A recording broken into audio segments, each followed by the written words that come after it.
Welcome everybody to the first episode of the Movie Pod, a day to remember. Fun begins. 1st of January is here. Happy New Year to all you guys.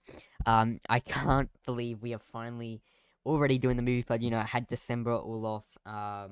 I was working behind the scenes on the Movie Pod, but we are finally here. December went so quick. Merry Christmas to everybody. I know we missed it, like it was a week ago now. But guys, welcome to the Movie Pod. I am so excited to see where this goes. Obviously, we have our co-host Joseph. Joseph's in town right now. We are ready to talk about the 2020 films and television shows as a whole. Oh yeah, I've been waiting for this for a while. Yeah, bro.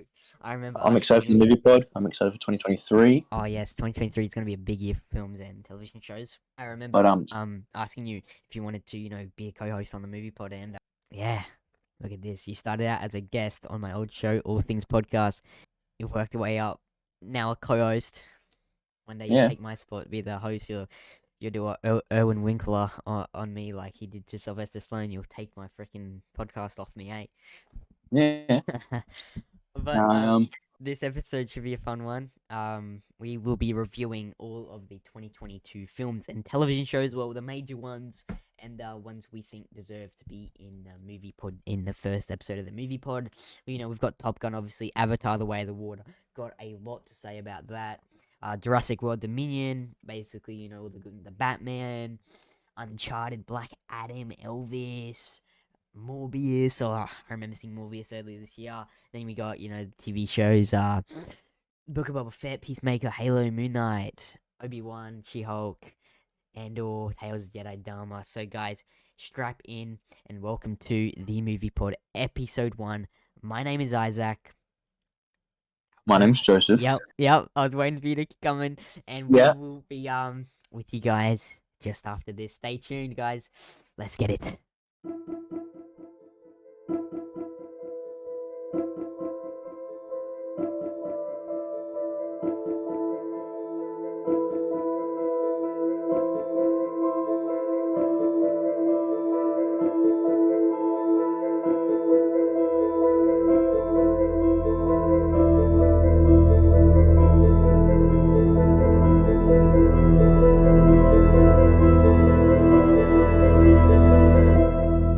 The 2022 films and television shows. Before we get into 2023, well, we're already in it, but before 2023 really gets underway, let's look back at 2022.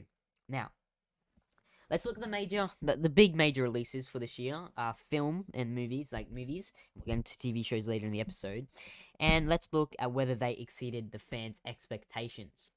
Now let's go. The highest grossing film of the year. Will Avatar overtake it? I don't think so. But at the moment, Top Gun Maverick is holding the number 1 spot for highest grossing film this year. And in my opinion, I think it is the movie of the year. Top Gun Maverick made $1.4 billion, nearly $1.5 billion at the box office. Obviously, I saw it. Joseph, I hope you saw it. Yes, of course I saw it. I loved it. You loved it? Okay, good. It got 96% on Rotten Tomatoes. I know we can never trust Rotten Tomatoes these days and critics, but 96%, that's really good. My personal score, I gave it a 9 out of 10. I'd give it a 9.5. I think it's higher than me, right? No. So I just had to one up you, Yeah, of course. No, I completely agree. I think it's deserved the number of it's made. 1.4 bill. Like, it's crazy. It's my movie of the year. And I've seen Avatar, and I still stand by Top Gun being movie of the year. Oh, 100%. Now, Avatar's cool and all, but the visuals are the only things that really draw people's attention. Avatar, I like the storyline for Avatar, man. I'm not a big storyline fan of Avatar. I know that's I know a lot of people love the Avatar storyline, but Avatar 1, it was cool with the visuals, but like the story was boring. So, I'd have to disagree, but we will talk about that when we talk about Avatar. Yeah. But 100%. Top Gun, I think it had been some of my best sequel movies. Oh, 100%. It's like, sequels sequels are never as good as the originals. Very rarely are they better than the original. And Top Gun Yeah. Maverick is that rare moment when it's better than the original.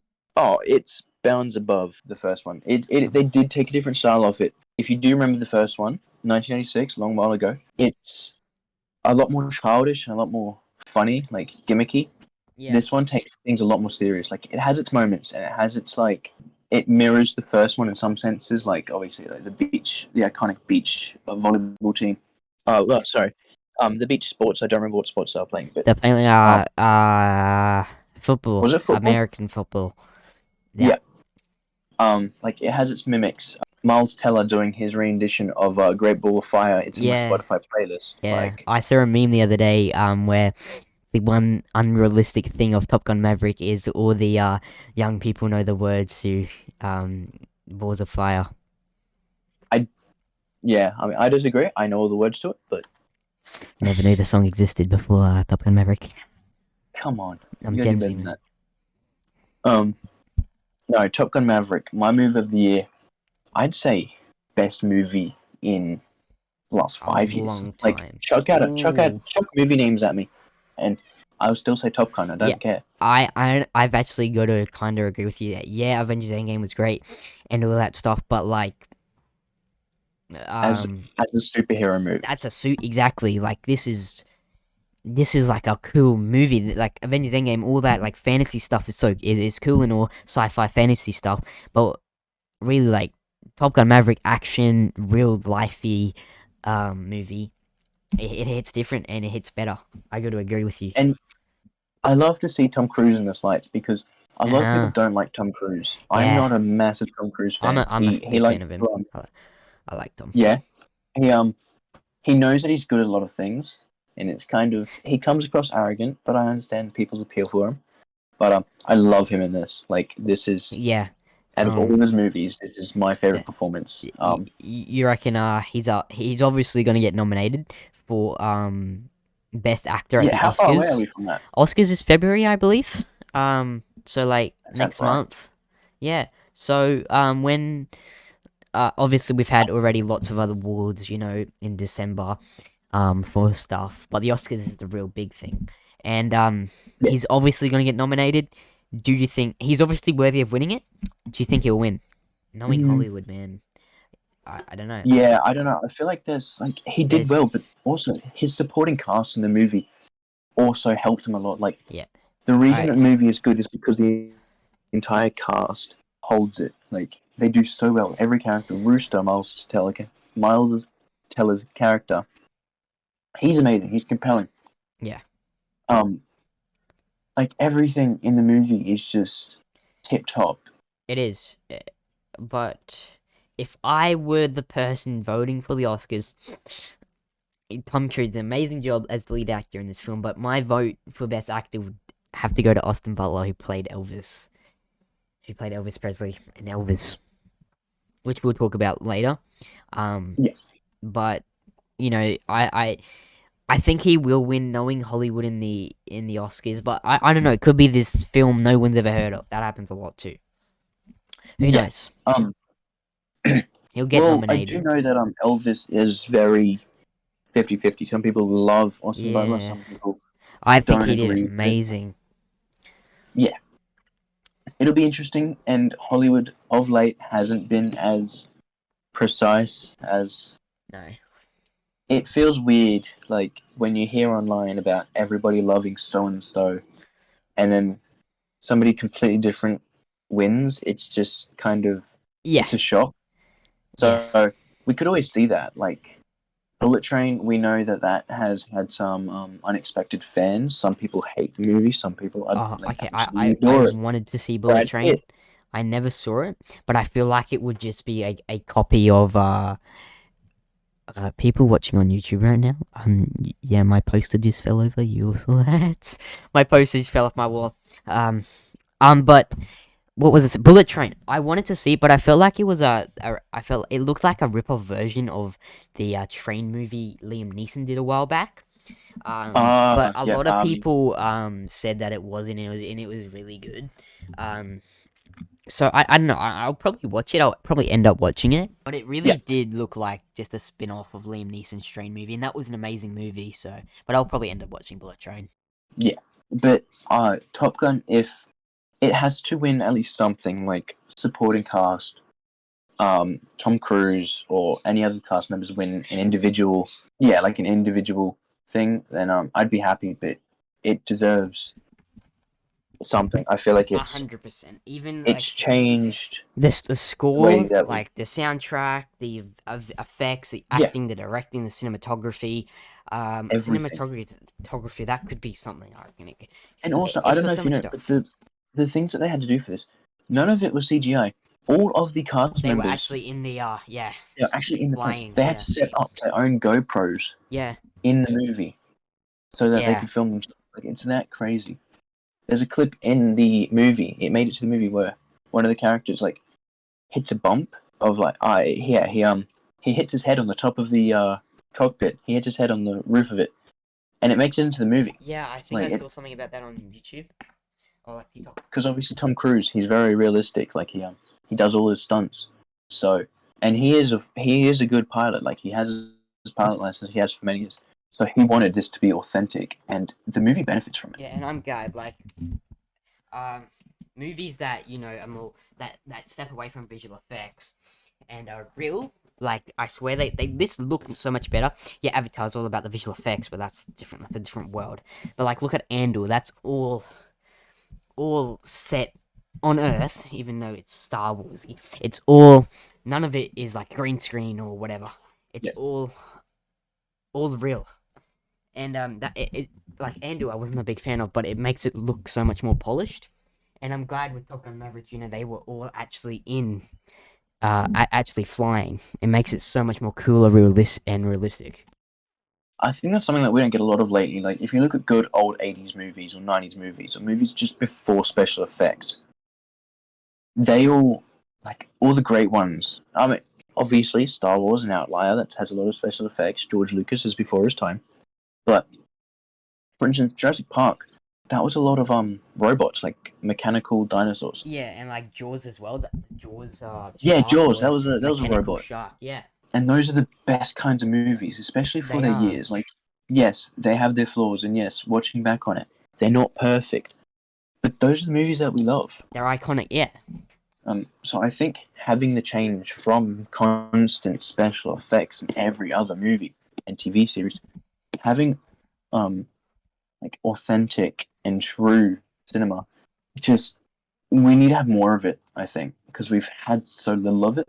I totally agree. Like, nowadays every movie's just fake, and yeah, like all that stuff is cool going into like a new world they want us.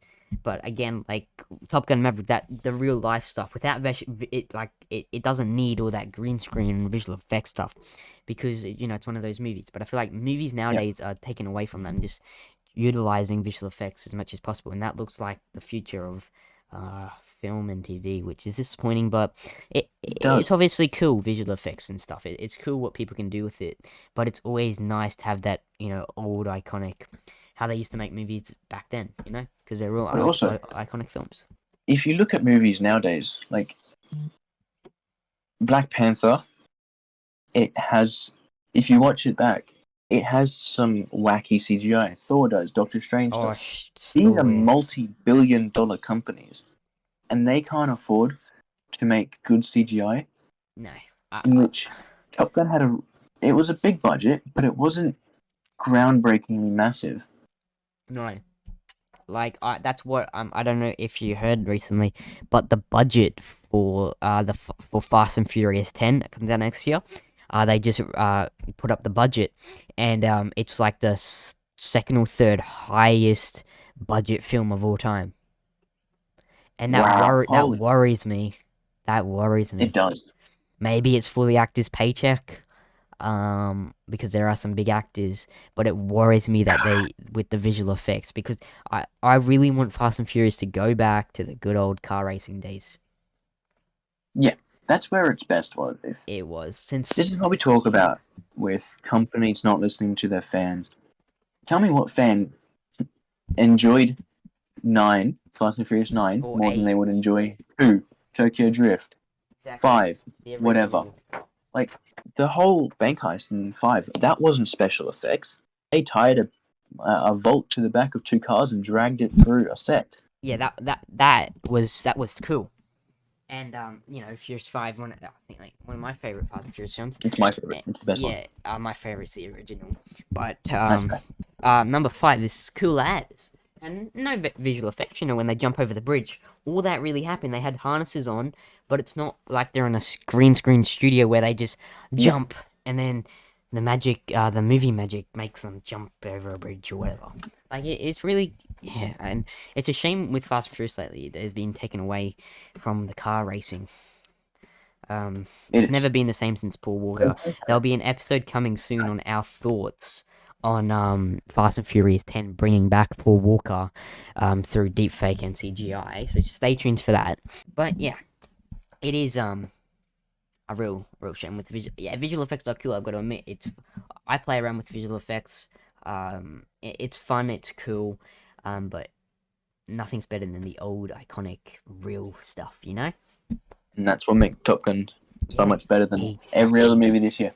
And exactly, I hope studios look at that and be like, okay, well, that's the recipe to making $1.4 billion. Apparently. It deserves its 1.4 billion. That was an amazing movie. I saw it again because they re-released it for 2 weeks, a few weeks ago, and I saw it again, Yep. so I've seen it twice now, and yeah, it's so good. It's I'm amazing. waiting for it to come onto a streaming platform so I can watch it like 10 times over. Yeah, it's great. But did you want to move on to the next movie or? Yeah. So the sequel that everyone has been waiting for. A lot of people were excited for it. A lot of people weren't. I wasn't excited for it. I did not like the first one. As I was saying a bit earlier, the first one I find boring. The visuals are cool and stuff, but I just felt the first one was boring. But the second one, very, very long. But I liked it better than the first one. The visuals, stunning. Again, it had a whole hour in the middle of just showing off the visuals, which was okay. But it was dragged out. But I really liked the storyline of this one. I saw it in 3D, my first ever movie I've seen in 3D, and I freaking loved it. I really did, and I would watch it again. I think it was too long. 3 hours and 12 minutes is a long time to be sitting down watching a movie. Definitely. Yeah, but I really did enjoy this one. I didn't think I would. Going into it, I didn't want to see it. I'm like, oh, it's so long. I can't be bothered to sit down watch a 3 hour Avatar movie. But I loved this movie. I loved it better than the first one. The first one I'm not a fan of. I find it boring. But this one, I loved that. I loved the storyline. It got me on the edge of my seat. It was fun. It was really fun. And it sets up number 3. The end sets up number 3, while the first one is like more of a standalone thing. That's what I like about the first one, I guess. Is that it's more of a standalone, but I did like number 2 better. Yeah, I'm kind of split. I think the first one definitely had its qualities that the second one didn't have. Yeah, that's fair. I think the story of the first one was a little bit better. The story? Yeah, I don't know. I like disagree. the story. Yeah, I disagree. I don't know, because the first one, I've seen it twice, and I just find it really boring, and I never can sit through the whole thing. But this one, I really enjoyed, and I actually was entertained by it. Yeah, well, this one is longer. It as you said, it likes to fit in the visuals. James Cameron loves to show off his visuals. Yeah, and James Cameron he's crazy at what he can do, and I'm excited for number 3. I don't think there needs to be a 4, 5, 6, whatever they're doing, 4, 5, but I'm excited for the third one. James Cameron said he wants to do a 7 and 8, but he feels like he'll get too old, so he said he wants to train someone to continue on Avatar. Oh wow! Number 3, they've already finished filming. I think number 4, they've filmed some shots of the kids. Number 5, they haven't started. Yeah, because they want to keep the kids young. Yeah, exactly, because they're gonna grow up. So yeah, I'm definitely more excited for number 3 now. I don't think I'm gonna go back and watch number 1. I'll definitely go and watch number 2. Maybe if they someone gets rid of someone shortens it down. James Cameron says he has a 9-hour cut that he wants to release to streaming services. I don't know who's watching a 9-hour cut. I'd be tempted to. I maybe I'd need to take it in like 3 intervals. yeah, 100%. Or maybe more than like freaking like 5 maybe. If he were to, we would definitely do a review on it. If I mean, I would. Yeah, I don't know if you would if you'd want to maybe. watch it all. 9 hours is a long time, but if I like split it up into like 5 Hmm. intervals, maybe the only And cut just I take would, notes. yeah, the only cut I would really watch of a movie is the 4 hour Revenge of the Sith cut or the 4 hour Rise of Skywalker cut. Yeah. I think there probably are other ones out there that I don't know of that I would watch. I think there's a Fast and Furious cut for some movies. Fast and Furious 7 has a longer cut. Some of the Rocky movies, and yeah, but 9 hour cut is not what not Mm. what like 9 hours. That's the whole day nearly. 9 hours. That's long. I would watch it in intervals if I was to, but I don't know if I would. Maybe. Yeah. But That's like fair. what 6 more hours of footage? What is that six? What like I don't know Yeah. what it would be. It's definitely got me intrigued. I know I would probably watch it just because I'm like interested and like or like curious. Like what other 6 hours could he put in there? I think it would be more stuff in between the first and the second one. That'd be my guess. Yeah, maybe. Like at the start how they kind of just like everything happens and then it's like 1 year later. It has that flashback, and then 1 year later, yeah, Yeah. I think that they'd add to add to all of that, that. yeah, 6 hours, That'd be my guess. 6 hours, Maybe not 6 hours worth, yeah. but There'd probably be like another hour of showing off the visuals, hour to 2 hours of showing off the mm, visuals. Leaves up with 4 hours left, an hour for the start maybe, and then just another like bits and pieces thrown in to extend arcs to character arcs maybe and stuff. yeah, because so obviously the first one's all about Jake Sully being Mhm. he was in the Marines. His brother was the scientist, Yeah. and his brother passed away somehow. And Mhm. I'm not sure the cause of death, but Jake Sully had an accident, and now he's in a wheelchair from his legs don't work, and so he gets put into the Avatar project, and so he's now in his Avatar body, and now he's adapting to that. Yeah. And his mission is to kind of spy on the avatars, like on the people of Pandora, the Navi, Yeah. and then he falls in love with it. He falls in love with the chief's daughter, and then he tries to help him and whatever. So if you haven't seen the first one, I'd definitely give it a watch because it it is a good movie. Yeah. I mean, It probably won't be your favorite movie. I've seen it once. I've seen it twice or once and a half, but I just can't get fully into it. Like I just find it boring. But I mean, yeah, Well, I watched it because it got re-released in cinemas, at least in Australia. yeah. It got re-released in cinemas Worldwide, it did before worldwide. Oh, okay. Well, then yeah, I went back to cinemas and watched it before the second one, and You should have, to be honest. yeah, probably, but that's right. It's on Disney Plus, Yeah, it is. But and so I think what the second one lacks.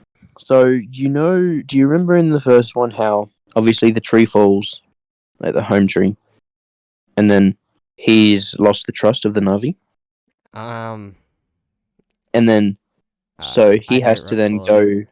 go. Okay, well yeah. So when Yeah. home tree falls, when the humans blow up home tree, like the massive ash tree where they all lived, Mhm. when the humans blew that up, this was when they found out that Jake Sully was a spy for the humans, and so after that, he had to then gain their trust back. So what he does is he it was kind of foreshadowed where there's a massive I forgot what the flying creatures that they used to get around. There's a really big one. It's a rogue Yeah. one, Yeah. and it's only been ridden before. Yeah. Like I think once every like 100 or something years, Mhm. long time. So then he then captures it and tames it. Yeah. And it's one of those moments where it's one of those badass moments where it comes down to that, Mhm. and it's just one of those things where I find that the second one doesn't really have, which one of those like Okay. I mean, yeah, that's fair. I personally really enjoyed the second one way more than the first one, and I'm intrigued for a number 3. yeah It's surprised a lot of people for box office. A lot of people didn't think it. It's now the 6th fastest film to reach 1 billion, and it's at just over 1.2 billion now, and I reckon it will surpass Top Gun Maverick. I I think don't it know. will. I think so. I don't want What's the it first one to. at? Number one is at Yeah. 2.9, I think. What? Avatar 1, the highest grossing film of all time, is 2.9 billion? Holy 2.9 shit! billion. I didn't think it was that high. Holy fuck! How did Okay. the movie get that high, though? It is the highest grossing movie of all time, I guess. Avengers And it Endgame. hasn't been out for 10 years now. Well, no, sorry. Yeah, 12, 13. Yeah. Well, Avengers Endgame is at 1.7. I mean 2.7. Yeah, that's absurd. Yeah, But Avatar 1, 2009, $2.9 billion. Its original release, 2.8 billion. so they re-released it and got 100 mil. Yeah. So still 2.8 billion for its original release, and all the releases, 2.9 billion. And then Endgame, it's at 2.7, I believe. Endgame's at 2.7, nearly 2.8. It's at 2.797. And then Star Wars: The Force Awakens, which is the highest grossing domestic film, that one's at 2 billion on the dot. Okay. But that's the highest domestic grossing film. It's nearly got $1 billion from domestic. That's crazy. Yeah. Nearly made $1 billion in America alone. That's mad. Yeah. So you think this is gonna over? Do you think this will be? Do you think the second one will be the highest grossing movie of all time? I don't think so. I think it's gonna I think it's gonna reach top 6. I don't know if it's gonna make 2 billion. I reckon it's gonna get like 1.8. Okay, Oh, so I mean, it's been out for how many days? Like 2.5 weeks, nearly 3 weeks, and it's December 15th. So yeah, just over. 2.5 weeks. Yeah, just under 2.5 weeks. Yeah. That's crazy. So the thing is, 1.8 billion to 2.2 bill is my prediction. my my only thought that is the first one had such like I think the reason the first one is such a like well received movie is its longevity. Like it's a movie you can watch whenever. Right. It's kind of like a timeless movie, right? You Yeah. can't really. That's where Endgame I think won't grow much past what it is already. Right. It's something that's not going to be like it's something that's not going to be looked back on. Like yes, it will be for Marvel and superhero fans, but Avatar is targeted to everybody. Yeah. Yeah, it is. And I feel like the first one's more of a standalone film, so I can see Yeah, like yeah, people can like that one better, while the second one sets up the third one. Like the end of the second one really sets up the third one. yeah. But I think it's all going to set each other up. Like I mean, for Yeah, success. So I think so. this one, this one isn't going to be like Endgame where it makes however much money within a month, right? No. This one will be in cinemas for the next 3-4 months, Mm. and people are just going to watch it slowly. But more and more people are going to watch it, so it's going to be a slow burner, like what Top Gun was. Top Gun came out in May, and I'm pretty sure it was still in cinemas in October. Oh yeah, it was. But We I we think had a screening for it not that long ago, like 2 weeks ago, 3 weeks ago. they re-released it for 2 weeks. But Yeah. Top Gun, yeah, it was a slow burner. It like was really steady at the box office, and because it was out for so long, it like got to 1.4 bill. But Avatar has shot right up to 1.2 billion already. So I reckon it's gonna Yes. get to 1.5 and then be on a slow burner. Yeah, but I still think it hits higher, and Then Top because Gun of that, Maverick, yeah, I don't want it to be higher than Top Gun Maverick. I will want Top Gun Maverick to be the highest grossing film of this year, but it's gonna be Avatar: The Way of the Water oh yeah, of 2022. of 2022 this year. Yeah, last year. Yeah. So wait, how would they do We're that? 2 days in Because do they do that? Because Avatar goes into 2023. Will it count towards 2022 box office? I assume it's release date. Yeah, so it will. Okay, so it'll count into 2022 box office. Yeah. Yeah. Right. But I think so. So this is my thought. So the 1.2 billion people that have seen it in the past 2.5 weeks, right? Oh, sorry, that's how much money it's made. But those Mm. people who have seen it recently, those were fans of the first one, right? Yeah. And then the slow burning people, the people who come in late, Yeah. are just people who heard that it was a good movie or And like been went for like, the oh yeah, visuals or let's go see this movie that apparently people said this is yeah. good. Like the Yeah. 1.2 billion that comes from the first 2.5 weeks is the fans from the original. Yeah. And I think it being in 3D brings in like families, like parents want to Yeah, take their kids to their first 3D movie. This movie was my first ever 3D movie, which is crazy, and that is. it was really cool. It was really cool.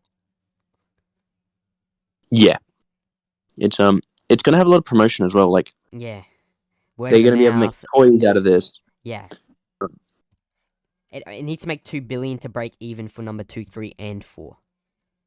So it's already gonna make a big ass profit, and good on James Wait, sorry, Cameron. what? If So it doesn't hit 2 billion, they won't do 3, 4, and 5 or no, whatever. no, no, no. So they're doing 2, 2, 3, 5, or Yeah, two. Are they? They're doing 3, 4, and 5. yeah. Um, to to make a profit out of all the 4, out of 2, 3, 4, and 5, it needs to make all up 2, 3, 4, and 5 need to make $2 billion. Number one's already gonna Each get or close to that collectively. collectively. So you're telling me that he's already halfway to making a profit Of the first out movie. of. Holy shit! I They're know. not going to stop making movies. I know. Even Well, if he yeah, paid, James Cameron said he wants to train someone to continue on Avatar. say for good riddance, not good riddance. Say like, hope not. Touch wood. He passes away. What? Hopefully he doesn't. No, Oh, I hopefully thought you I said said I hope hope. not. I thought you said hopefully he No, no, passes away. no. Hope not. He passes In away wait time. within the next few years. In the Disney next. will still pump out the movies. They don't care Yeah. how bad. Exactly. Well, that's why I think that's what James Cameron's afraid of, and that's why he wants to train someone. Yeah. He's 68 now, so he could Oh, still have 20 to plenty of 30 time. years. He's got plenty of time. He could still have 20 years if he reaches 90. Yeah, no, But he's got plenty of does time. he He's want to be doing this for the rest of his life?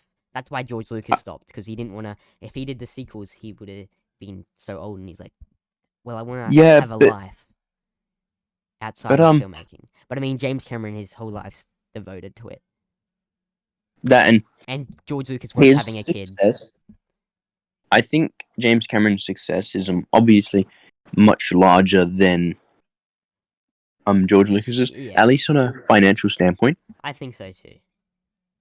Um, But yeah, obviously, we think the Star Wars better movies are better, yeah. but like James Cameron has already, he's got he's been at the top of the box office twice now. Exactly.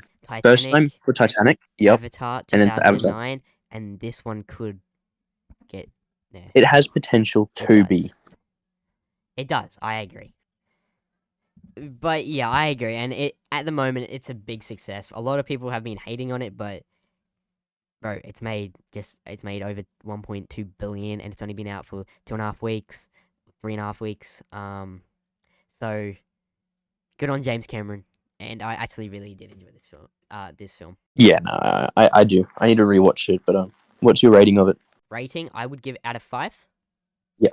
I would give it I'd give it a solid 4.5 out of 5. Okay, I'd give it a 4.25. Yeah, I'd give it a 4.5 out of 5. To get 5 out of 5, I think just pick up the pace for a few moments. But I do understand why they wanted to show off the visuals. Who wouldn't with visuals like that? Yeah, of course. Yeah. But that's Avatar, The Way of the Water. We loved it. Let us know what you guys think. And now, on to the next movie. But yeah, Avatar, The Way of Water. Go see it. You won't regret it. 3D. It was crazy. I really loved it. More than I thought I would. Jurassic World Dominion. It's the third movie this year to make 1 billion. Top Gun, Avatar, and Jurassic World. Jurassic World just skimmed 1 billion with literally 1 billion, 1.0 billion. So I didn't see it. Now I was gonna see it. My brother saw it, and apparently it's really disappointing. And apparently it's a very disappointing way to officially end the franchise. Did you see it, Joseph? I haven't talked to you about it. Yes, unfortunately I didn't. As I said to you before, prior to recording, it is one of the first movies that I've wanted to walk out of. Right. Yeah. The original Jurassic Parks. I think the first Jurassic Park revolutionized cinema 100%. for its time. The like Jaws with the robotic dinosaurs, but Jaws a shark. Yeah, Yeah, yeah. like that's Now it's um CG. Spielberg is he had something like amazing. He had something special. He had something magical. He does. Just like George with Star Wars, Mm. it's that's how I see them. I see them as equal. Yeah, That's how I see 100%. them. The original Star Wars movie, the original Jurassic Park movie are And that's like Steven Spielberg, George Lucas, two greatest filmmakers of all time, in my opinion. And that's why I think Indiana Jones is actually like the best franchise of all time. It's got the two goats. It's got George Lucas writing and Steven Spielberg directing. Hey, yeah. couldn't get better than that. Couldn't get better than that. You can't forget about Harrison though. Harrison Ford. It's Oh, Indiana Jones, exactly. right? Yeah, yeah, he's got Harrison Ford as the lead actor, George Lucas as the lead writer, and Steven Spielberg as the lead director. Can't get better than Yeah. that. You can't. All you need now is a big Wookiee, and then it's Yeah, perfect. exactly. But like Spielberg, in my opinion, I like Spielberg more than George. I do like Star Wars movies more, but Spielberg, It's like telling, um, like he did Jaws, he's done Jurassic. more. He's done E.T. He's done the most iconic films you E.T., could say. Back to the Future. Yeah, Indiana Jones, Jaws, E.T., Jurassic, Back to the Future. Uh, Later film he did the BFG that came out of 5 years ago or something, which is amazing. Yeah. He had a movie come out this year, The Fablesmans, which was apparently really good. He got nominated for Best Director for Oh nearly yeah, every award. He'll probably get nominated for Best Director for Oscars as well. And all these people are getting old. I know George has retired, but Steven Spielberg is getting old. And when one day when they unfortunately pass, movie making will never be the same. And I feel no, like it just simply it's on a downhill. yeah. Like Well, we have all these that's what I was young going to go on people, to. but Spielberg and George have both made amazing things, and then bigger companies who love money have then ruined it. mm, Um, George, obviously, Star Wars. Disney, obviously, the sequel trilogy. mm, Force Awakens, not bad. not People bad. enjoyed it. I enjoyed it. Copy and paste of A New Hope, Spielberg, but Spielberg made Jurassic Park, right? All good. Um, Obviously, Jurassic Park didn't have a prequel trilogy, but um, then Universal Studios, Jurassic World, not mm, bad. Then the other two, awful. yeah, Just like Star Wars, the last two in the sequels, awful. yeah, it's It's Dominion is, I think, the worst one out of all of them. I did not enjoy, King. What was it? Fallen Kingdom. yeah, I thought that was the worst that they were going to get. yeah. Dominion. I guess not. Hmm. I mean, the hype for Dominion was real. I saw ads left, right, and center for it. And I was gonna go see it, but I never did. Because everyone's saying it's really bad and whatever. I'm like, I might watch it later. I never saw it. I probably won't. And this time it's the critics actually agree with the audience, or the audience agrees with the critics. It's got 29% Rotten Tomatoes. Those other people, those what like the other 29% Rotten Tomatoes. The people that rated it good. I haven't seen the movie, so I can't say. But the people that rated it good, was there anything good about it? Like what? This is what I'm going to tell you. They ruined Jeff Goldblum. Yeah, I'm not gonna watch it. It's probably not best. Like they brought back Ellie and the other Alan. They brought back Ellie and Alan, right? Yeah. Because in the third movie, Oh, yeah, they yeah, like I heard that. or whatever. Yeah, Yeah, yeah, I'm yeah. not. I don't remember from the third movie, but they split. So Yeah, in this yeah. one, they whatever reason they get reunited and they get back together, and the girl from the final from the Fallen Kingdom, like the one that's Yeah, yeah. made from the mother, they then kind of like parent her or whatever. Um, Right. kind of like when she gets separated from Chris Right, Pratt's right. character. Yeah, okay. Right. They promote Blue the raptor a lot in the movie. You see her for about 20 minutes at the start, and then like you see her for a little bit at the end. Really? Blue was good in the first Jurassic World? Yeah, she was probably one of the best characters. Yeah. Being a dinosaur, one that didn't Yeah. have lines. That's Yeah. ironic. A dinosaur that a character in the movie that didn't have lines was one of the best characters in the movie. That's how bad the last two movies have been. It just Yeah. they took what Spielberg made, dumped on it, It's threw it in the bin, what I'm and waved it goodbye. that's what I'm scared about for Indiana Jones 5. First one without Steven and George. Ugh. I mean, the Yeah, trailer looks really it's good. Harrison, right? Yeah, Harrison won't take it's still no good. shit. Harrison. He knows he's not gonna let anything happen to his character. The trailer looks I mean, good though. he said online that he would rather them deep fake him to look younger than allow Chris Pratt to Yeah, take his yeah, character. yeah. I know. Yeah, I saw He's a that. spiteful old man. And then he doesn't care that someone else is playing younger Han Solo. He's never liked Star Wars, but he adores Indiana Jones. Yeah, it's It's funny. that's a whole. I don't know why I prefer Star Wars over Indiana Jones. Oh, But me too. But Indiana Jones 5 has got Kathleen Kennedy, obviously, because Lucasfilms. my goat. Yeah, I'm joking, guys. Don't have me. we have another episode coming soon about Kathleen Kennedy, all the drama that's happening at Disney and with her at the moment. Will she be out by the end of this year? Stay tuned, guys. Subscribe, follow, put the bell on, turn notifications on, because lots of episodes coming soon. This is the first one, and we are excited to get underway with it all. We got heaps of episodes planned, ready to come out for you guys, so make sure you have notifications on. But yeah, Kathleen Kennedy might be out the door very soon, so we'll have to wait and see what happens with that. What is that? Pardon? But will she ruin Indiana Jones for you first? Bro, I mean, it looks really good, and if Harrison's, yeah, I hope it will be good. It's the last one, yeah.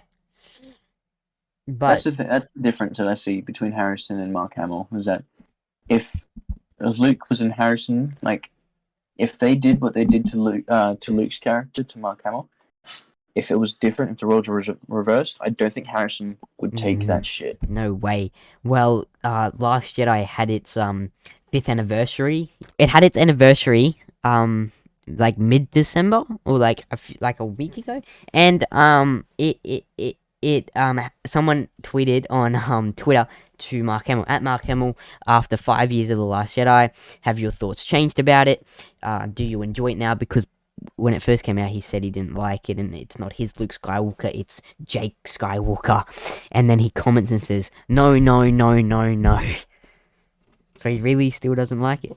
I don't blame him. He ushered people not to be mad at the directors because it's not the movie. It's not how he would do it. Yeah. It's a movie, guys. Don't get too mad. I remember that. And it's just like, I don't know if you've seen this clip. This is a very rare clip. I saw it the other day. A fan asks Hayden Christensen, who played Anakin Skywalker, if he likes The Last Jedi. Hayden Christensen didn't know he was being recorded, and he says, F no. Like, it just proves this is a terrible movie. Like, not even John there. Boyega, who was He doesn't like the sequels. I know, right? Dave Filoni has said they're great, but he kinda can't say they're bad. He's like the highest he's not the highest position person, but he's like the most loved person at Lucasfilm, so he can't just go and say, oh, the sequels are shit. Because he would get in big trouble by Kathleen, and it'd be gone, and then Star Wars is forever. If he's gone, then I'm sorry, he goes, Star Wars is no hope. Dave Filoni's our last hope. I'm becoming a Star Trek fan. Yep, traitor.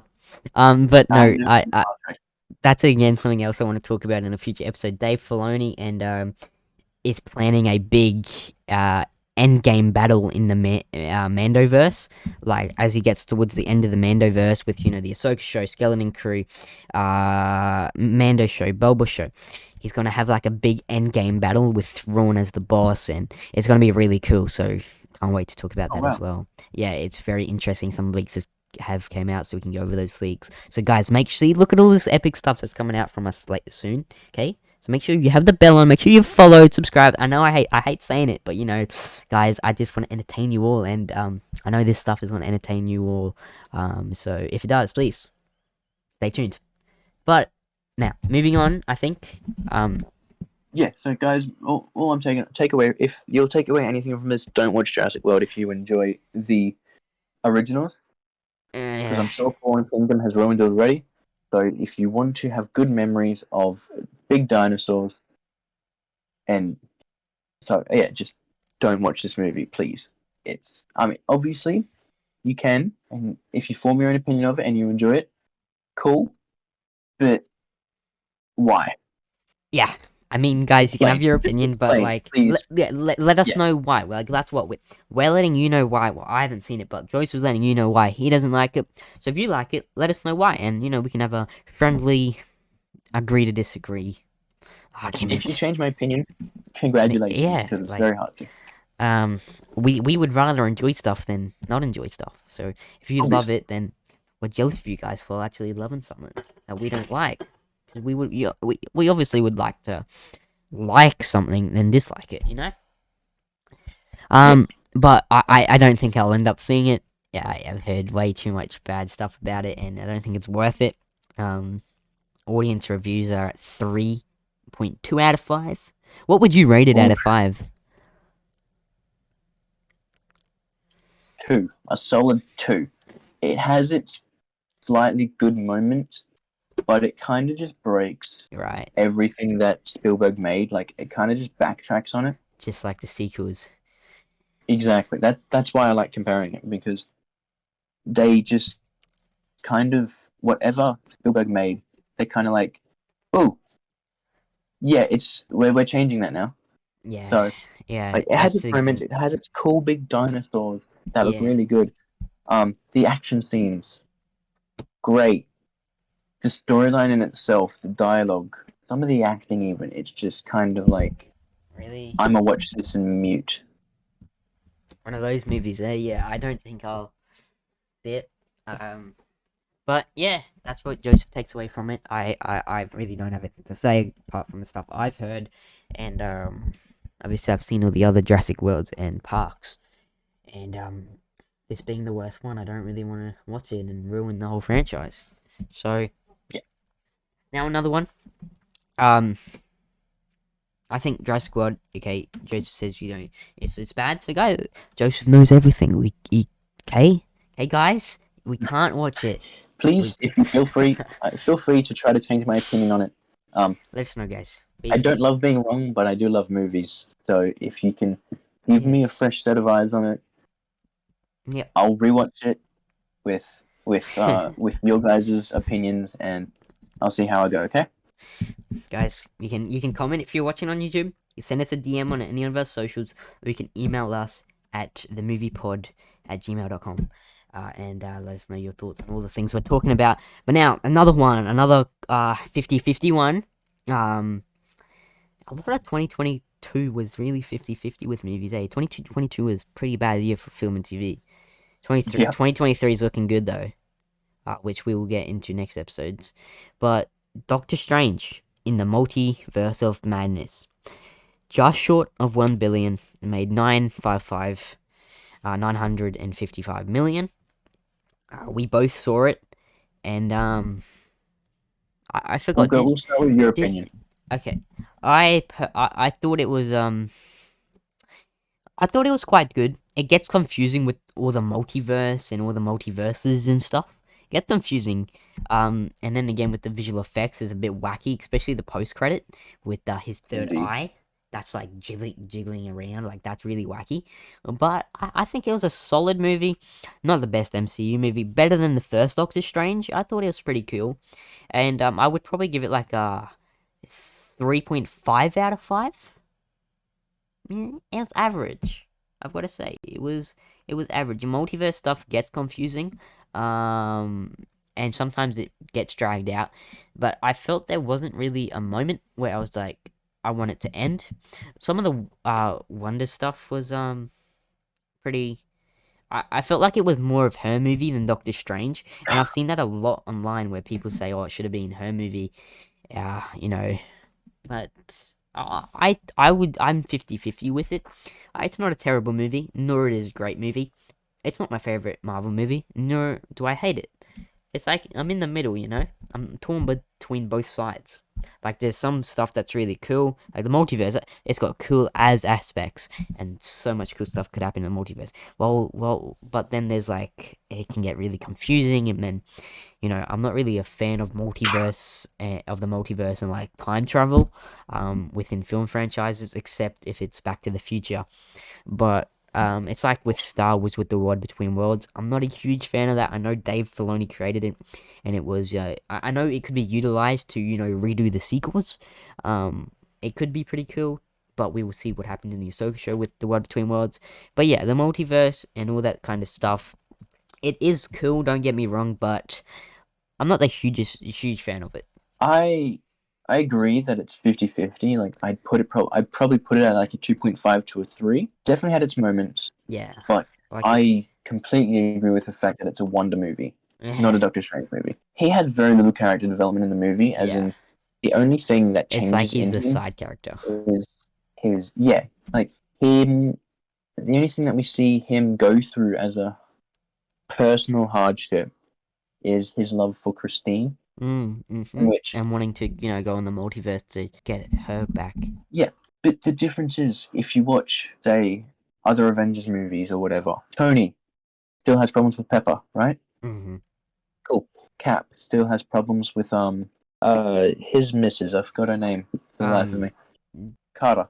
yeah. Um, Yeah, I think her name's Penny.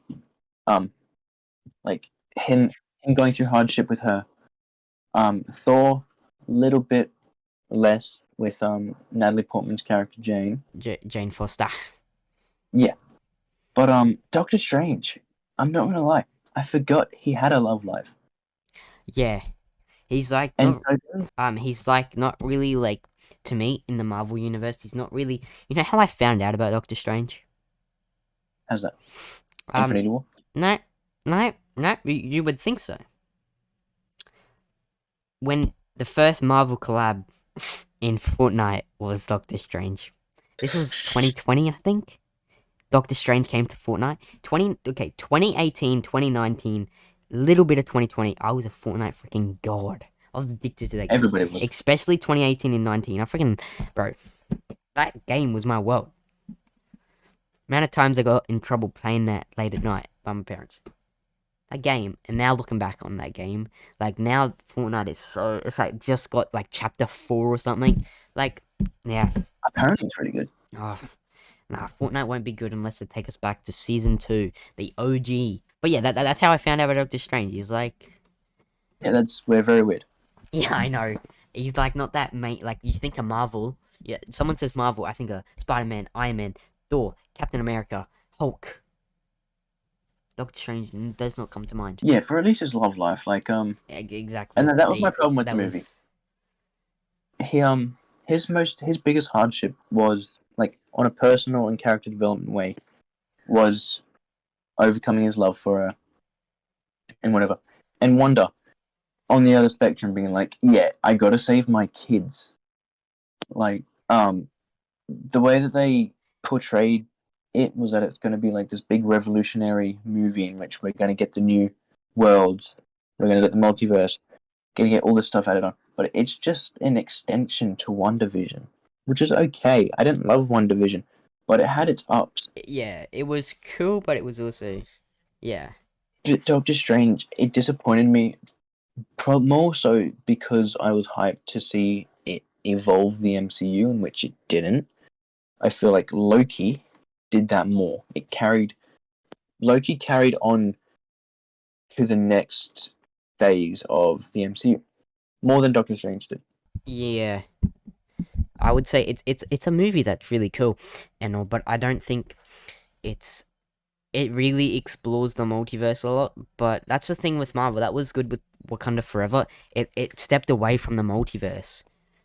I'm Yeah, really getting fed up with the multiverse, and I know this next phase, what phase are we up to? Phase 5 is called the multiverse phase, and yeah, it's gonna be cool and all, but we'll see how it goes. yeah. I also have some inconsistencies with Doctor Strange in that. So I understand multiverse. I've watched the Flash TV show, so I understand the multiverse a little bit and like Mm-hmm. timelines and whatnot, Yeah, yeah. time travel. Um, and so there's an infinite amount of multiverse of universes, right? There's an infinite amount of worlds, which means that there's an infinite amount of wonders. Okay. Yeah. So she then pursues the world in which the kids still have a mother. Okay. Mm-hmm. Why doesn't she pursue a world in which their mother has recently died, and then she Exactly. can just kind of step in That's what I and be mean. like, "Kids, I'm healthy now. Yeah, What's up?" that's what I mean. The multiverse opens up the biggest plot holes It does. It really does, and it's kind of scary. Like because there's unlimited. as I said before, the Flash TV show, it has a lot of time travel and different world travel, but it keeps it consistent.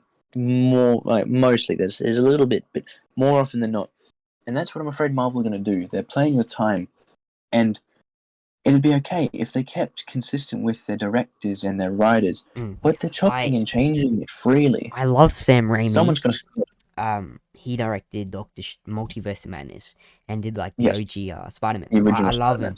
and I think he's a fantastic director. I don't think the directing failed in this movie. It was really just Marvel as a whole wanting to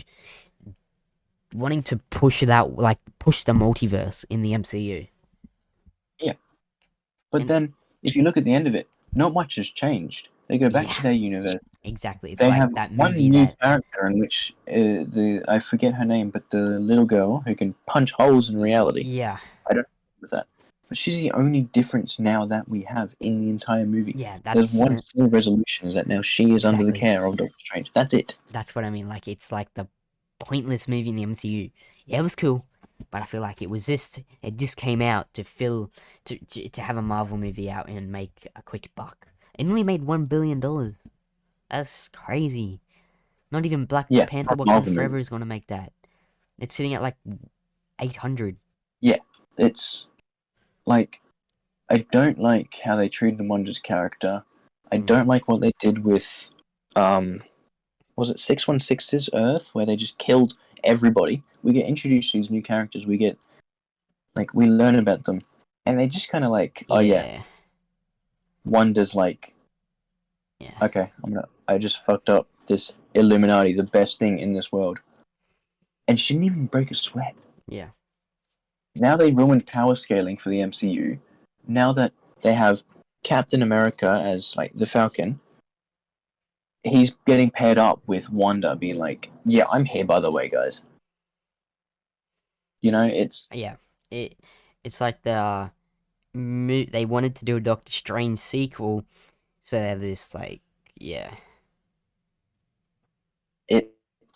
I think Doctor Strange has made more problems than it has carried the series Yeah, on. looking back, 100%. Like, it's a cool movie. You know, it explores Yeah, cool I things. feel bad for shitting on it so much, but Yeah, it explores cool things, but at the end of the day, it opens up more plot holes in the MCU when we've already got so many in the MCU. And it's not really Doctor Strange's movie, but it's titled Doctor Strange in the yeah, Multiverse of Madness. Yeah, Doctor Strange is in the Multiverse of Madness, but we don't focus on him as much, you know? I feel like they try to focus on him, but they fail at focusing on him. You yeah, know? It was like it has its cool moments, but it yeah, does. I completely agree. It placed 50, it was like 50-50 with the like we're 50-50 with it. A lot of people were 50-50 with it. Critics 74% on Rotten Tomatoes. Typical, Okay, typical. three But like quarters. Rotten Tomatoes you can't really trust. She-Hulk got 90 something percent Did Rotten it? Tomatoes. And Yeah. less, and 1 million people watched it. Yep. It had 1 million Yep. streams. That's Yep. why it has such high Rotten Tomatoes, because the people who did like it, did watch it, liked it. Everybody Yeah. else who didn't Yeah. like it, didn't watch it. Exactly. Like I didn't That's watch. unbiased. Yeah. That's so biased. I know, right? Like I watched like the start of it and the end of it, but the middle of it. It's really okay. When we get up to the TV shows, I've got a lot to say about She-Hulk.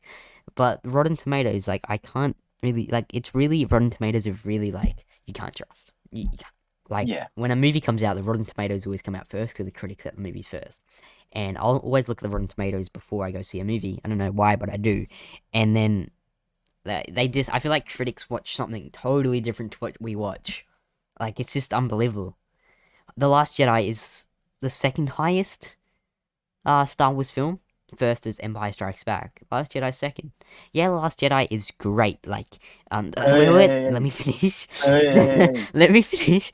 The Last Jedi is great at like cinematography, directing, visual effects, but the storyline and it steps away from like Star Wars. You know, it's like not Star Yeah, Wars. Like it just disregards everything that George Lucas set up for Star Wars. yeah, Um, and and like, it's yeah, you just can't trust Rotten Tomatoes. It's been proven that you can't trust them. I am DB. That's a good one. Um, they're pretty accurate because we get to vote on that. Like we get to put our scores on that. The audience and critics. Doctor Strange has 6.9 out of 10 on IMDb. So okay. That's not bad. I'd yeah, probably put it around that mark. Like 7 out of it 10. was Yeah. cool when like it was predictable that he was going to use the dead Doctor Strange. That was cool. Okay, it was Oh predictable, but it was cool because it was cool back to the What If series, which wasn't the best series. yeah, It has its moments. Like I'd say half of the What If series amazing. The other half yeah. It's got some really were good there. things. Like yeah, that's what I want for Star Wars is a what if series. Yeah, That'd be really fun. and it was a good callback to the Marvel Zombies, where Yeah, yes, that was Doctor Strange. As I said, predictable, but it was still cool to see. yeah. So my problem was just that Wanda, she was the focus of the movie when it was promoted to be a Doctor Strange movie, and that yeah, it was for a I agree. multi-billion-dollar company. If they don't come out with with good-looking movies, I'm gonna be disappointed. Yeah, like If Disney makes it bad CGI, bad whatever, I'll, I'll I'll tell you why. It's because it's rushed. They yeah, rush it. They want to get these things out as soon as possible to make that quick buck. yeah. But if they haven't realized, the movies are slowing down. It's on the Do you downhills. think? Yeah. Do you think that if they released Black Panther after, if they released it before Thor, before Doctor Mm. Strange, before Black Widow, if it did it bad, if it would do this bad? Yeah, exactly. That's exactly like Solo. Solo bombed at the box office, made Exactly. 200 to 300K, and it came out a few months after The Last Jedi. People do not want to go see a Star Wars movie after they just saw The Last Jedi that divided the fandom in half, and the people that hated it did not want to go because The Last Jedi ruined Luke. They're like, okay, Disney do not know what they're doing. I am not going to go see Solo because it's probably going to ruin Han Solo. I enjoyed Yeah. Solo. Solo was pretty boring, but it was a good enough movie. And I'm disappointed it did bad. And now Star Wars are scared to do films because Solo bombed.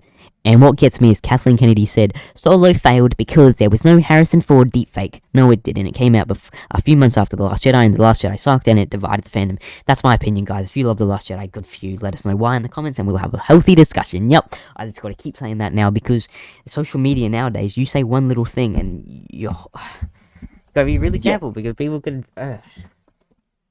Like you can disagree with us. Don't attack us. Tell us why. Exactly. We will respect what you guys say. And, that's what people do on social media these days. They take a 2-second clip. So they will clip like a 5-second thing of what you're saying, not what you say before or what you say after. They'll get that 5 little thing and then, yeah. So, guys, if you love The Last Jedi, that is great. There are things I love about The Last Jedi, but overall, it's not my Star Wars movie. And, do we live in a generation where we can't have opinions or something? Because I respect your opinion. So, yeah, goes both ways. Yes or no? Yeah. Exactly, and I think as I was saying before, like Doctor Strange struggles from yeah, as I was saying, Black Panther struggles from Doctor Strange and Thor And and Thor, Black especially Widow Thor. and other ones. Yeah. And this is what I've said in a previous episode. You have to invest in your fans to get more out of them. 100%. And I feel like, as you said, they rushed this movie so that it could have been bound better than what it was. You see, Black Panther: Wakanda Forever was probably the most recent MCU film that they haven't rushed, and I'm glad they didn't rush that. But it still suffers from From the Marvel's previous other mistakes. previous, exactly, and that's a shame. It is. By the way, have you noticed at the end of every single Marvel movie now, whatever character the Will movie return. is about, yeah, Thor will return. And Taika Waititi, who's done all the Thors, I'm pretty sure, did the latest Thor. He after he watched it, and he went and saw it when it was fully finished, and he waited till the very end, and when it said Thor will return, he didn't even know that was in there. Marvel Studios are just putting that in for every character, and I can promise you, not all these movies they are saying will return. They said Doctor Strange will return, Thor will return, Black Panther will return. I can guarantee you, if they keep doing that, not all these characters are gonna actually return for their own movie. See, that's what companies are really like lying. You know, they make. Oh, I'll word it like this: they make promises they can't keep. And Disney are big with that. They make promises they cannot keep. I don't know. It's Doctor Strange. I wanted more. I didn't get it. I think that's what the main problem is for me. I need to rewatch it. Yeah, I've seen it. I saw it. Yeah, I saw it once and a half. I saw it. I watched it all fully through once, and then I watched like half of it a while ago. And yeah, I out of 10, I would put it around that 6 to 7. Out of 10, I'd give it a 4.5 to 5. Damn. See, there's things I really love about it, and like the multiverse can be really cool, but it can also be really weird. But overall, it definitely suffers. It suffers more than it succeeds. That's why I have to lower. That's why it can't be higher than a 5 for me. Yeah, that's fair. And guys, let us know what you thought of Doctor Strange in the Multiverse of Madness. Made $955 million at the box office, 45 million short of that 1 billion mark. But now, I think we've said our piece for Doctor Strange in the Multiverse of Madness. Yeah. Yeah. I think so. Now a little fun one that we should get through quite quickly. Minions: The Rise of Gru. Every man and their dog saw this, and it was memed on by every single teen. We work at a movie theater. Did you see any people going to watch it in suits? I didn't see any. I saw but, I saw a few groups of teenagers going to see it in suits. It was yeah, so there's cringe. a coworker of ours saw one on opening night in a suit. It is so cringe. I didn't see it. First Minions and like Minions Despicable Me movie I haven't seen. I guess maybe because I'm older now, but I swear like everyone saw this movie. Just shy of $1 billion as well, made 939 million. Which for a kids' film is pretty good. I think it's because It's the definitely meme carries the it. memes, yeah, definitely. Like it's the reason it's the reason why I think Shrek is so big is because of the memes. Oh, Shrek's great. Shrek's, yeah. But Shrek isn't like groundbreakingly, holy crap, this is the best movie of all time. And that's how Minions was treated for a little while, was that like, holy shit, this is amazing. It was just because of the memes. Yeah. And good for what the company? Illuminate? Something like that. Yeah, Illuminate, yes. They're also doing them, like, Mario. It's, you know, if they're making money from people memeing on it, then you know, you're still making money at the end of the day, and good on them. I know Illuminate, they're a good animation company. Could overtake Disney one day. No one's ever going to take over Disney. They just buy everything. But no, I think they're really good. They're doing a Super Mario Bros. Movie, which I am extremely hyped for, coming out this year, 2023. So, yeah, that will be a fun one to do a review on. Yeah, no, Mario, Minions, I did see a few people in suits. It was so cringe. It was just so cringe. And, no, but, I mean, at the end of the day, they are making their money. And, yeah, I don't know. It was the first Minions or Despicable Me movie I haven't seen, but maybe because I've gotten older now. But, no, a lot of people did see it. It did very good. Close to 1 billion. So that's about. I don't really have anything to say. Got 70% Rotten Tomatoes, and the critics were saying it's a good movie to take your kids out to. Obviously everyone loves Minions and Despicable Me. But now a big one to move on. I know on All Things Podcast we did our review on Black Panther, Wakanda Forever, and now that is what we will be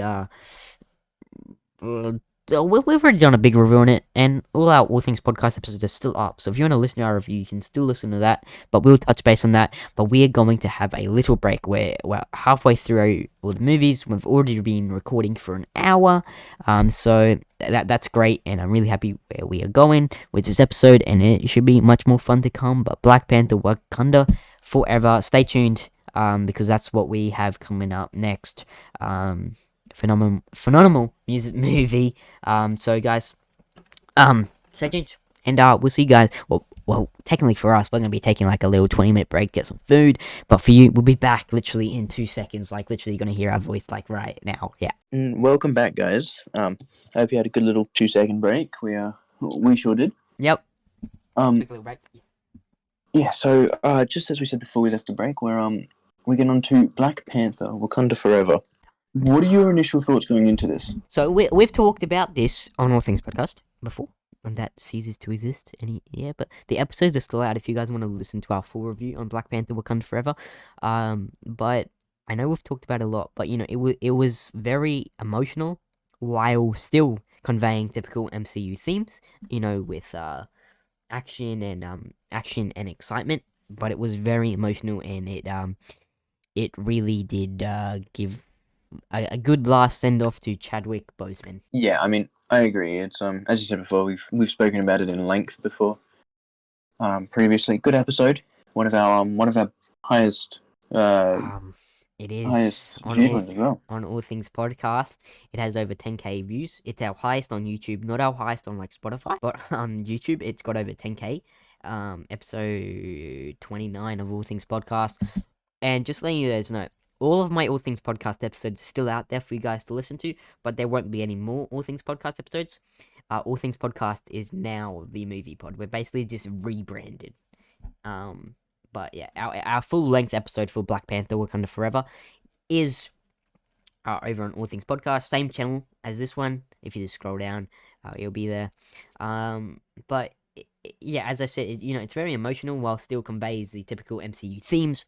It's done, as we were talking about earlier. It could have done better at the box office if Thor wasn't as disappointing and whatnot.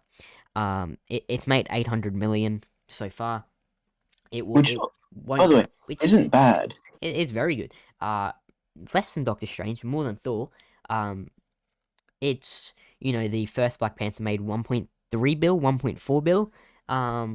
So it's still good. 800 million.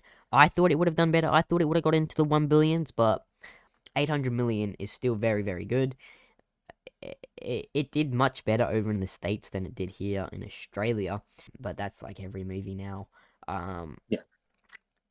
And it was received very well by audiences and by critics. Critics rated it 84%, and then us, the audience, 4.1 out of 5. So it's done really well money-wise.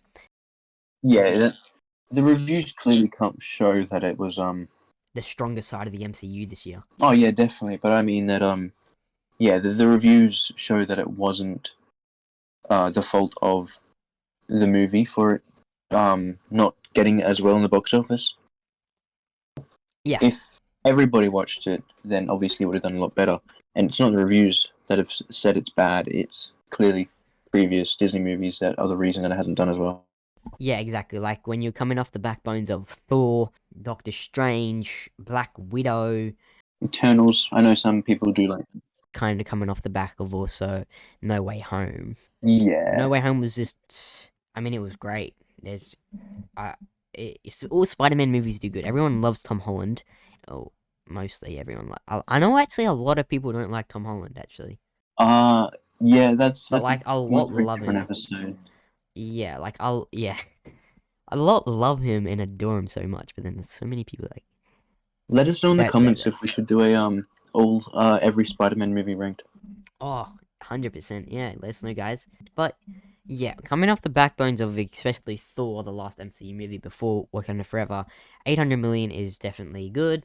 Better than Thor 760 mil it made. So I mean, I'm sure they're all happy with that over at Marvel Studios. And yeah, I don't want to get into too many details of it because we have talked about it before.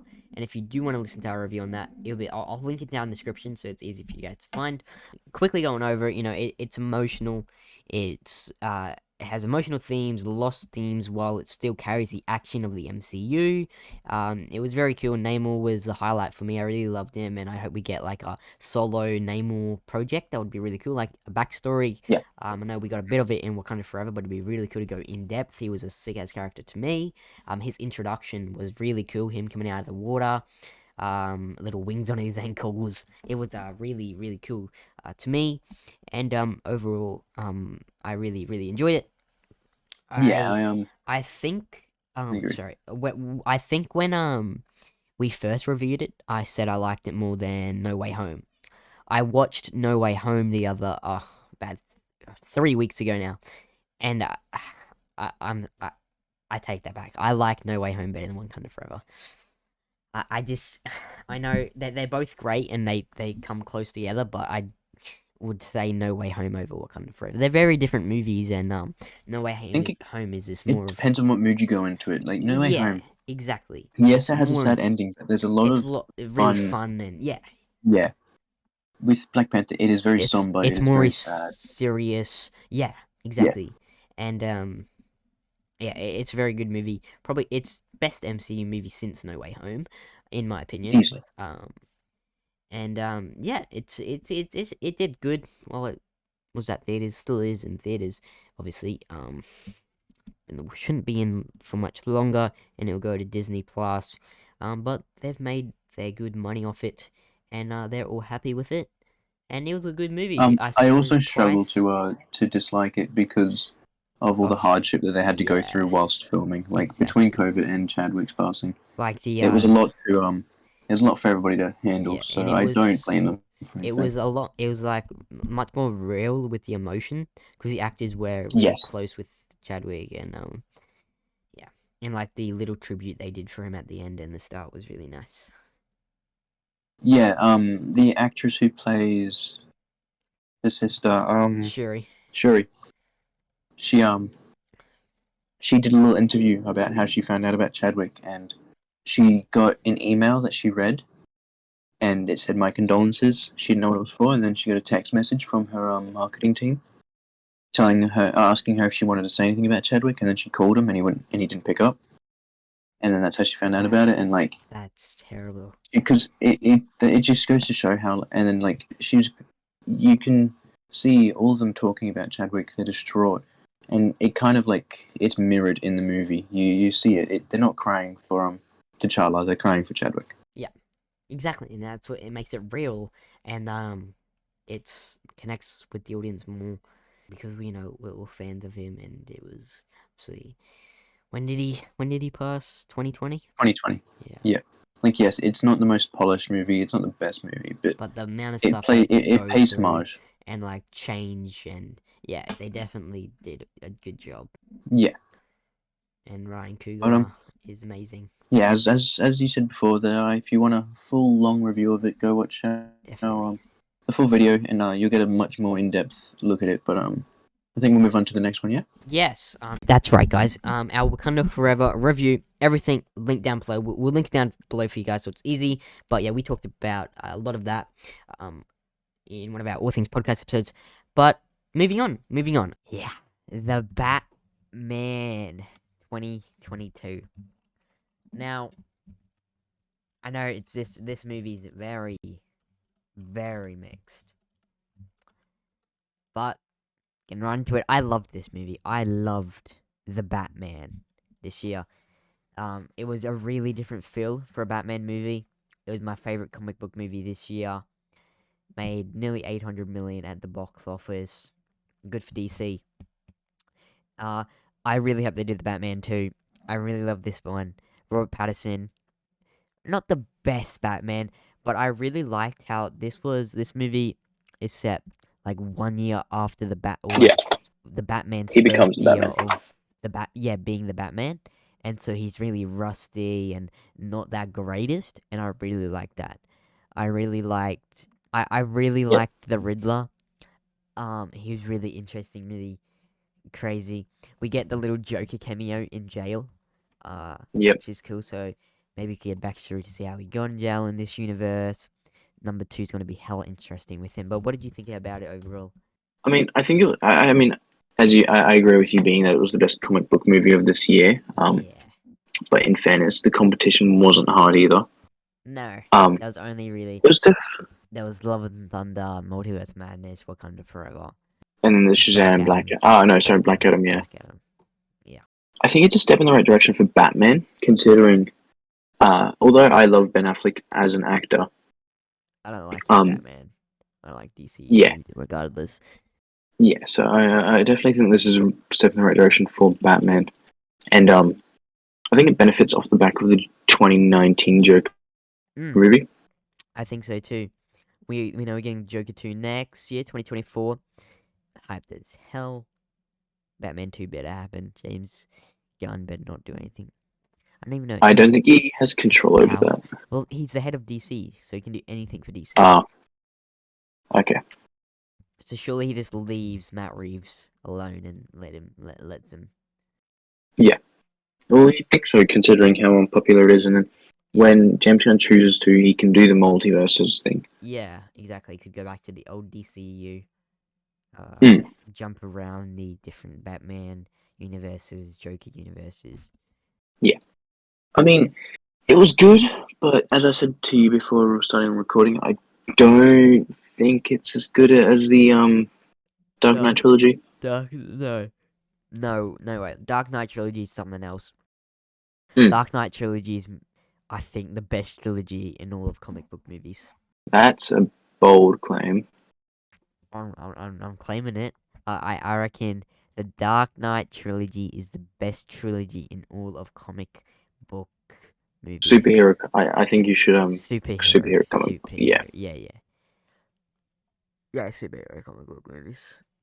One that I would throw out there, Captain America.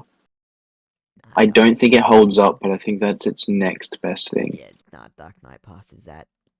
Yeah, yeah, easily. I think so. And I don't think that this Batman, like the 2022 Batman, will surpass it. Even with if there's two movies that come out, I don't think it'll do as good as the Dark Knight. Oh yeah, there's no way. I'd have to do something Um, special, but to beat Batman, the Dark Knight movie, which is the best Batman movie ever, up there for the best superhero comic book movie ever. There's no way they can be that. There's no way. Christian Bale as well, the way that I Batman, see it, Heath Ledger as that's what I Joker. was gonna There's no say. way. That's what I was gonna say. Like, you don't when you have to come up against Batman movies, you're not just coming up against Batman. You're not just coming up as Christian Bale as the Batman. You're also Coming coming up up as against the Heath Ledger Joker. as the Joker. Yeah, And that I don't think is something is that something. many things can do. Yeah, And no offense to Robert Pattinson, but I'm not a fan of him. that's fair. A lot of people aren't a fan of him. Yeah, yeah, I've seen It's that a not lot. going to be. I mean, I really like I think the Batman. It was really cool that it's the Batman's first year of being the Batman, and so I liked seeing the Batman fail at times, and I think that's a step in like the right direction. For Hmm. sequels going on, because they can build him up. He can have. I reckon he could have one of the best Batman character developments. Well, yeah, that's something that when I talk about the Batman, that's something that Batman doesn't do. He doesn't lose, right? You get Superman, who is a god among men, right? The Flash, the fastest man alive, and they can't beat, say, Doomsday, for instance, right? Which is fair. Doomsday is an amazingly strong character, but then Batman is just like, yeah, nah, I'm good. Yeah, I mean, I really also like the Batman suit. Now this saw this in the corner of my eye, my Batman figurine from the Batman 2022. Like, Mm. if you're watching on YouTube right now, Look at this. I really like this suit. It's a sick ass suit. Fully matte black, big tough. It's sick. I think. I reckon it's my second favorite Batman suit after Christian Bale's. George Clooney's with the nips. No, Yeah, I'm kidding. Don't hurt me. no. Christian Bale's is cool. I like the Sorry, not Christian 1980s. Bale. Sorry. What's his name? Freaking, why is my mind like out the window right now? Yeah, I need to go to the sleep. 1980s one. Tired. Freaking, He's in the Flash not yeah, movie. freaking yeah. He's Michael Keaton, That's it. the Vulture from Spider-Man. Yeah, Michael Yeah, Keaton. yeah. His one's pretty sick as well. But there's nothing better than Christian Bale's. What's happening to my mind right now? Alright, I need to go to bed. Apparently so, buddy. Apparently. Michael Keaton's really sick. You know the Batman yellow logo. Yeah, that's iconic. That's Think- iconic Batman. Yeah, I think Michael Keaton's mask, Batman mask, is my favorite mask out of them all. I really like the really, really pointy ears. Or like, what Yeah. are they? What are they? Are they even ears? Well, it's a cowl over his head. Right. I suppose the Oh, I take that back. bat Bale's. is. I take that back. My favorite would have to be. Uh, Yeah, I take that back. Christian Bale's mask and suit's the best.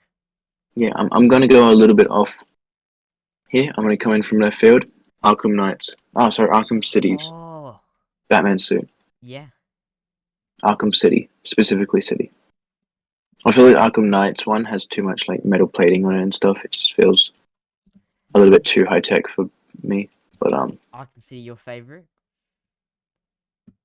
favorite game or favorite suit? Favorite Favorite suit. suit. Yes. Yeah, it's pretty cool. The cape's pretty cool. It, like comes over his chest. Yeah. Yeah, no, that's not a bad one. But yeah. Overall, what do you rate the movie out of 5? 4.5. Okay, that's pretty valid. The sound, like from everything. The one thing I didn't like was the film was dark. Yeah, that Visually one dark. chase scene. Visually That one. dark. There was that one chase scene at night where you couldn't really like. Yeah. At some points, it was hard to tell. The nighttime scenes were, and the whole movie's night except for like the funeral bit or whatever it was when they had that thing. When the Yeah. a lot of it was nighttime, and it was like really dark. Like I remember sitting there in the theater. I'm like, is the screen even on? Like it was hella dark. Yeah, I agree. I think that was quite annoying. That was I think a main The complaint biggest that flaw. everybody had. Yeah, that was the biggest flaw, I reckon. Everything else, cinematography is. I reckon this was one of the best shot movies, in a long time. What do you think of Robert Pattinson as Bruce? Because I'd say he's a fairly good Batman, but I heard a lot of people don't like him as Bruce. As a Batman, I think he's okay, but as Bruce, he doesn't give me Bruce, the Bruce vibe. Because I don't feel like he's cocky enough. And he's like, I'm not sure if you've seen Gotham or not. The TV show. Yeah. Parts of it. I haven't watched it in full. Very good. I recommend it. Yeah, a lot of people have said that. Yeah. When Bruce Wayne is like in public, he is very cocky. He plays the rich boy, right? Which is what he's supposed to. That's why people think he's not Batman because he plays the rich boy. I've seen this one clip on TikTok a lot. From Gotham, Bruce Wayne, is at like this auction. Yeah, and he just, that's it. Jumps to millions of dollars for something. Yeah. Yeah.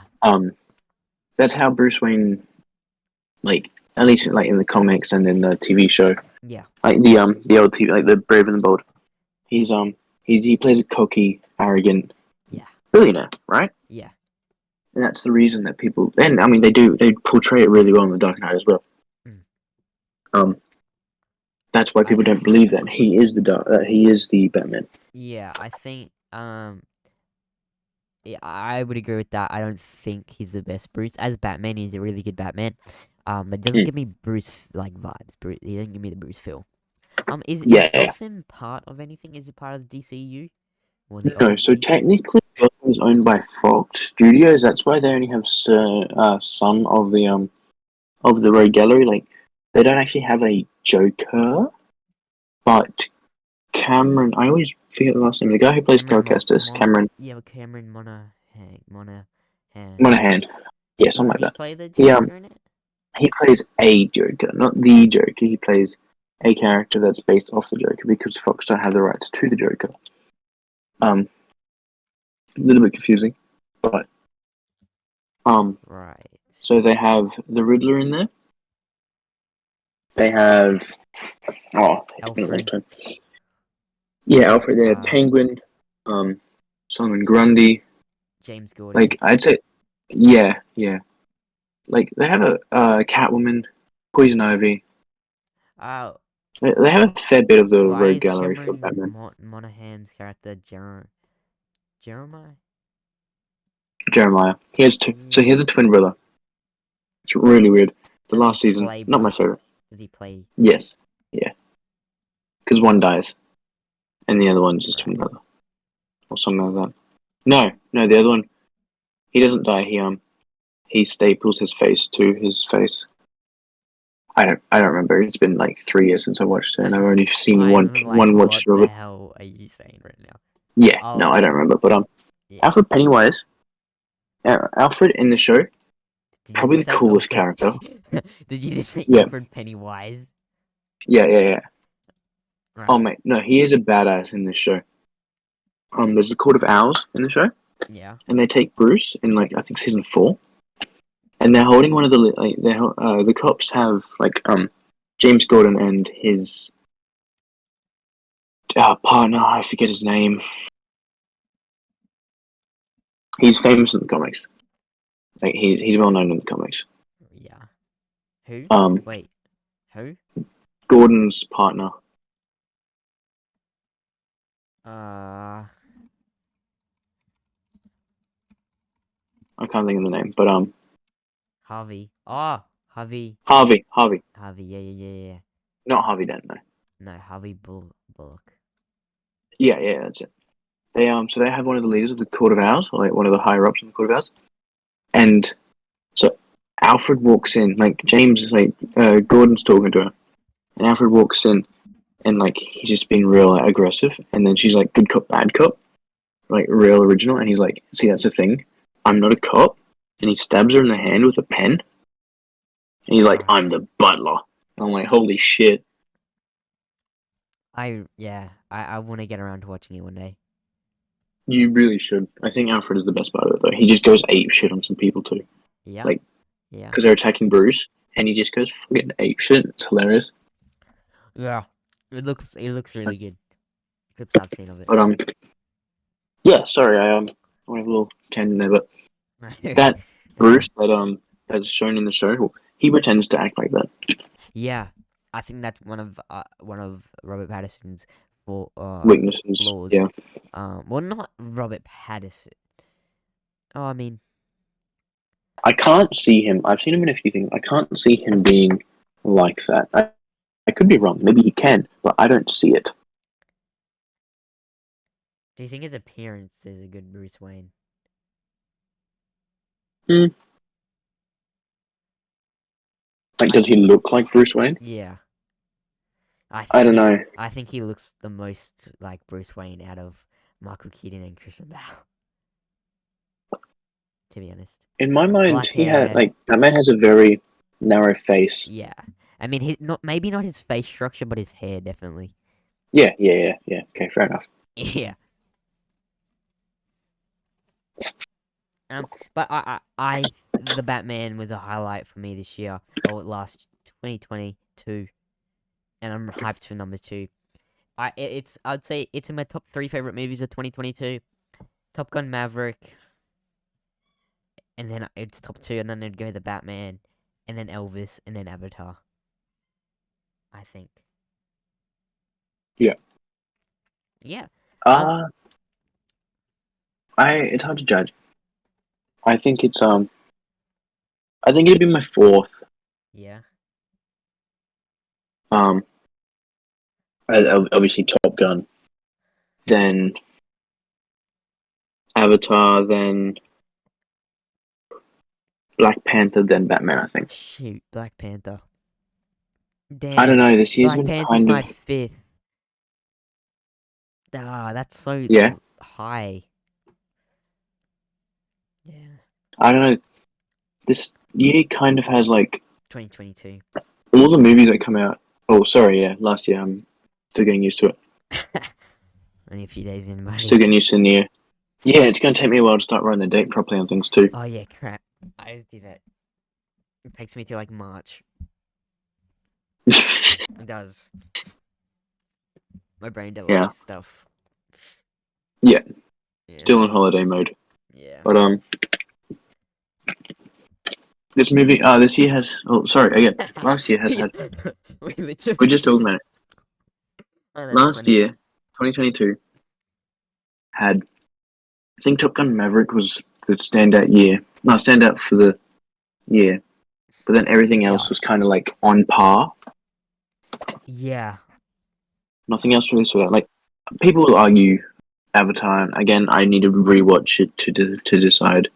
But like all the superhero movies, I feel like were on par with each other. Like nothing crazy. Black Panther, I think, was a little bit better, but everything else just kind of lagged behind.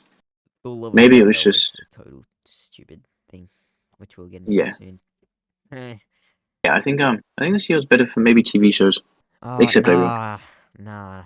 TV shows were whack last 2022. Bro, for me at Maybe least. 2022 was just shit. For me, yeah. I mean, we know, I'm glad we're past it. we know Pele. I Yeah, know this isn't regarding movies, but 2022, it Pele's death just made it even worse. But right at the end of the year. I mean, yeah, that's terrible. That's so sad. 82. But I know that's not anything movie related, but I wanted to just say that because, yeah, Pele was a freaking goat, man. Then he'll be missed. It will be he impacted uh football on a like He did. him and Maradona kind of changed football. They did. Pele more so on a World Cup level, not When he not won for a 3 club World level. Cups, Because that's hmm mad, man. yeah, although I think Mbappe is going to overtake him. Frick, I He's hope. already got one, and he's Yeah, but 24. Mbappe's just lucky. He plays for France, and France is goaded at the moment. Oh yeah, France has always been like top tier team for the I last don't like like 20 years, Mbappe, 30 man. years. He's selfish. Oh, he's an arrogant little shit. Okay, we're not all things podcast anymore. Back to the movies. The Batman, the Batman 2022. And by the way, rest in peace, Pele. All respect to you, dude. But the Batman. Okay, I just feel like I feel so bad moving straight on to coming off that. Like frick. Okay, okay, okay. The Batman 2022. Let us know, guys, what you guys thought. As I said, 4.5. What would you give it out of 5? I give it a 4.5. 4.2. 4.2, eh? 4.2. 4.2. Alright, that's fair. Let us know what you guys thought. And yeah, that's all I've got to say for the Batman 2022. I did my review on it on All Things Podcast. Episodes are still up, so you can go check that out if you want to know more about what I said. But yeah, that's about all I've got to say for it. Yeah, no, I agree. There's not much more for it, but Nah. I think the second, I think it's going to be a Top Gun scenario. I think the second one's going to do a lot better. Like, this Yeah, one did obviously well, but I think the next one, I think two, it's $1.3 billion. I hella hyped. We're Mm-hmm. obviously getting the Penguin TV show as well. Um, Oh so yeah. that's good. It's gonna be R18. Huh. It's gonna be crazy. So, yeah.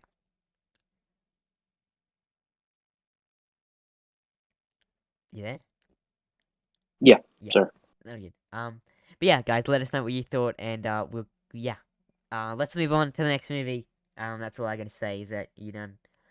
Yeah, yeah. Yeah. Um. Cover all of Now, it. yeah, but yeah. Let us know what you guys thought, Batman. It was, it was good. It was good for the most part. But moving on. All right. So back to the MCU.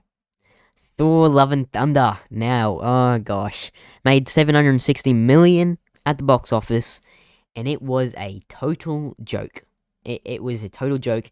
Yeah, it had its funny moments, but Black Panther Wakanda Forever had really good funny moments, while Thor has that cringy MCU funny moments. I know Tak Tawiki, who's director of this and writer, he always tries to add funny comedy moments into it, but they were just so cringe in this movie, and I didn't watch it in full. You saw it in full, didn't you? Yeah, yeah. I finished it all at Yeah, I skipped a lot of it, but I swear it was all a total joke. Were there any serious moments? Because I couldn't pick up on any. It was just stupid. Even when Thor and Jane saw each other again. Yeah, there's a few series like there is a few. They are few and far between, but Yeah, there's a few like the end where well, I'm gonna spoil it for you, I don't care. but Do it. Thor so Gore, they get to like the place they're getting, like I think it's the Eternal Well or something or other, because he wants to kill all the gods, so he's gonna wish it. It's basically like a big well of an Infinity Gauntlet. All right, Right. like it's of godly power, Right. and he was going to wish all the gods to die, but Right. he would die too, because then the sword, he lost the sword, and the sword's keeping him alive. Yeah. Yeah. So he was dying, and so Thor was like, "Bro, you got a daughter," because he got, oh no, sorry, yes, he got his daughter back, Mm-hmm. He did. and he's like, Thor was like, "Bro, you're gonna die. Uh, let me take care of your daughter." So now, Gor's daughter, who was born, like reborn from this eternal well thing, and now she has godly powers, is Wait. now Thor's kid, who is Wait. played by Chris Hemsworth's daughter, which is kind of cool. I respect it. Wait. Is that the little girl, and she has the little Thor hammer as well, and she like colors it in, uh, all Yeah, rainbowy? That's Gore's daughter. yeah, she was born from the eternal well thing, like reborn, because you know how she died at the start of the Yeah, movie. yeah, yeah. Yeah, Oh, that's okay, Gor's daughter being reborn, but it's Chris Hemsworth's daughter in real life. right. And she's got like a full Bogan accent. My Yeah. friend like hates it because Well, he even watched Chris the movie like a few Hemsworth. weeks after me. I swear the only normal Australian actor is Hugh Jackman. Sorry, I but watched a video last night of him downing an entire bottle of gin in an interview. well, Yeah, no, I'll send it to you. It's great. uh, Australian actors is something else. We got. I'm sorry, but we don't have the. We cannot act. No, Yeah, not really. truthfully. No, we have a few really good female actresses. Yeah, Margot Robbie. Is, I'm not a is it big fan Nicole? of. Is Nicole Kidman? Nicole Kidman is, yeah. Yeah, Hugh I'm Jackman is a good actor. I Yeah, I just think like Hugh Jackman. this movie wasn't great. My Oh, sorry, Chris Hemsworth is also a good actor, but it's just I don't like. this movie wasn't his best. I do like Chris Hemsworth, but I don't. But like my family doesn't, and so they've kind of influenced me not to like him. But he's alright. I don't like Um, his voice. I don't like any Australian actor's voice except Hugh Jackman. Our accent. I don't what like Australian accents. It's way too heavy. it can be. uh Watch watch Extraction on Netflix. That's one of his better movies. right. It is really good, actually. They watch it. Yeah. Um, Okay. but no, this Thor movie was disappointing, It and was like the only good one Thor I and feel two, like was the first one. yeah, one and two. One wasn't okay. One's bearable. One isn't as I think one is overhated. That's what I'll say. I like Two, one. yeah, don't. Two's okay. Like two, yeah, two you can shit on. Two's not great. It gets. Three is such a change. It is Like because yeah, it's very different. yeah, It's and that's totally, good. Like and it is. But then Thor: Love and Thunder, Thor 4 goes straight back down again. mhm. So Thor, yeah, like the Thor franchise is really on and off. Definitely not the best franchise in the MCU. No, it had one standout movie, Yeah, and two that's the meh, and first then one, and then a total Dharma. joke. Yeah, Yeah, I think this movie makes Dark World look less bad. Dark World was okay. I haven't seen it in ages. It was ages ago since Yeah, I saw it. no But revive. it was okay. I thought it was okay, but it wasn't definitely. It was kind of like a movie I wanted to finish, Yeah. I You're guess. just excited for it to be over. You just want to Ye- watch it to have ye- said you've watched it yeah, before. exactly. But what? Yeah, what do you think the best franchise is in the MCU? Captain America. Captain America. First Avenger, solid. Not amazing, solid. Winter Soldier, probably one of the best movies. Oh, that's amazing. Civil War. Surprisingly, some people hate it. I enjoyed it. I can see it. I can see why people don't love it though. Um, Civil War. Okay. yeah. I mean, I'll have to rewatch. I need to rewatch Marvel, but Civil War is Do you like it or do you not like it? It is I don't like it, nor do I like it. I don't like it, but I don't hate it. dislike it. Yeah. No, I get you. I get you. But no, Winter It's Soldier. not a movie I would want to go and watch, like sit down and watch. Yeah. I like Winter Soldier. That's great. Yeah, Winter Soldier is I'd put it as maybe the best MCU movie. Fair. To me, probably Infinity War is the best MCU movie. Oh yes, of course Infinity War is in top three. See, that's the thing. Some people would argue that Thor Ragnarok would be up there. That's why it's such a letdown that this is that Love and Thunder has been scuffed. Like it, you can use the same excuse that we do for Black Panther, where COVID.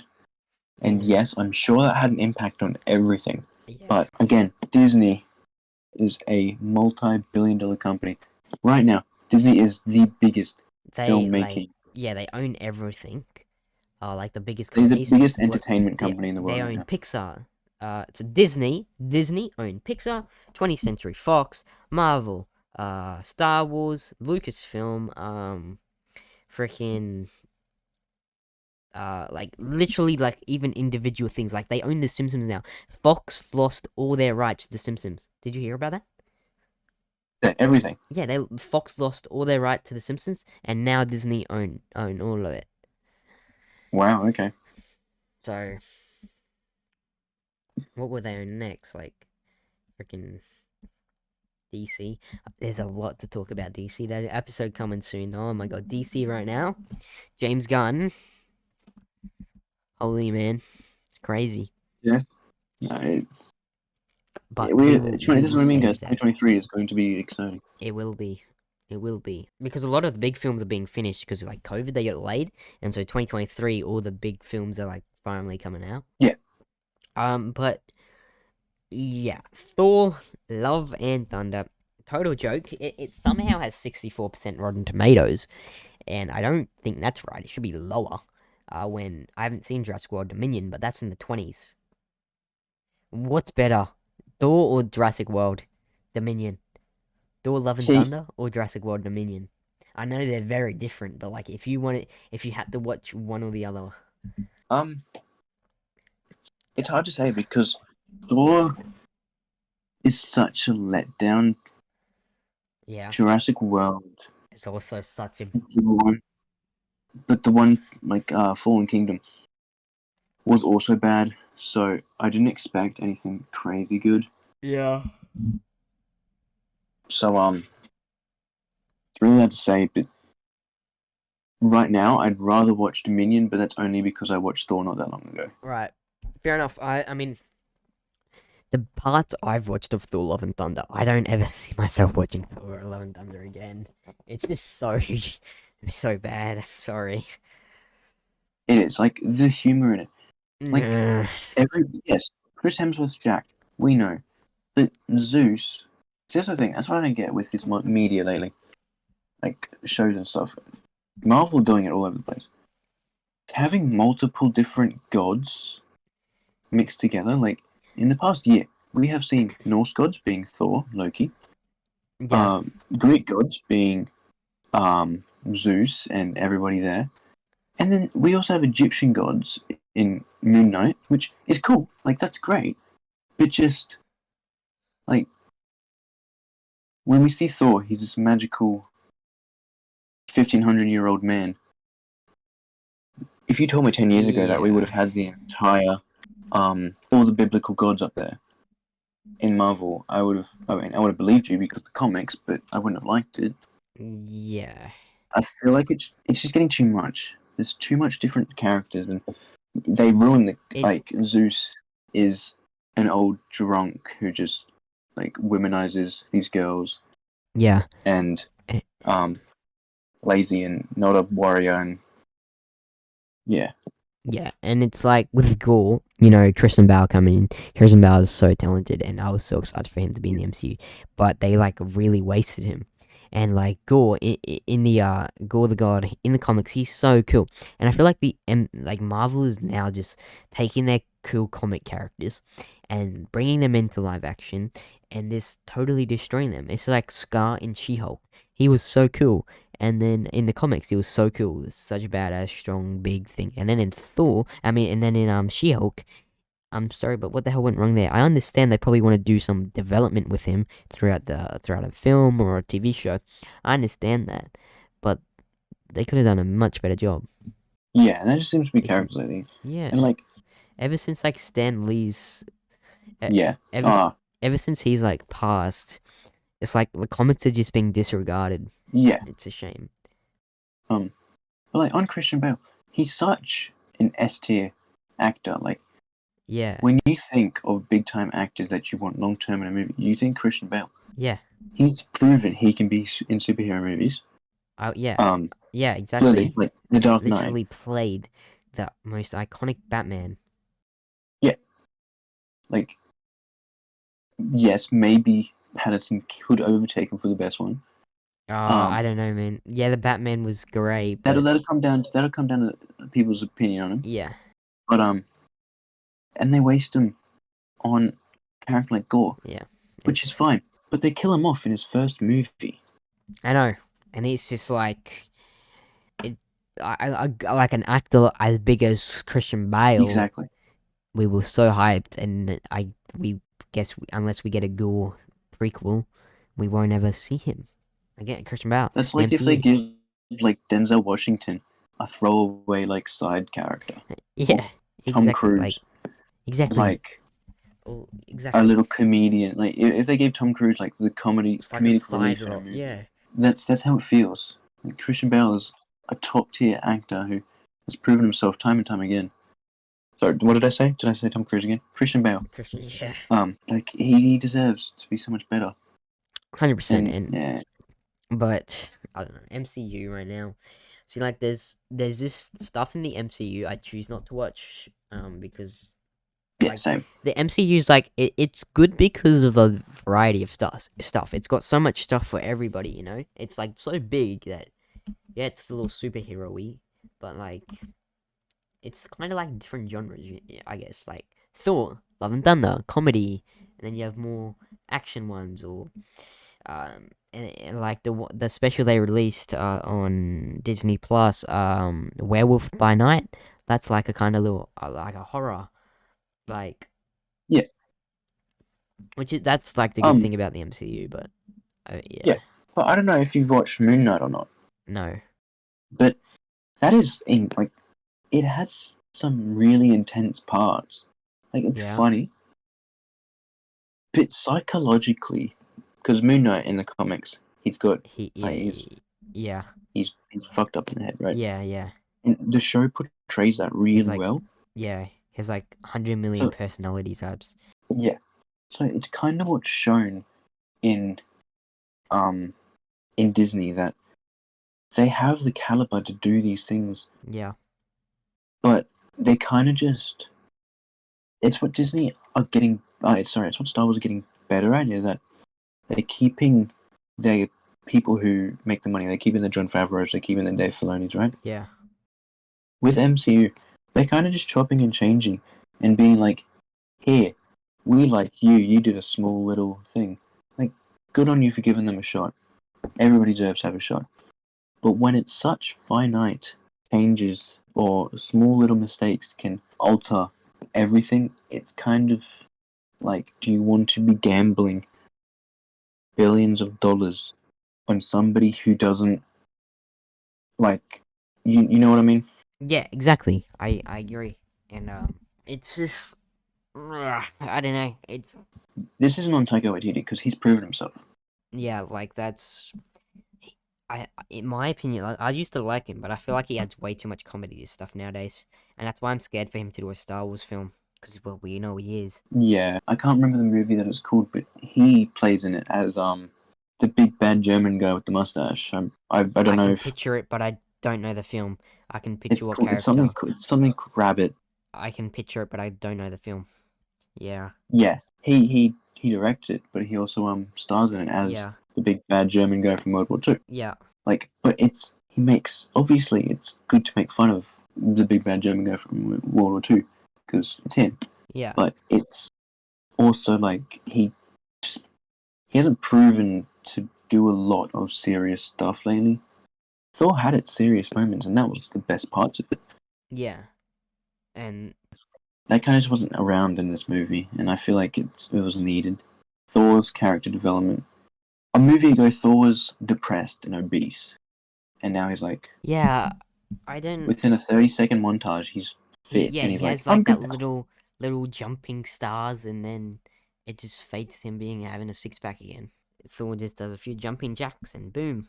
Yeah, it's all well and good, but Disney really need to learn off it as Yeah, their audience is growing up. This isn't 2008 anymore. exactly. But well, that's the thing. I think they just try to target the same age at all times. They don't try to follow their target audience. They keep their target audience at young children, and then when people grow up, they just say goodbye to them, and then new children come in. And I get that, that's what I liked about but like with like Andor.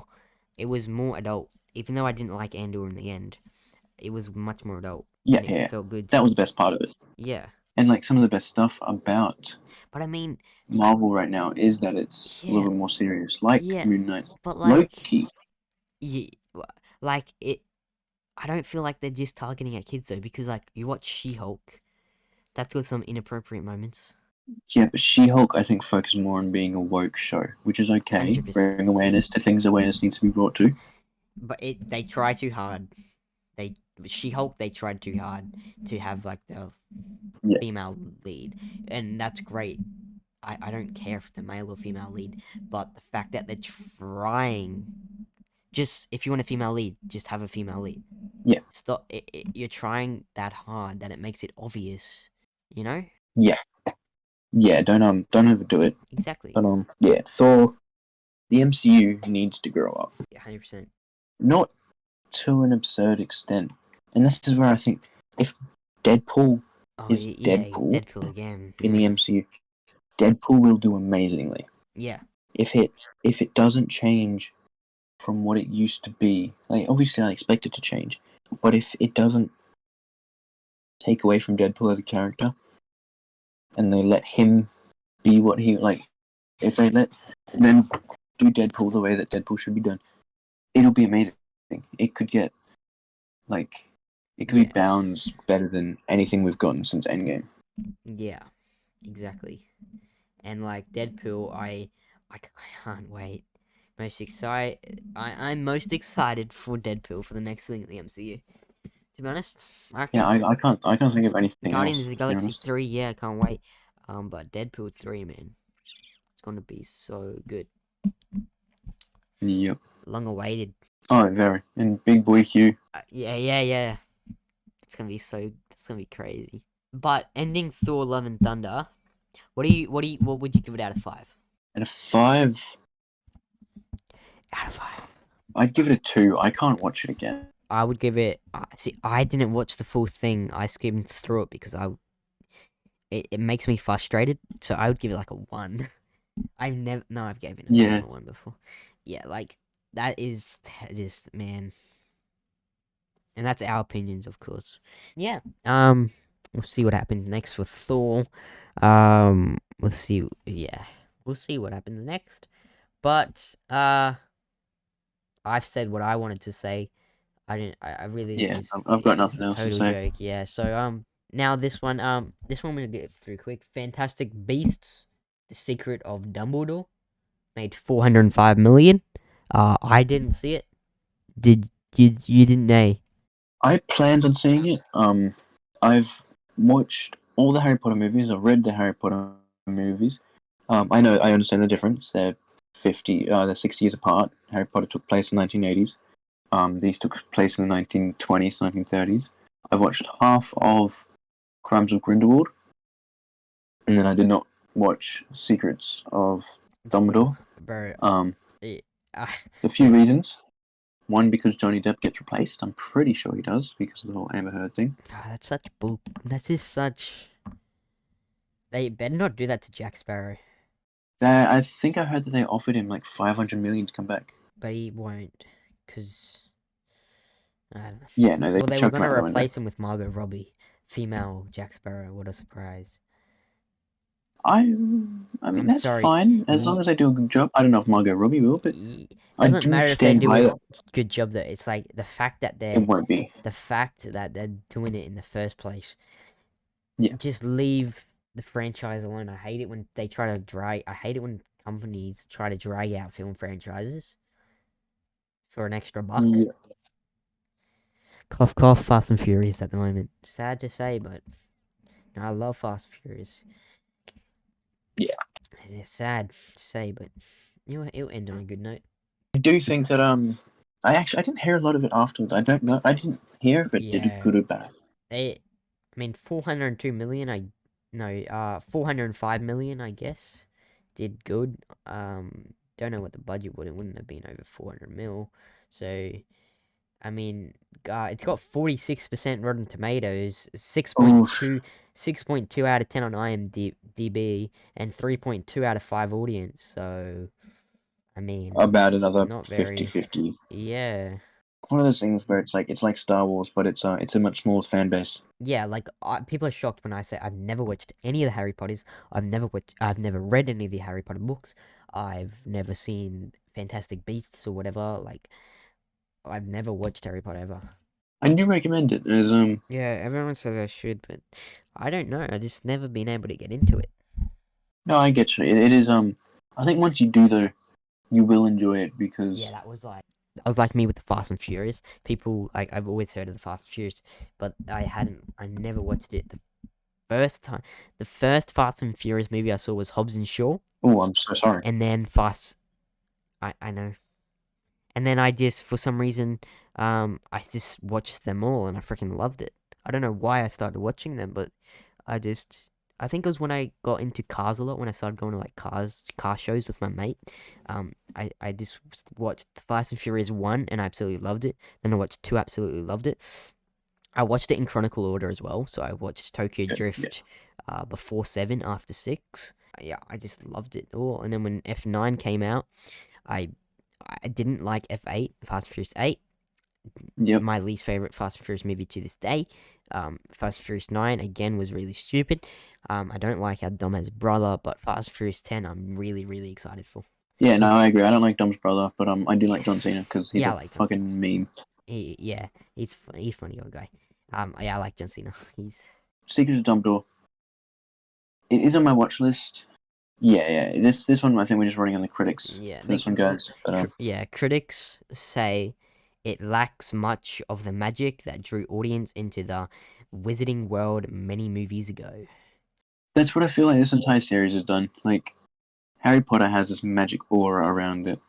The Fantastic Beasts, they just, for me at least, they don't have that same magic. Like, Harry Potter is a compelling, like, sad Yeah. Well, story. guys, I promise all of you. Okay, I will watch Harry Potter one day. I don't know when, but one day, and we will rank all the Harry Potters one day. Yeah. One day, I've surely got to watch it. Yeah. I'll watch them. We'll do a watch party together. Yeah. Yeah, bet. One day. But no, Fantastic Beasts. 400 mil at the box office. And I know it's, yeah. I mean, I didn't have anything to say because I got no idea. But I mean, moving on because like, if you want to say anything else about the franchise, If you like Harry Potter's, give it a watch, but don't expect too much from it. That's all I've got to fair really enough. Yeah, add to that. Now, Sonic the Hedgehog 2, 402 million, another good animated, well, not animated, but like, Sonic the Hedgehog 2 made 402 million, and yeah, apparently it's just as good as the first one, and the ending sets up something big. I saw the end credit or whatever. I didn't watch the movie. You saw it, didn't you? Yeah, it's my second best movie of the year. Really? No. Oh. Oh. Why was it not good? Where did I rank it? Yeah. Okay. Bro, I got 4.7 out of 5 audience. 69. Yeah, it is it's a solid movie. 69% Rotten and 6.5 out of 10 IMDb. Like, if the Mario movie is better than this, the Mario movie will be amazing. I think Mario should be. Because I think Mario will crack 1 billion, bro. oh yeah, it's Mario. It has to. Yeah. But like if Mario is anything like Sonic, Anyway, it'll do great. shows Sonic was good. Sonic, it has charm. It's funny. I've watched like It's half definitely of a the kids first movie. one. Yeah. Yeah. I've watched like half of the first one. I didn't finish it. Yeah. You should watch them. I actually watch them because yes, they might look like kid movies, but Yeah. Sonic is peak, bro. Yeah. It's one of Jim. Fair. Jim Carrey did announce his retirement after. Yeah, so his last movie probably. Quote unquote dies at the end of Sonic, which means his final words in cinema history were something along the lines of I don't remember what it was, but it was something cringy like "See you later, alligator," something like that. I don't remember it. They probably did that on purpose, you reckon? Oh, I'm not sure, but if you looked it up, just Jim Carrey's final, yeah, I'll look it up right now because it's bloody amazing. But like the cast is great. They have Knuckles, Tails. As you said before, the little sneak peek at the end, it's Shadow, who is my Oh yeah, at the end. racing character, because he's the goat. Like, there's so much good stuff about it. As I said, it's charming. It's funnier than Thor, which is not hard. Jim Carrey, it's sad to see him retire. He's done amazing stuff. He was amazing in the first two, in both Sonic movies. He plays the Eggman, doesn't he? Like, yeah, whatever his name is. Yeah. I think I played Sonic. I think like when I was much younger. Not much though. I wasn't big. I was more of like Mario player. I played lots of Mario, like on Nintendo Wii. Played Mario Kart, Super Mario Bros. That's my favorite. Like in the movie, it is a spoiler, but Sonic goes Super Sonic, where he goes all golden. Oh yeah. Like yeah, it is a good movie. I enjoyed it more than I probably should have. So I'm not complaining. Knuckles, who's played by Idris Elba, he does really good voice acting. The voice acting in this movie is really good. Yeah, that's do we know who's playing Shadow? No, we're not sure. He doesn't talk, does he? In the end credit, he just like wakes up or something. Yeah. So yeah. If Jim Carrey doesn't do any more movies, his last words in cinema history is "Later, hater." Later, hater. Bro, that's legendary. That is legendary. Bro, one of the best actors ever, man.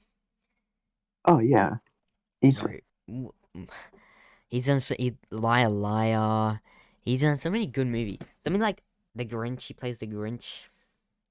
Ace Ventura. Yeah. What's his name? He's played in so many funny movies. Dumb and Dumber. Dumber. Oh, I love that movie. Trying to think, what are the big ones at the end? Oh, The Mask. The Mask. He also plays in the Batman. He also plays the Riddler. Yeah, for the Green Riddler with question marks. Yeah. He's done so much stuff. Yeah, but no, Sonic 2, guys, watch it. Yeah, better than Thor, better than Doctor Strange, better than Jurassic World. What do we know when 3's coming out? I think 2024. 24. Wow. Well, yeah. I mean, looks good. I probably check it out one day. I mean, I got to finish the first one, but no, it definitely looks good. Seen sneak peeks of it, so yeah. But now the next one. Apparently, you were very disappointed in Uncharted. It was I couldn't finish it. Bro, the video game is so good. I didn't see it. I wanted to go see it. I was originally going to go see it with my mates, but we saw. Okay, yeah. This is. Okay, so me and my mates were deciding what to watch. We were going to see Uncharted or Morbius. I wanted to see Uncharted. They wanted to see Morbius. So we ended up seeing Morbius. I know. You're probably lucky, to be honest. Really? Morbius. Bro, I really wanted Okay, to see it's Uncharted. Morbid time, but It's Morbin time. it's still better than I couldn't finish Uncharted. I Really, bro? recently, I recently finished the first game. I've played them all Yeah. before. Don't Yeah. worry. But I've recently played the first one. I'm halfway through the second one right now. I shouldn't say halfway through. It's fun I'm in the as. mission where you first get to Nepal. Yeah. Oh, Um, yeah. the storyline boring. The actors so far off. It's not funny. Tom Holland's only in there because he's on a contract with Sony, and he will make them big bucks, in which he did.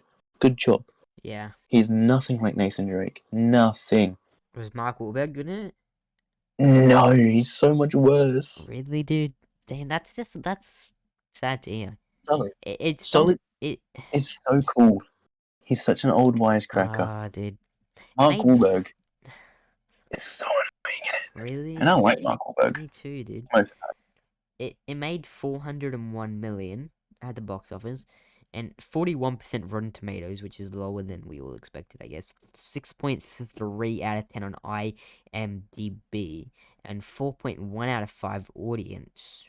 It really doesn't surprise me. What would you give it out of 5? Again, I haven't finished it. I'd give it Oh, like yeah. 1.5. I actually Really, can't dude, bear. that's a shame. I really wanted to see it. It might just be because I have such love for the other one, which is biased. I know, but Yeah, like I mean that's fair enough. they only picked the actors because of their caliber. They're great actors, but you can't. The entire movie is a cash grab, right? They fly through it. Like the whole plot of it is just like, yeah, no, I know who you are, Nathan Drake, and he's like, yo, how?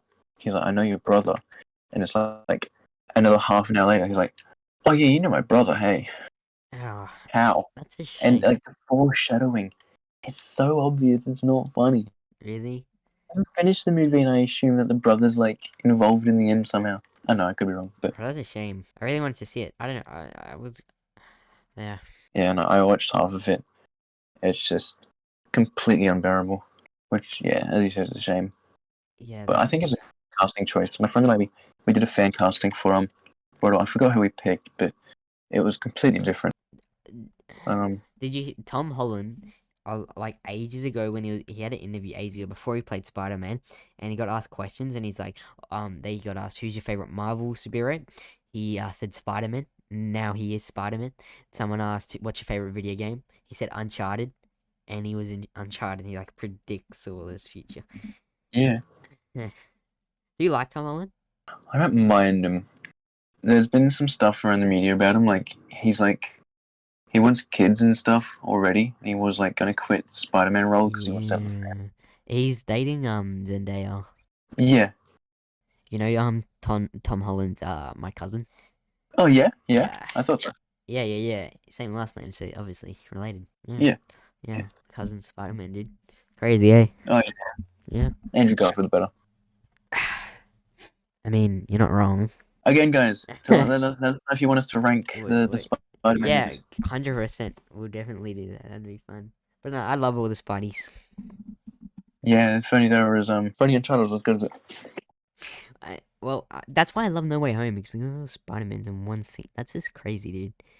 Were you there opening night for it? No, yeah, I know. No, I saw the Batman opening night. I saw Spider-Man not opening night, opening day though, like the day after it came out. Yeah, no, I saw it opening night.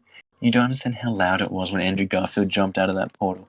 Holy shit. I remember yeah, I remember it. But like movies like that, like when there's audience reactions, it influence you to have a reaction. So Yeah. that's why when I watched it at home by myself, it was a lot different than your cinema experience. But I still Yeah, freaking loved it. That's really cool cinema goggles. Yeah, exactly. Yeah, cinema, your people around you influence your yeah. But yeah, Uncharted. I mean, yeah, I've heard a lot. Apparently, it was really disappointing.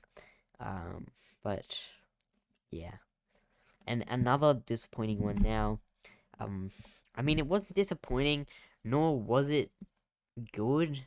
When I first saw this movie, I thought it was amazing, and I freaking loved it. But looking back now, it's really just a neutral superhero movie, and that is Black Adam. And Yeah, I haven't seen that, you so didn't this one's see all it. you. Yeah, you really don't need it. It's really neutral. It's such like a neutral superhero movie, like that has the basic script for every superhero movie. And yeah, it was cool at first. Like the special effects are good. It's got 39% Rotten Tomatoes, 6.7 IM out of 10 on IMDb, and 4.4 out of 5 on audience. And audiences love The Rock, so I mean, I don't blame them. But The Rock is cool. But I don't know if you've heard lately. The Rock unfollowed Black Adam on Instagram. He unfollowed Warner Brothers on Instagram, and he unfollowed DC on Instagram. He's going on strike. He's really pissed with DC at the moment, and James Gunn. Um, Henry Cavill is no longer Superman.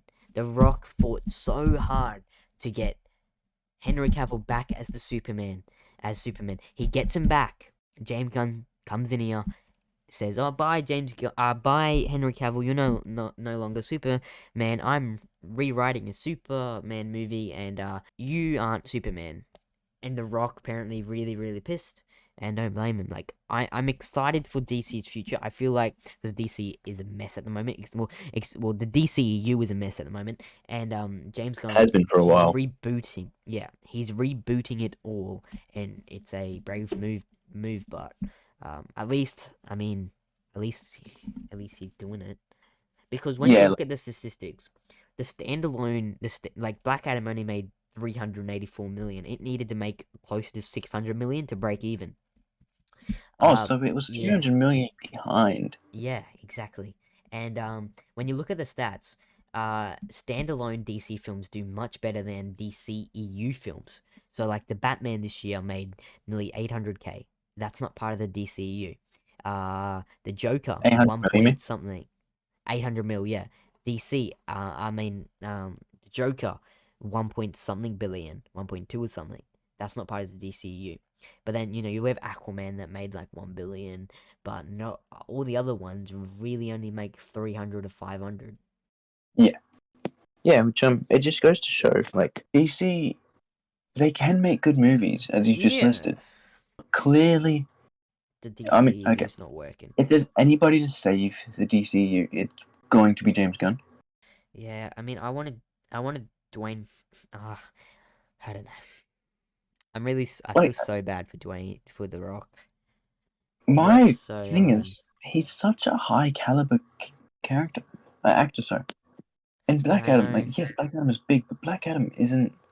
He's no Flash. He's no Yeah, Superman. No Batman. Obviously, I don't expect The Rock to be the Flash. Some massive, yeah, like, fucking 200 kilo guy yeah, playing the Flash. But you know what I mean? yeah. I do. But yeah, we'll see. It needs a reboot. But I'm sad Henry Cavill's gone. He put out his statement on Instagram and stuff, and Yeah. it's really sad that he's gone. And I don't know if who will be playing Superman now. James Gunn is writing a Superman movie.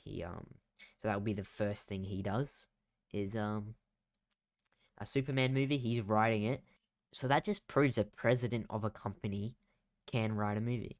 So look at that. Dave Filoni can become the president of Lucasfilm and still write Star Wars stuff. Yeah. So I'm excited to see what James Gunn can do. A lot of people are angry with him, but I trust him, and I feel like people just Yeah. need to be patient, and people Well, aren't patient these days. he did the more recent Suicide Squad, right? Yeah, and that was Which good. that was good. Peacemaker. Which was good. He did that. You haven't seen it, have you? I But I haven't, loved but it. Like, yeah, better than any Marvel TV show that's come out. yeah. Loki Yeah. better than Loki. Yeah. All right, I gotta check it out. But yeah, James Gunn. I mean, he done Guardians of the Galaxy as well, and so last Marvel project was Guardians of the Galaxy 3. Kevin Feige got asked to take over DC, but he politely declined. Imagine that. I mean, Imagine that, the president of Marvel okay. going to DC. The reason I think Marvel's quality has dropped also, I've said this before, it doesn't have competition. Oh, Like literally, what other superhero stuff is out there? DC's their big rival, and DC's not doing good. So there's no reason for Marvel to really push themselves to make good movies because they can just blast out movies, make hundreds of millions of dollars, and not have to worry about fans like shifting over. Yeah, exactly. And it's So like I want DC to come back, dude. DC have the next 10 years, Yeah, especially now. If James Gunn can do James Gunn stuff, DC have the next few years, have the next decade. I mean, I'm so excited for the Batman 2, and that better not get cancelled. Well, it's outside the DCU, so I don't see how Exactly. he would have much control out of it. Well, I mean, I think it'd also be pretty silly if he were to because of how well it did. exactly, and like everyone wants Batman 2, or majority of the people, and there's a few tad that don't want it, but like mostly everyone wants it, and I am one of those people because the first one was amazing, and like Joker 2, we know we're getting that next, no, 2024, I believe. Isn't that a musical? Yeah, okay. I don't know, man. Apparently so. Nice. I don't know. They started filming the other day. Lady Gaga is in it. Lady Gaga's in it, playing Harley Quinn most likely. You may not like Margot Robbie, but she is the best Harley. She is an amazing Harley Quinn. Yeah, I agree. But Lady Gaga, dude. I'm not big on Lady Gaga. Yeah, Hate me all you want. I'm not big on Lady Gaga. Me either. I hope Joker 2's good. Surely. Yeah. Well, no, it's kind of crazy that Yeah, DC's got a big future. It's looking bright, but it's also looking dark. They got to be really careful and do it right. But I believe James Gunn can do it right. Yeah, well, this future looks like it's Henry Cavill and the Rockless. Henry Yeah, Cavill's like Rock. that's really We don't know yet. sad. But he could have just. This is what I mean. He's such a high caliber actor, and they throw him away on. Not throw him away, but he could do so much better than Black Adam, like Shazam's villain. Maybe we might see a Rock go to the MCU. Oh, that'd be. Well, Harrison Ford is going into the MCU. Yeah. Playing Red Hulk. Yeah. Crazy. Which is the unexpected. I could never see Harrison Ford being in Marvel. Yeah, but I could see him being the Red Hulk. He's always cranky. Yeah, I mean that's fair. He's perfect Red Hulk too. Perfect. Yeah, he's a cranky old man. So just Yeah. give him some red skin and just be like the '70s show. Yeah, he'll do a good job. So have to that, but no, Black Adam neutral superhero movie. I do recommend it, but I mean, you'll have fun watching it, but it's not a really serious movie. Like it's just a a good movie to watch once in a while. Have a fun movie to watch. Good superhero movie, I guess. But it's just really neutral, like But it's Yeah. cool. I liked it much better when I first saw it, but looking back now, yeah, it's alright. Yeah, I mean, it's what I mean. It's a small movie. I don't expect too much from it. But no, DC, good luck to them. I mean, obviously keep everyone up to date. But yeah, I think moving on now, cause don't want to drag this episode out for you guys. But now this is one part of Top Gun with me. I reckon it's like this is like my favorite movie this year, tied with Top Gun. I love the Batman, as I said as well. Top Gun, the Batman, and Elvis. I didn't think I would like Elvis. I took my mum to see it in Gold Class for her birthday, but it was such a good movie. It was like really good. Yeah, everybody's so 50-50 on it. When it was out, it was like you either loved it or you hated it. I really liked it. So it's 77% Rotten Tomatoes, tomatoes, whatever you 7.4 out of 10 IMDb and 4.5 out of 5 audience. I give it a 4.9 out of 5. It was really really good. It was perfect. Directing, the acting, it was set in different times, like part of the movie when Elvis is growing up, and it all did it perfect. And I did a review on it, guys, if you want to listen to that. But yeah, I really enjoyed it. It was actually really good, and I think Austin Butler, who played Elvis, deserves an Oscar. Tom Hanks, who played the Colonel, I think he should get an Oscar for Best Supporting Actor. Baz Luhrmann, who is Australian, he should get an Oscar for Best Director. He also liked my Instagram post a while back, which was pretty cool. But no, it was amazing costuming. I reckon it's got a chance at the Oscars for So we'll definitely be watching the Oscars. I really hope Austin Butler wins because he did an awesome job. Yeah, I hadn't seen it, so No, there's not a lot for me to say on it, but no, but no, I really enjoyed it. My mum's a big Elvis fan, so yeah, no, it was good. It was actually really good. It was a cool movie. But no, can't really say much about it. It was just electrifying. It was so cool. It was great. But now another one I didn't see. Bullet Train, 239 million. I didn't see it. I wanted to, but I also didn't want to. It looked like just a remake of that train movie Liam Neeson was in. But it's got 53% Rotten Tomatoes, 7.3 out of 10 on IMDb, and 3.8 out of 5 on audience. You didn't see it, did you? no, yeah, I was kind of like you, where it never really Yeah, I didn't. stood out to me No. too much. So Yeah, I was it never was. fussed on seeing it, but Yeah, I'll definitely give it a watch because I don't maybe. dislike Brad Pitt. He's definitely not a bad actor. Yeah, He just hasn't been in as much things big that I've stuff lately. watched. Like Yeah. I know he's really good in the Once Upon a Time movies. He's not stand out for me, and this movie just never captured my attention. I've seen snippets of it, Yeah, same. and it looked funky, it looked Yeah, weird. it did. Critics are saying Bullet Train's colorful cast and high-speed action are almost enough to keep things going after the story runs out the track.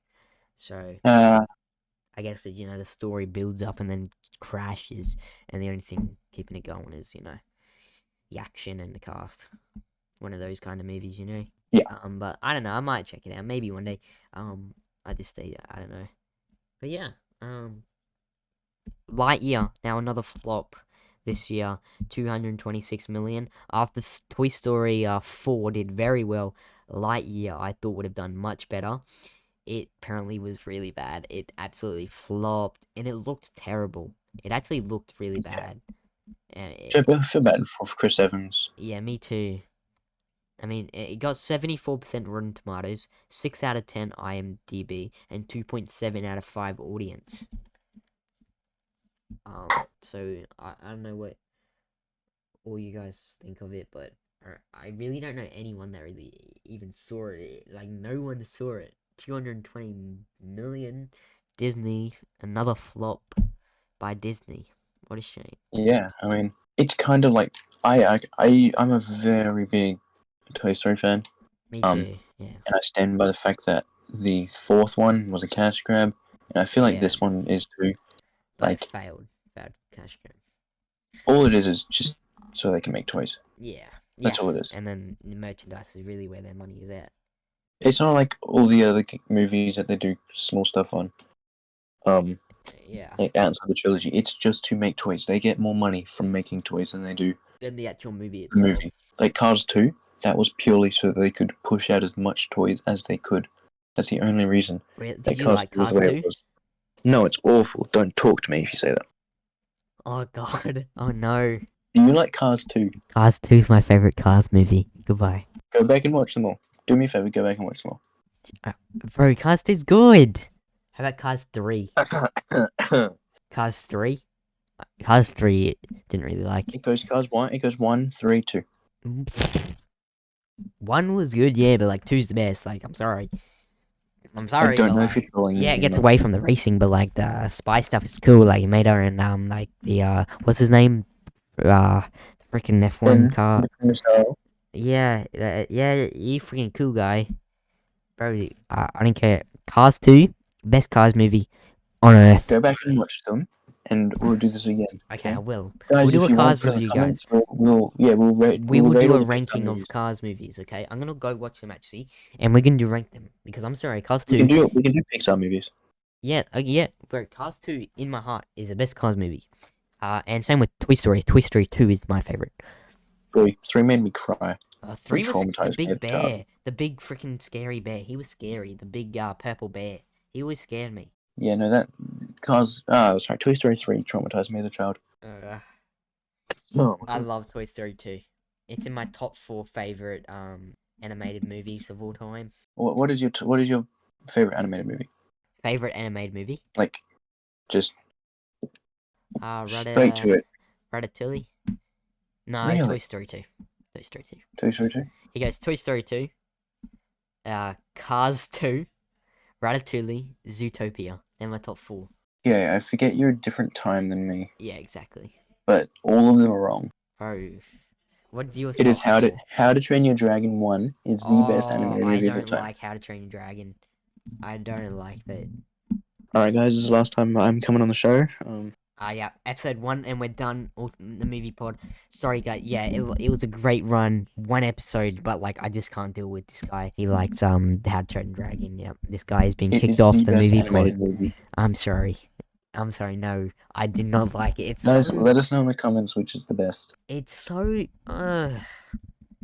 Do me a favor, watch them all, and then we'll I'm do a not ranking watching How to later. Train Your Dragon. I'm sorry, I cannot. How many are there of How to Train Your There's Dragon? 3. Maybe. I'm sorry, but like. They're better. Okay. Yep. We'll do it. Good. And I'll just so I can prove to you that it's the worst. Well- what is your top 4? How to Train Your Dragon? Oh, That's just shit. Come on. ridiculous. Okay. How to Train Your Dragon, Cars 1, Toy Story 3. This isn't in order.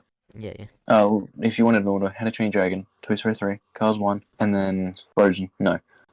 Flushed Away. That was a great movie. Over the Hedge. That's good too. It's alright. I recently watched Tangled with my partner. That's good. Tangled's peak. Don't say that's the top in your top 4. Tangled is so peak. Tangled's good, yeah, but like, oh no, actually, Tangled's actually really good. Tangled top is so good, bro. Tangled's good, but like, not top 4. Oh No. no, there's too many good animated movies. Wreck-It Ralph, man. Oh, that's in yes, my top good 4. shout. Bro, Wreck-It Ralph. Oh, that's my top 4. Okay, I kick out. What do I kick out? Zootopia. No, I love Zootopia. I don't know. Ratatouille. I kick out Ratatouille. Wreck-It Ralph is in there. That's fair. I can back it. Bro, Yeah, I'm not sure what my 4th will be. Maybe Bro, Wall-E. Wall-E's also. There's too many good animated movies. Up. Up. Oh, just too many good. That Lego Batman movie. I watched that recently. That movie's so good. Bro, there's too many good ones. There is. The Yeah, guys, that's what Simpsons movie. we'll do a full animated movie Yeah, we will, ranking. bro, because there's way too many. We have to decide. Oh, that's crazy. What movie we're talking about? I forgot. Lightyear. Oh yeah, no, Lightyear's Was terrible, guys. Lightyear. I'll go watch it. No, I don't know. Yeah, no. Anime movies, it's not it for anime movies. Animated movies nowadays just do not hit. Like, what's out now? Strange World. Like, they just don't, like... Sonic 2 is my 4th. Oh, yeah, true, Sonic 2. But that's Would that not be really no. animated. Yeah, no, okay. Bro, there's Um, also Despicable Me. Despicable Me 1 is so good. And 2. Oh, there's so many good animated movies. We have to do There a is. ranking, guys. We're doing We will, episode. we will. Okay, bro, we're gonna hit the 3-hour mark this episode, guys. First episode, and we're gonna hit 3 hours. That's crazy. Welcome to the You movie. know we're gonna pod. get flack for not saying Shrek, right? Shrek's not in my People are top gonna 4. Shrek's not in my top Shrek. 6. Shrek's not in my top 8. Shrek's in my top 11. No, it's probably like my 11th, probably. Nah. I think Shrek 2 is better, but that's just because the soundtrack makes me I go don't even nuts. know. Is Shrek 1 the dragon one? Yes, Yeah, they're I all the like dragon that. I like it, but I don't. How about the second one? What's the second one? When they're in the place and the fairy Place. godmother. It's when they're singing, I need a hero. Don't remember. Oh my god, get on Shrek the third. I only remember Shrek 1. That's crazy.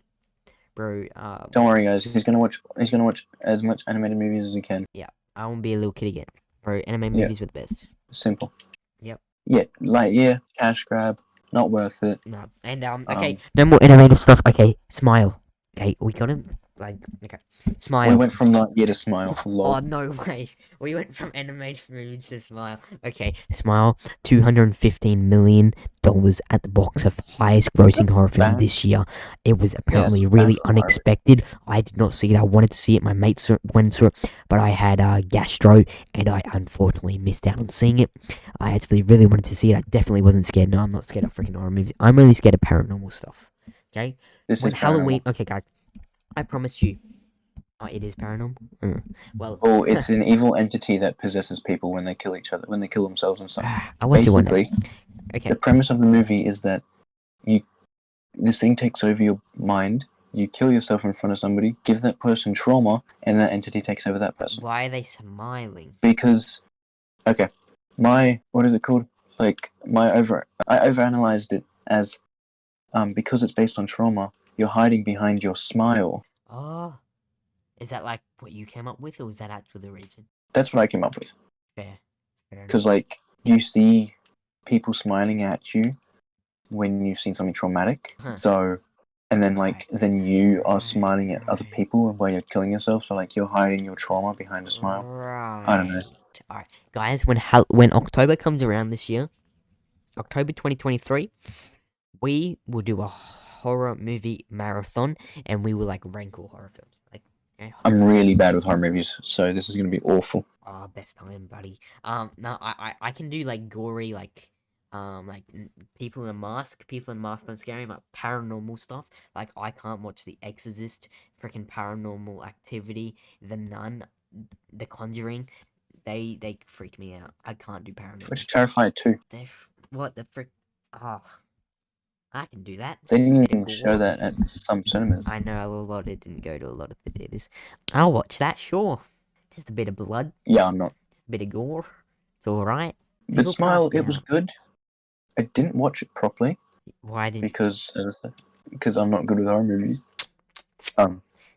Fair enough. It was creepy. Some people called it boring. It really depends on your horror taste. Everybody's different. Some people think that a lot of people I've heard said it was boring.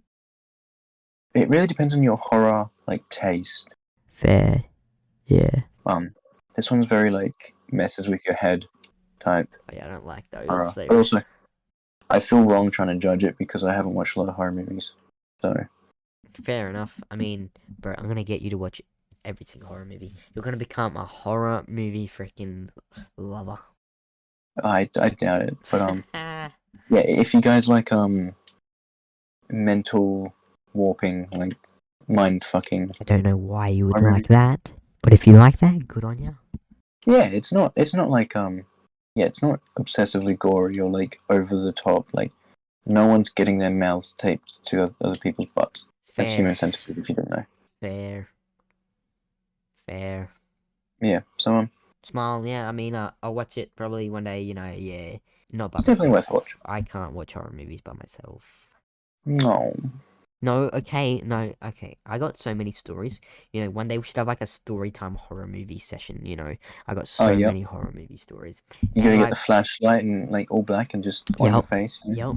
And Campfire that is story. why I can't do paranormal. I have so many freaking stories in my house, my own house of paranormal stuff. So I can't do paranormal. Nope. I don't know. Maybe we could create the story pod. The story pod. Yep. Story time pod. But yeah, Smile. Did you enjoy it? Yeah, no, it's Yeah. good. Well, that's But no, Smile. Apparently, unexpected. It made over 200 million. That's pretty good. Better than Halloween Ends. I did have my Halloween Ends poster up, but it fell down. It only just made over 100 mil. So, but I think we should move on now. So we went from an animated movie to a horror, and now we're going back to an animated movie. DC League of Super Pets. 203 million. It looks like family fun. I didn't see it. I probably won't see it. Don't know if it's just. Is it a standalone DC film? Yeah. I mean, I assume they will Just make another fun. one out of it because it did do well. I thought it was going to do better. 203 million. Pretty good for yeah. I didn't watch it because sue me, I don't like Kevin Hart. Oh, I'm Sue suing you. How do you not like Kevin Hart? He's not funny. His entire thing is just making fun of himself being short. That's his entire personality. I feel for him, man. Poor little Kevin Hart. That's his entire personality. That's what his comedy is about. Him being short. Good on him. Good on him. Okay, he is making fun of his own height, so people can't make fun of him for his height. Boom. I love Kevin Hart. Have you seen it? The Rock makes plenty fun of him. The Rock and Kevin Hart are besties. Okay? Yeah, no, I know. But no, I love Kevin Hart. I love Kevin Hart. I can't stand him. My favorite comedian. What? Okay, name Don't- three good Don't. Kevin Hart movies. I was about to say, don't ask me to say something he said that's funny because I don't remember. Okay. Okay. Name three good Kevin Hart movies. Do it. 3 good Kevin Hart movies. Yeah. Okay, that's easy. Super Yeah. Intelligence, Jumanji. Central Intelligence. Wait, mean? what did I say? Did I say Super? Yeah, Central Intelligence Central- is not a good movie. Not a good movie. It's not a good movie. I don't know what you're on about. Jumanji, Central Jumanji Intelligence. is not good. Jumanji gets carried by the rest of the cast. Oh, just okay. Well, you asked me to name 3 good freaking Kevin Hart movies. I'm doing it. Yeah, I'm Jum- telling you why they're not. Jumanji, Central Intelligence, Night Nope, School, nope. Get Hard. Night School is awful. Get Hard is the only good one. Get Hard. Get Hard is the only good Kevin Hart movie. Captain You Underpants, the first epic Oh. movie. piss. Oh, Captain Underpants, the first epic movie. You're- you Grudge can't- match. he is currently on Google right now. What? Isaac is currently on Google No, right now looking. guys, look Kevin at Hart. my camera right now. I am not on. You cannot see my phone or anything. No, okay, I'm What looking through his Grudge movies. Match? What is that? What is that? What is Grudge Match? Oh, it's like boxing. It's like Sylvester Stallone's in it. Kevin Hart's not really big thing. Well, I mean he is. That doesn't count then. No, he is. So Sylvester Stallone fights Robert De Niro. It's pretty goofy. What was that movie that The Rock was in, where Kevin Hart was just like the sky marshal on the plane? What? Say that I again. forgot the- Say that there again. was a movie where Kevin Hart was like he played a small role. He was like the sky marshal on a plane or whatever. And The Rock Hobbs and was, Shaw. yeah, no, that was it. That was it. Yeah, you can't call that. I'm you not can't be calling like, that a good that's- movie.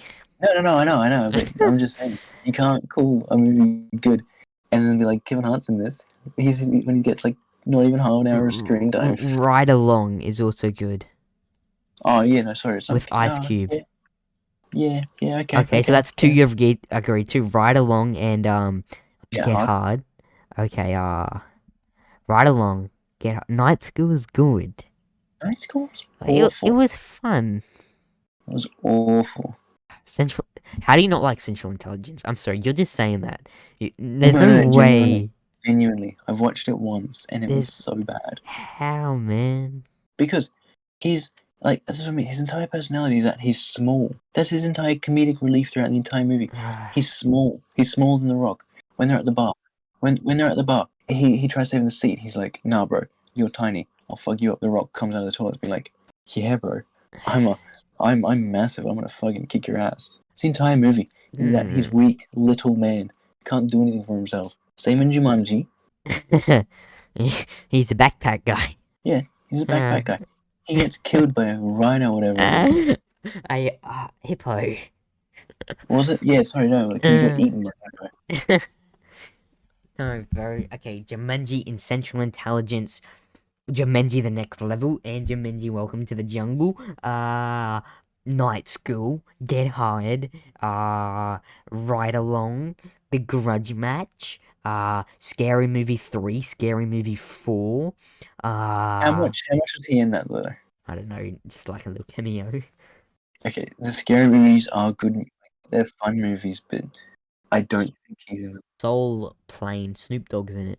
Oh, 2004. I Comedy. don't know. I can't judge that one. I've never seen it. Never but, heard it. I don't know how big. I've heard of it, but I don't know how big he Oh, is. dude, the budget was 16 million. It made I'm pretty sure they just got high the entire time. It made 14.8 million. The budget was 16 million, and it made 14.8 million.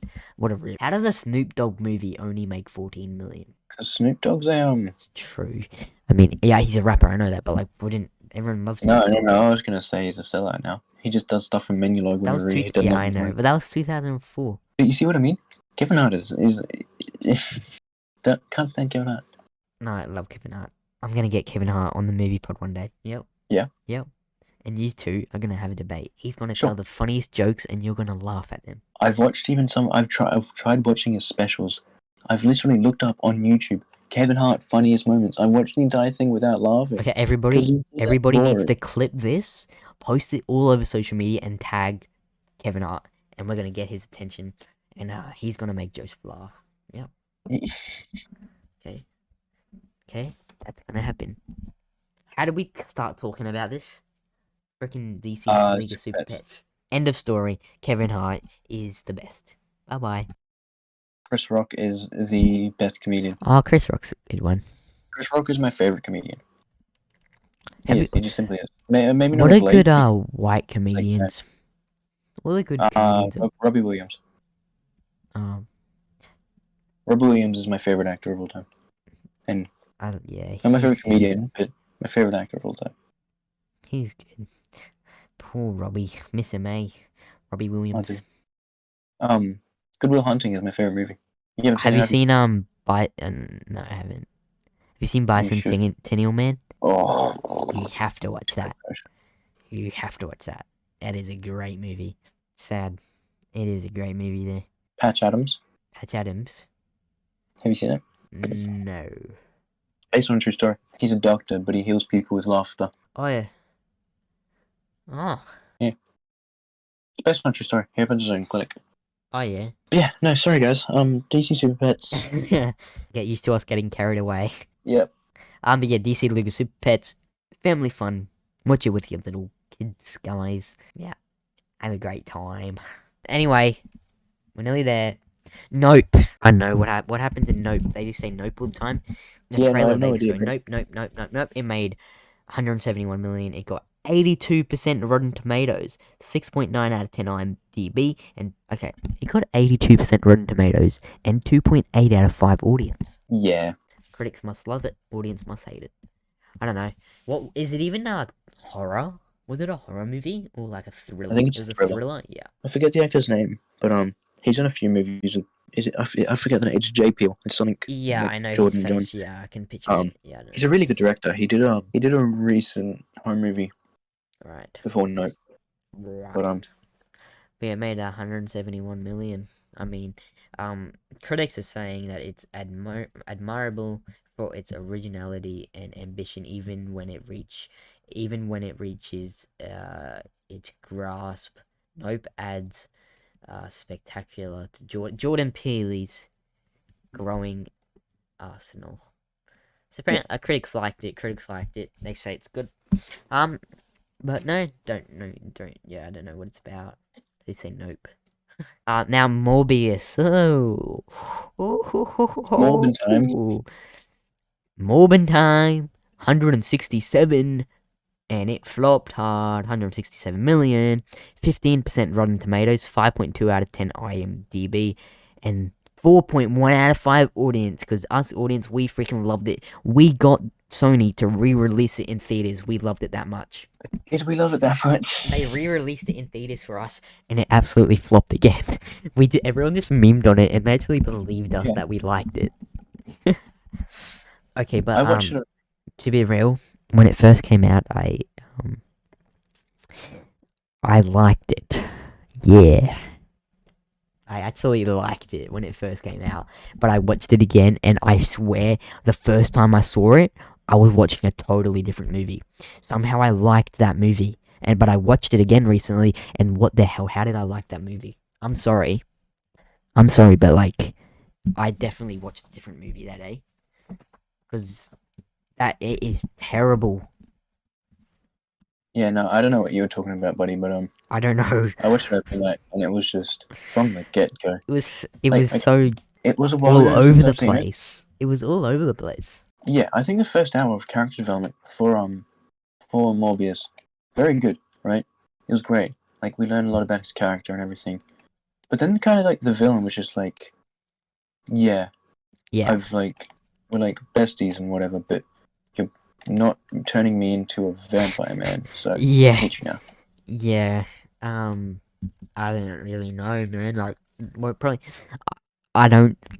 See, now it opens up a big plot hole because Morbius is gonna go into the MCU because the Vulture isn't. Did you watch the end credit? The Vulture is in the end credit, and then he's like, "I think this has to do with Spider-Man." Yeah, but if you watched it properly, it was the Vulture is now in the Morbius's universe. Morbius isn't in the Vulture's universe. Yeah. Wait. Yeah. But he was originally in Spider-Man's universe, and when Spider-Man opened the multiverse up, people from other universes came to their universe. So how did he go from their universe? That I forgot what it was, but people shouldn't know who Morbius is, but they do. I forget what it is, but what the essentially, hell? yeah, the Vulture gets put into Morbius's Yeah, world just because I don't realized. know, I Yeah. forget how, but yeah, Vulture gets put in there. It's so weird.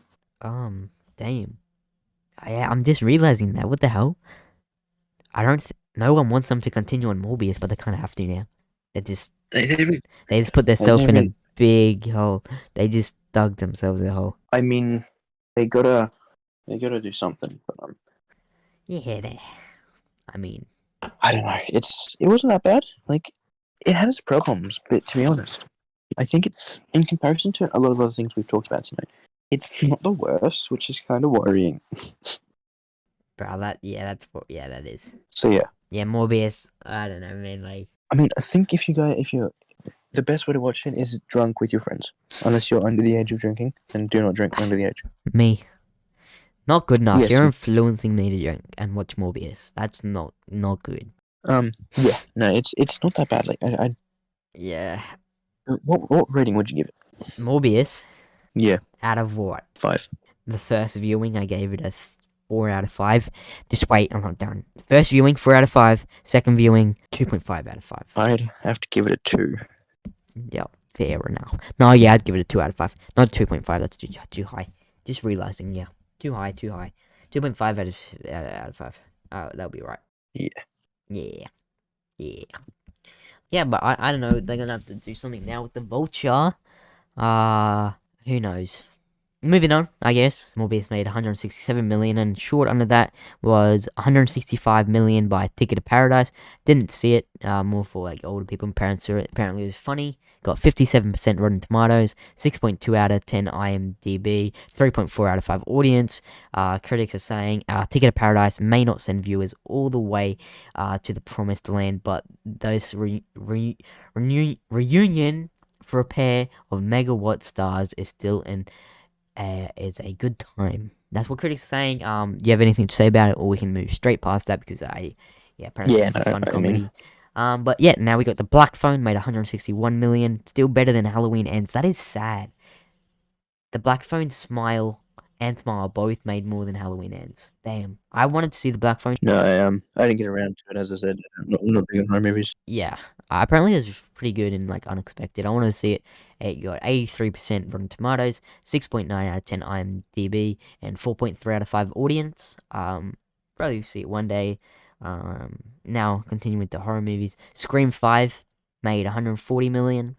Now I don't want to hate on the Scream franchise, as you know it's one of the best OG horror franchises, but this was just not needed. And I know they're doing 6 next year. No, this year. This year. It comes out in Oh next yeah. month. It comes out next month. Wow. In Okay. February. So I'm pretty sure, or March or something. Comes out sometime this year. Yes, 6 looks actually good. I saw the teaser, and it's set in New York. It looks alright on Halloween night. It's set on Halloween night, of course. But Scream 5 wasn't needed. Scream 6 does look a bit better, but I don't know. We'll see how it goes. Now Halloween Ends. I did my review on this. It was a very disappointing ending. You know, the first hour felt so wasted and just not needed, and it was already short. It was like an hour and 40, 50 minutes, and I just felt like so much filler, and it was just so dumb. I'm sorry, but like I did my review, and you guys can go watch that. But like it was so dumb. Like Michael Myers is just such a wuss, and Laurie Strode, cool as always. But the way they killed Michael Myers was so disappointing. It's got 40% Rotten Tomatoes, 5 out of 10 IMDb, and 1.9 out of 5 audience. I give it a 2 out of 5. It was really disappointing, and it was a Yeah. I shame mean, that's the end to the Laurie Strode and Michael Myers Halloween franchise. I haven't seen it. Yeah. I think I don't know which one I've seen, but I've seen one of them. I know that Michael Myers is a big character in the Yeah. horror world, Yeah. And maybe the biggest, it was, and yeah. so It was a it shame. is disappointing to hear that such a big character. And the Is way they like killed him off was a shame. yeah, Yeah, but Halloween, the reboot, the Halloween 2018 was actually really good. It's probably my favorite. No, it's not my. the original Halloween, and then the second Halloween, the original second Halloween, and then Halloween 2018. They're my top three favorite Halloweens.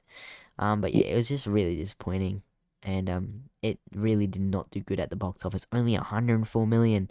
I don't think it made its budget. Wait, I doubt it. there's no way. I don't think it made its budget. Oh no, it did. Its budget was only 33 million. Oh wow, that's probably why. That's very low. But yeah, still, like, when you have the Black Phone and Smile, these like doing better than Halloween, that's really, Yeah. you got to take a step back and really look at, yeah, my full review. I did a full review on it. You can find it on my page. But yeah, guys, Halloween Ends really disappointing. And now finishing off, I know we're finally finishing off the films. We still got to talk about the TV show, guys, so stay tuned. But finish off the films, we have Violent Night. I loved this movie. One of my favorite movies this year as well, to be honest. It was very funny. It was very funny, and I absolutely loved it. It's made just over 50 million now. It's 71% Rotten Tomatoes, 7.1 out of 10 IMDb, and 4.5 out of 5 audience. I give it a solid freaking 4.5 out of 5. It was really good. I really enjoyed it, and you didn't see it, eh?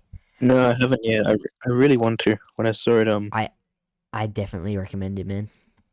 It was really good. Yeah. I enjoyed it. It's just a good, funny, good holiday, Christmas movie. Not much else to say. Santa comes and saves the day. It was just really good. I definitely recommend it to everyone. But yeah, it was great, fun. I definitely recommend it to watch around this December time. It's really, really fun and funny. It's funny as hell. But that's our films done. yeah. 2 hours and a half. 2 hours and 40 minutes. And we still got the TV shows to do. Joseph, you got anything to say about the films before we move on to the TV shows? No, mainly just that, like, I understand COVID and everything going on in the world, but this year has been more often than not disappointing. Like, we've had our little sparks of, like, good movies here and there.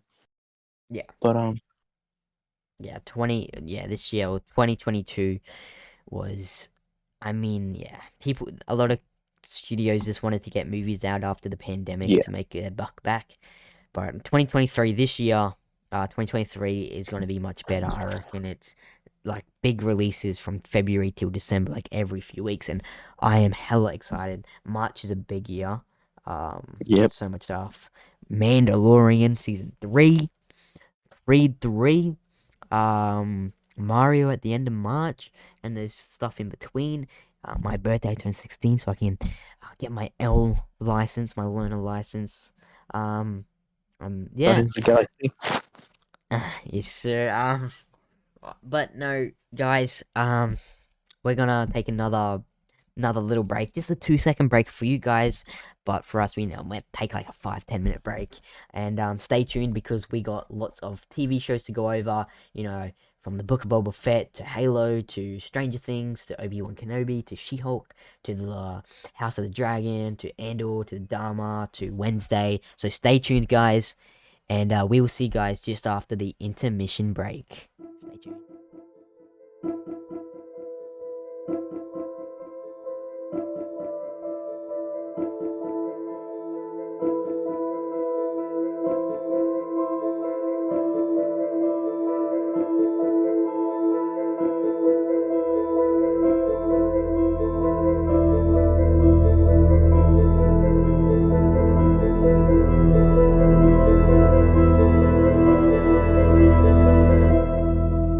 And we are back after the short little intermission break, and we are now on to the television shows of 2022, the major ones at least. And just like the films this year, some TV shows hit, but a majority of the television shows this year were disappointing. But we're gonna get straight into them, kicking it off with the Book of Boba Fett. Now I know this came out at the end of 2021, but it was like one episode that came out in 2021 and then the rest in 2022 because of like December to January. So I'm gonna include it in the 2022 TV shows list. But the Book of Boba Fett, yeah, it was pretty disappointing, but overall, I think it's very overhated, and I did personally really actually enjoy most of the Book of Boba Fett. The finale was a bit dragged out, I will admit, and I wanted more from that finale. Yeah, it was cool with Cad Bane and all. The way they killed him off was disappointing.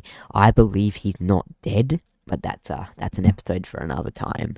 Um, but no, the Book of Boba Fett, it's definitely overhated, and it's got 60. Oh, ironic! It's got 66% Rotten Tomatoes, 7.3 out of 10 IMDb, and 3.7 out of 5 audience. So not that bad. I again on social media, I believe it to be overhated. Lately I have seen a lot more people praise it, which is good because yeah, some of the episodes shouldn't be in the Book of Boba Fett, like the Luke and Grogu episodes, and that Solo Mando episode. It's like season 2.5 for the Mandalorian. Um, yeah, those moments were cool, but I don't believe they belong in this show. But overall, 7 episodes. I hope we get a season 2. And yeah, it was fun, seeing the flashbacks. That was really cool with the Tusken Raiders and how he survived the Sarlacc pit. Yeah, again, very overhated. I did enjoy it for the most part. The finale was a bit dragged out, but what did you think? I mean, yeah, no, I agree with the finale. It was a bit long. Again, Cad Bane, one of the coolest characters in Star Wars, I'd say. Yeah, And his first live action screening, and it's a bit anticlimactic. And it just at some point it didn't feel like Boba Fett, like at least the Boba Fett that we know, like in exactly. in Mendo when he shows up, he's kind of this badass. Yes, yeah. He destroys all the troopers, but in this he kind of just feels a little lackluster. But I really hope season 2, if they do season 2, really picks that up and shows him off as a little bit more Boba Fetty. So, Yeah, I but 100% yeah, no, I think he agree. covered a lot of it. Yeah, like they made him a lot more softer. Yeah. But at the end of the finale, he's like when he's bowing to all the townspeople at Tatooine, he says to Fennec Shan,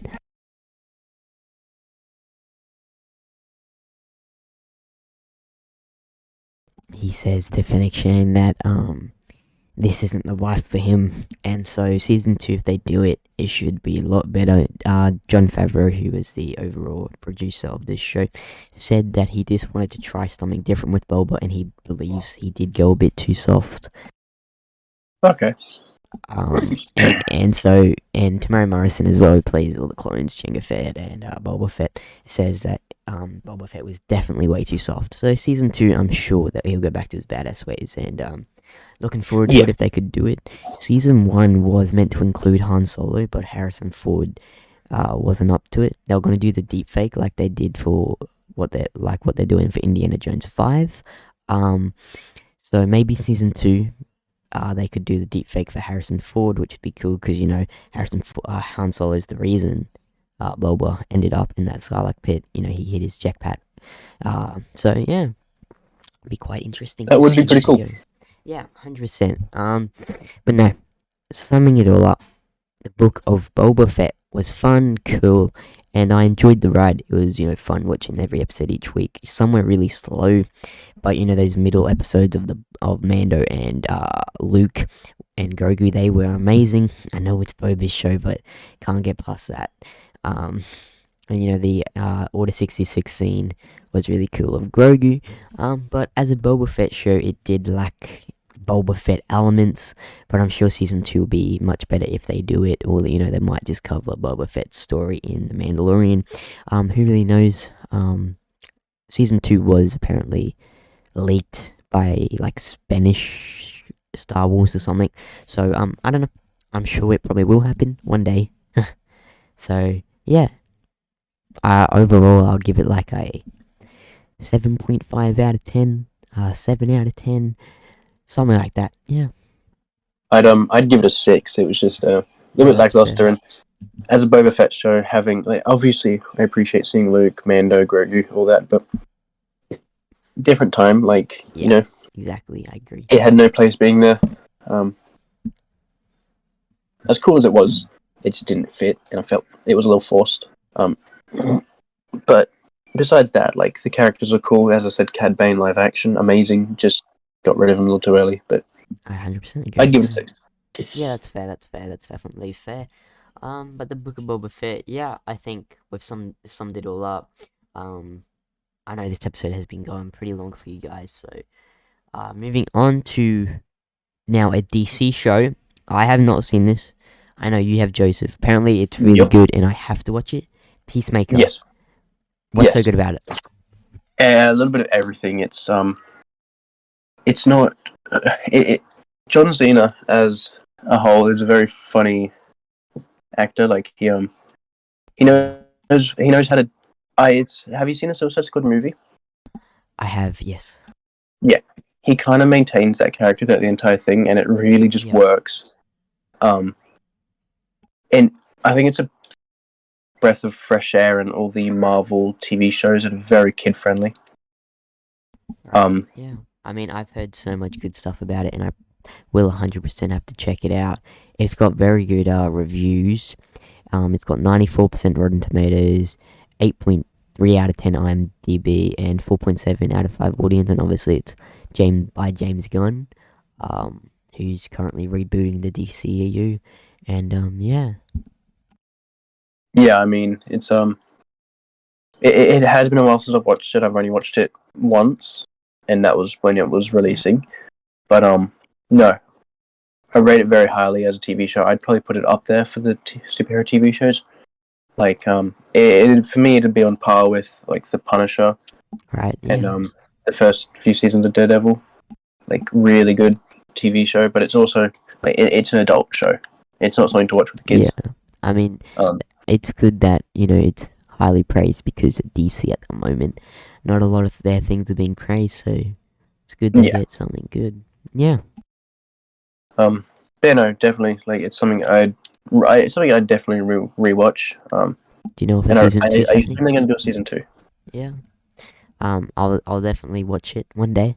Catch up, and yeah, no, it's really well received by everyone I talk to about it, by critics as well, even. So that's a really big W for the DCEU. Yeah, What would you rate it out of 10? Like, is it perfect or I'd put it as like a 9.5, right? Wow. something like that. Okay, It's it's pretty as I good, said, eh? it's been a while since I've watched it, but Yeah, like the comedy in it, if you don't laugh, you're sadistic. Like yeah. I'll it's definitely funny. check it out. It's 100%. grown up. I think, as I said, I think it does so well because of the climate it's in.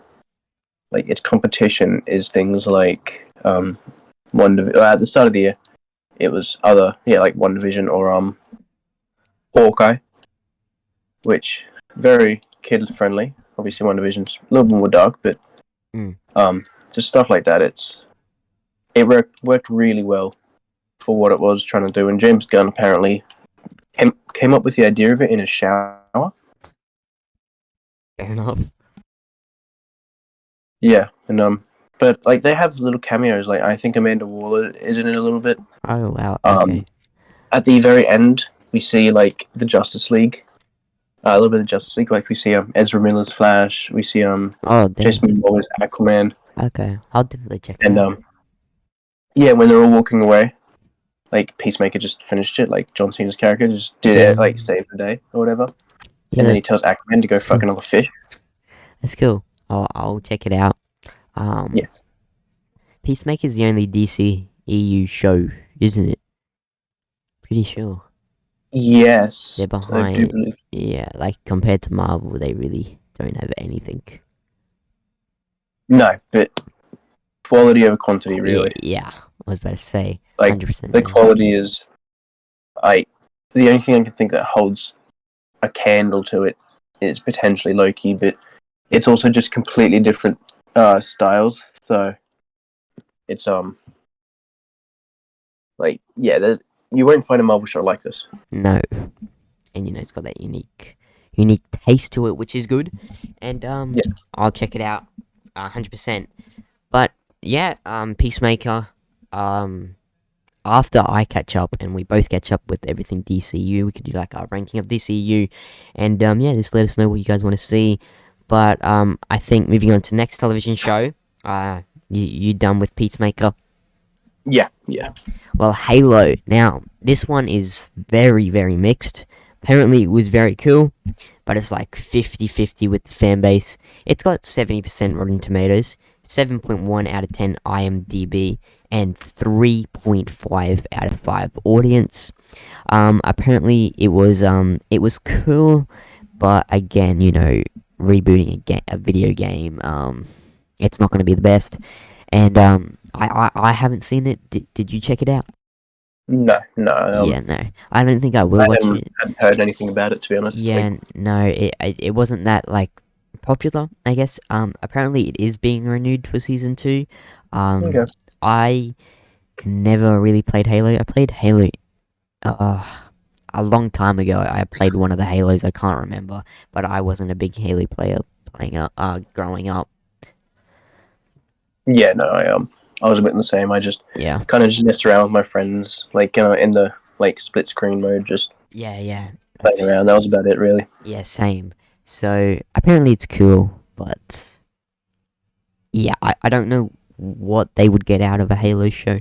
Like what would the story? What would the storyline even be? I literally don't even know. So guys, let us know down below if you recommend it, what you liked about it, what you didn't like about it, and one day we may check it out, but I don't think I will. Season 2 is being renewed. I think I heard it was, but yeah, it'd be a different kind of TV show, I would imagine.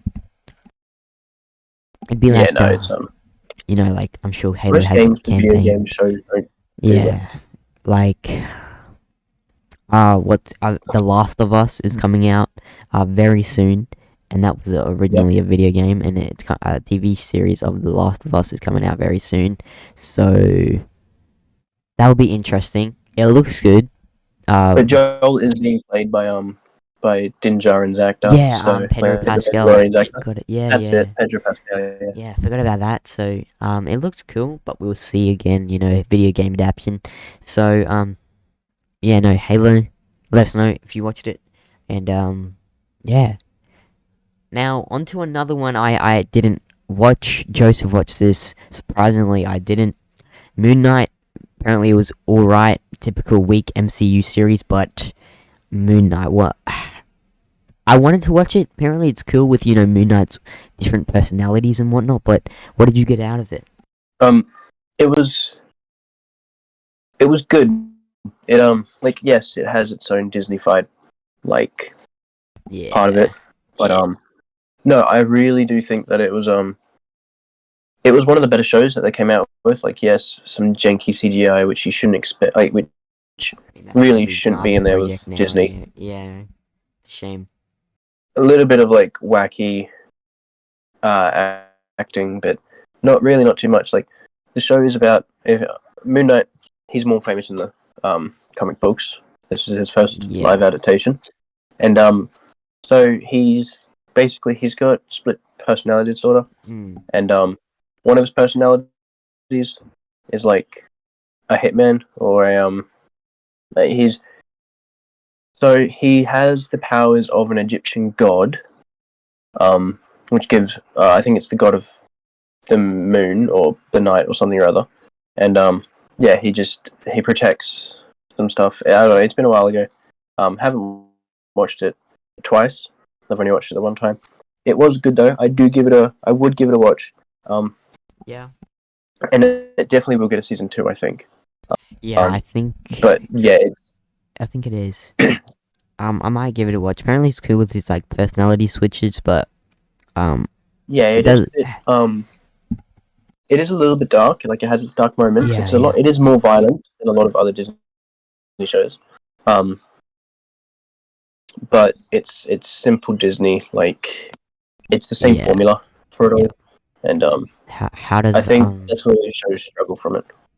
Yeah, how does Oscar Isaac go at playing Moon Knight? Oh, best. He does such an amazing job. Really? Like that's the Okay, that he is what carries the show. that's good. Anybody else in this, it'd probably like probably wouldn't do as Mediocre. well. Oscar Isaac does an amazing job Yeah, portraying a man with multiple personalities. yeah, that'd be difficult. You know, same Would be. role, but you know, same acting role, but you gotta like change your personality. I mean, yeah, I'll check it out eventually. So much MCU stuff I have to catch up on. I haven't even seen all the films, uh, let alone the TV shows. Um, I find that I watch like the bad TV shows. Like I freaking watched most of She-Hulk. Like, Yeah, no, I didn't. I watched the first half an hour of it, and I'm like, no, I'm good. yeah, it's really not. Uh, but yeah, it's got Yeah, what are the ratings for it actually?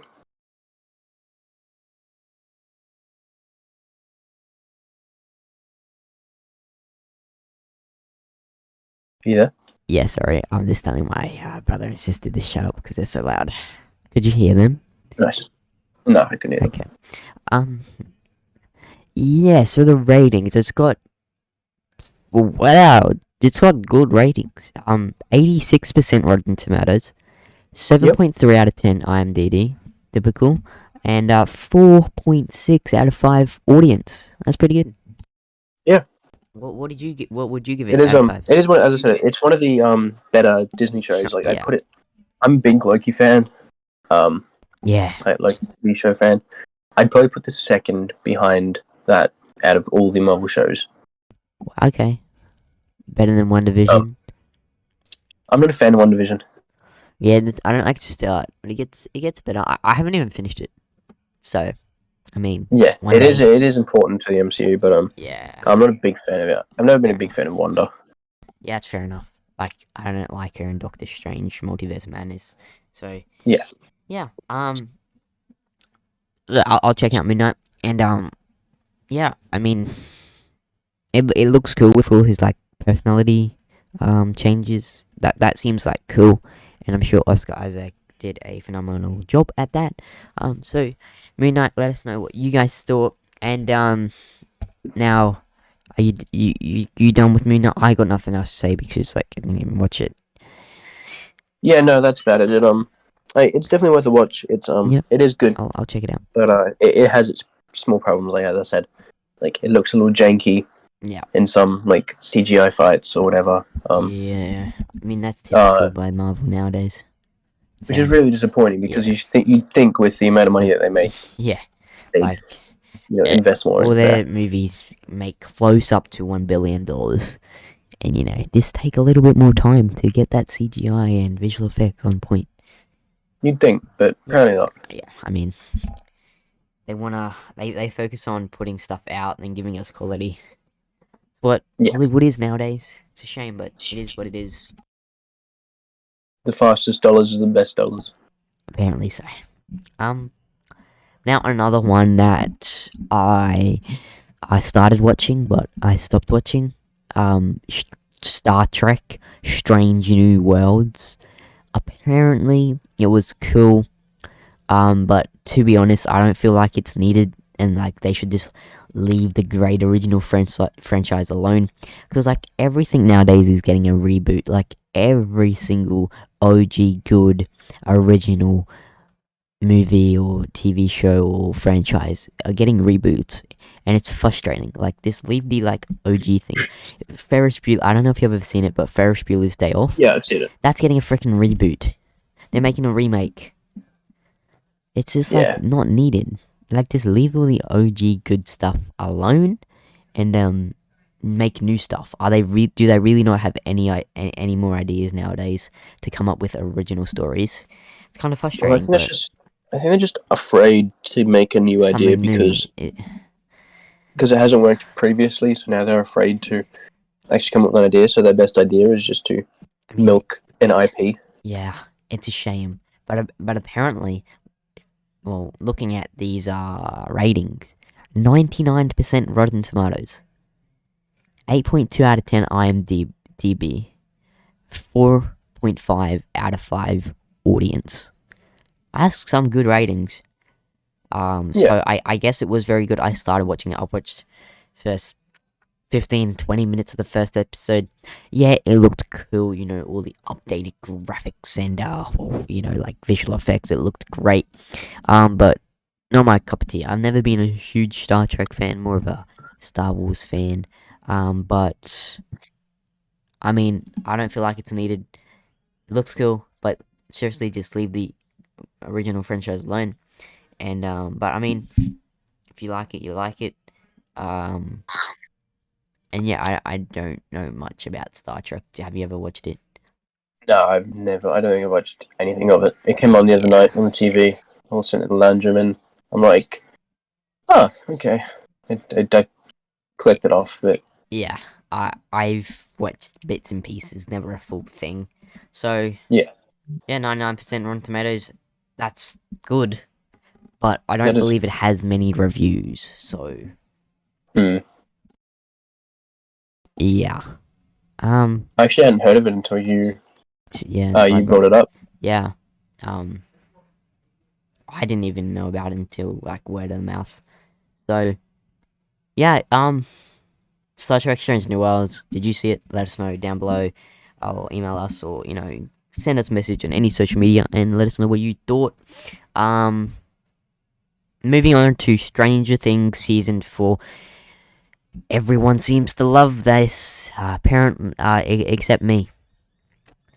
This is your one, Joseph. What is good about Stranger Things? I'm sorry, I tried to get into it, but it's so not my cup of tea. Like I understand, but also like right now, I don't know why it has so much charm, but it does. Obviously, it's as shows go on, they don't capture the same kind of like magic that the first few seasons did, and this Yeah, I feel like also sits into that category. But currently, it's it's up there as like one of the most watched shows on Netflix at the moment, and yeah, it is. Like everyone watches it. It's got such good reviews from everyone, but I don't know what's special about it. it's kind of it's got such like a good lore and story underneath that's so compelling. Like, so how you haven't seen any of it, or what have you seen? No, so I started watching season 1 and I clicked off. I didn't finish the first episode. I've Okay. promised so many people that I will go and watch it, but I can't be brought to go and watch it. I don't know, but I don't know why, but myself isn't letting me watch it for some reason, and I don't know why, but it doesn't stand out to me. It doesn't appeal to me, and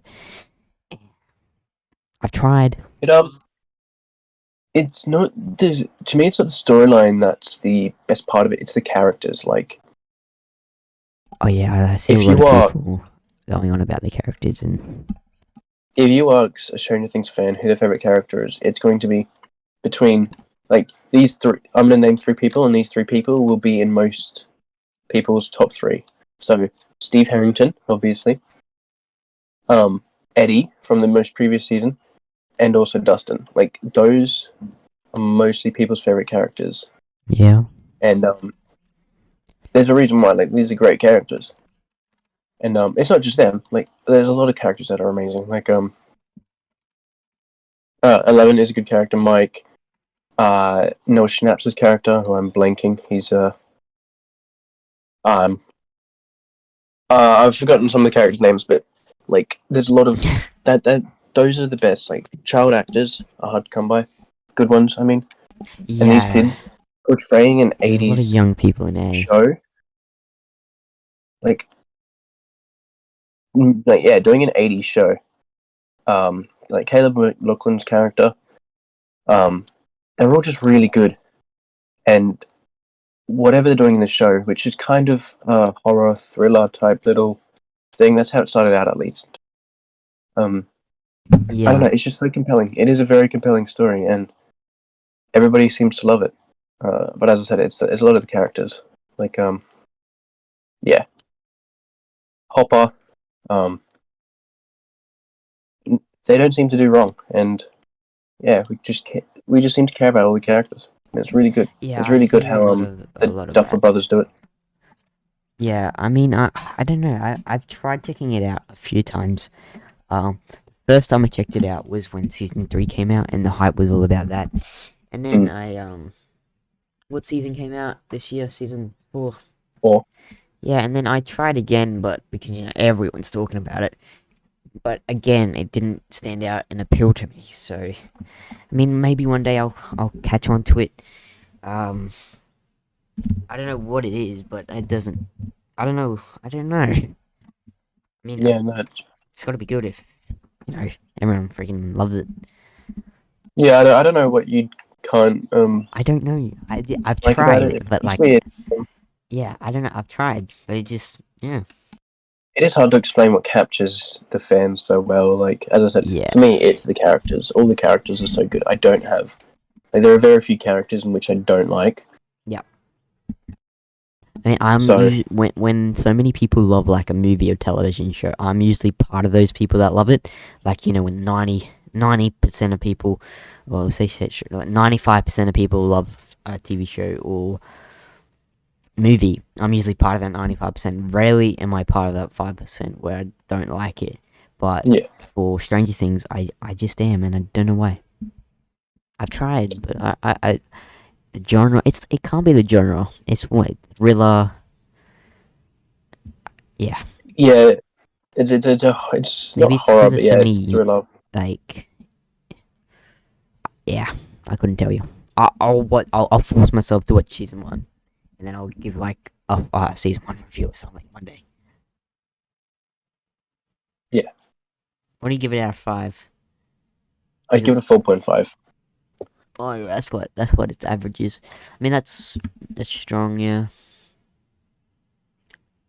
Yeah, it is a very good show. I do recommend it. Like, it's Everyone just seems to love it.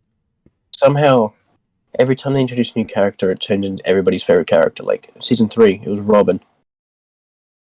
Season 4, Eddie.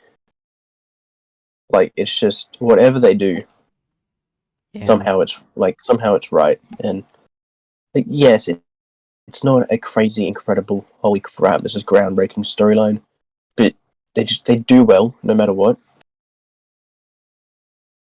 So, but no, it's give it a watch. Season 5 will be the fifth and final season, I believe. Is it okay? So it's coming to an end.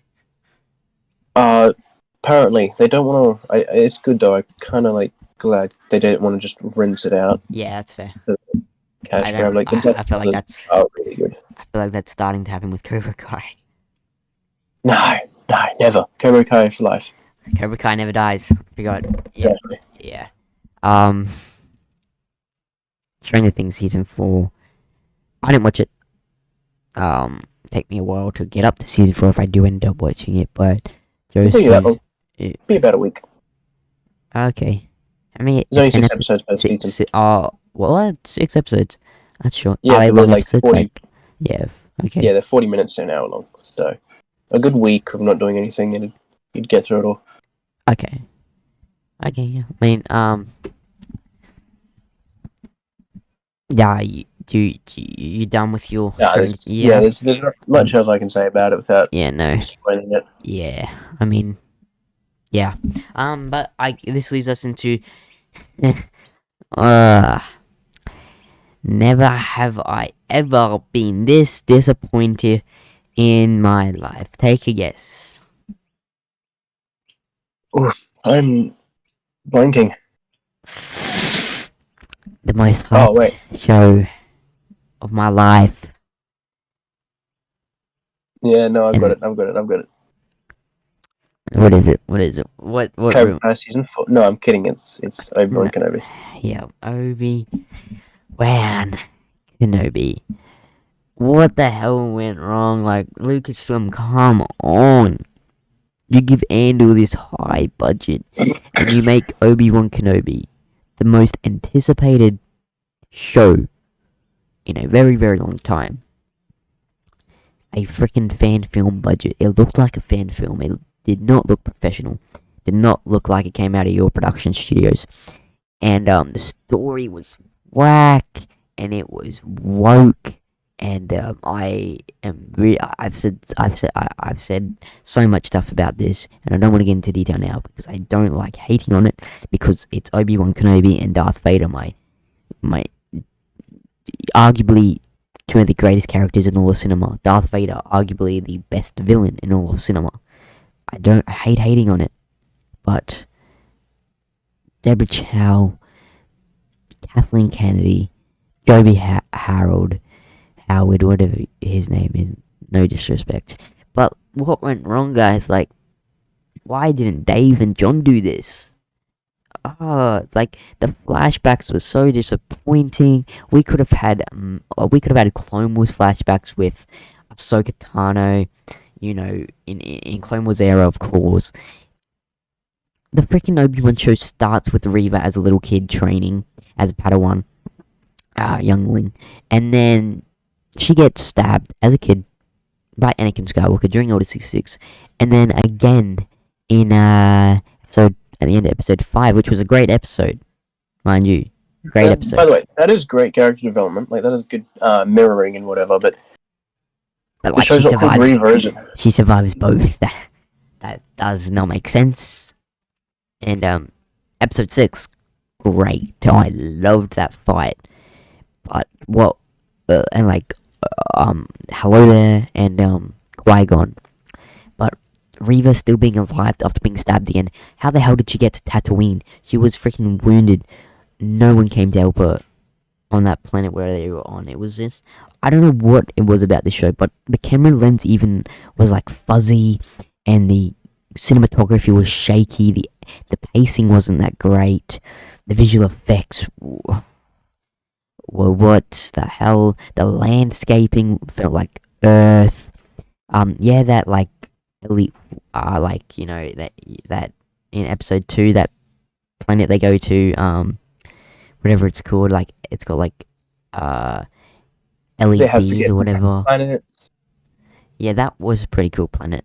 But like where Darth Vader and Obi-Wan fought, in episode 3 and episode 6 was so like generic, and so just the show just really was not up to standard of what it should have been, and they made a bucket load of cash off that show. It made so much money, and yet they didn't spend a lot of money on it. So really, they made heaps from it, and they knew it as well, and they gave it a little small budget, and it just proves they don't care. And it's a real shame. Yeah, it has some of my favorite Star Wars moments, that fight in episode 6, but then the Reva stuff takes me out of it. Nothing wrong with Moses Ingram, the actor, but it's just how they wrote her as a character. She did a fine job acting, but her character is this, like, what went wrong, Joby Howard, when you were writing her? Like, I really want to know what was going through their minds when they were writing that show. Like, it's a shame that Hollywood are really trying to, they're disregarding the story and just wanting to include, they're just, being woke. And it's a shame, we don't really care, we just want a good story, whether or not if it's female, or a male, or whatever color skin. I couldn't care if they were blue skinned, or purple, or green, or white, or black. I just want a good story, and that's what I was hoping for, Obi-Wan Kenobi.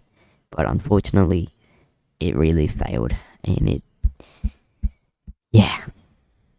typical Star Wars L at the moment. Yeah, there are very few W's lately. It was, as you said, anticlimactic. It was disappointing. Yes, it had its moments. Yeah, it did. But again, those moments were like few and far between. They didn't give us what we expected what we expected, and it just felt like they didn't care. When they announced we're getting an Obi-Wan Kenobi show, and although, again, as you said, Reva, fine job, but wrong show. Yep. If that wasn't in the Obi-Wan Kenobi show, it probably would have been great. They killed off the Grand Inquisitor. Killed off the Grand Inquisitor. So they could focus on Reva being the Inquisitor. Like they did it so cheaply and just so easy, and like Disney Star Wars do that a lot. Like with they open up big plot holes and they don't freaking tell us like the backstory things. An example in The Force Awakens when Maz has Luke Skywalker's lightsaber from Empire, and Ray or Finn or Han, someone says, "How did you get the lightsaber?" And she says, "That's a story for another time." In the Rise of It's not Skywalker, a story for another I time. know, like that just proves they're too lazy to write something to explain that. In the Rise of Skywalker, Poe just says, "Somehow Palpatine returned. Somehow, because they're too lazy to give us a real backstory." And it really triggers me that Star Wars Disney. What the hell is going on? Yeah, it's what's been happening a lot lately, and Yeah. sorry,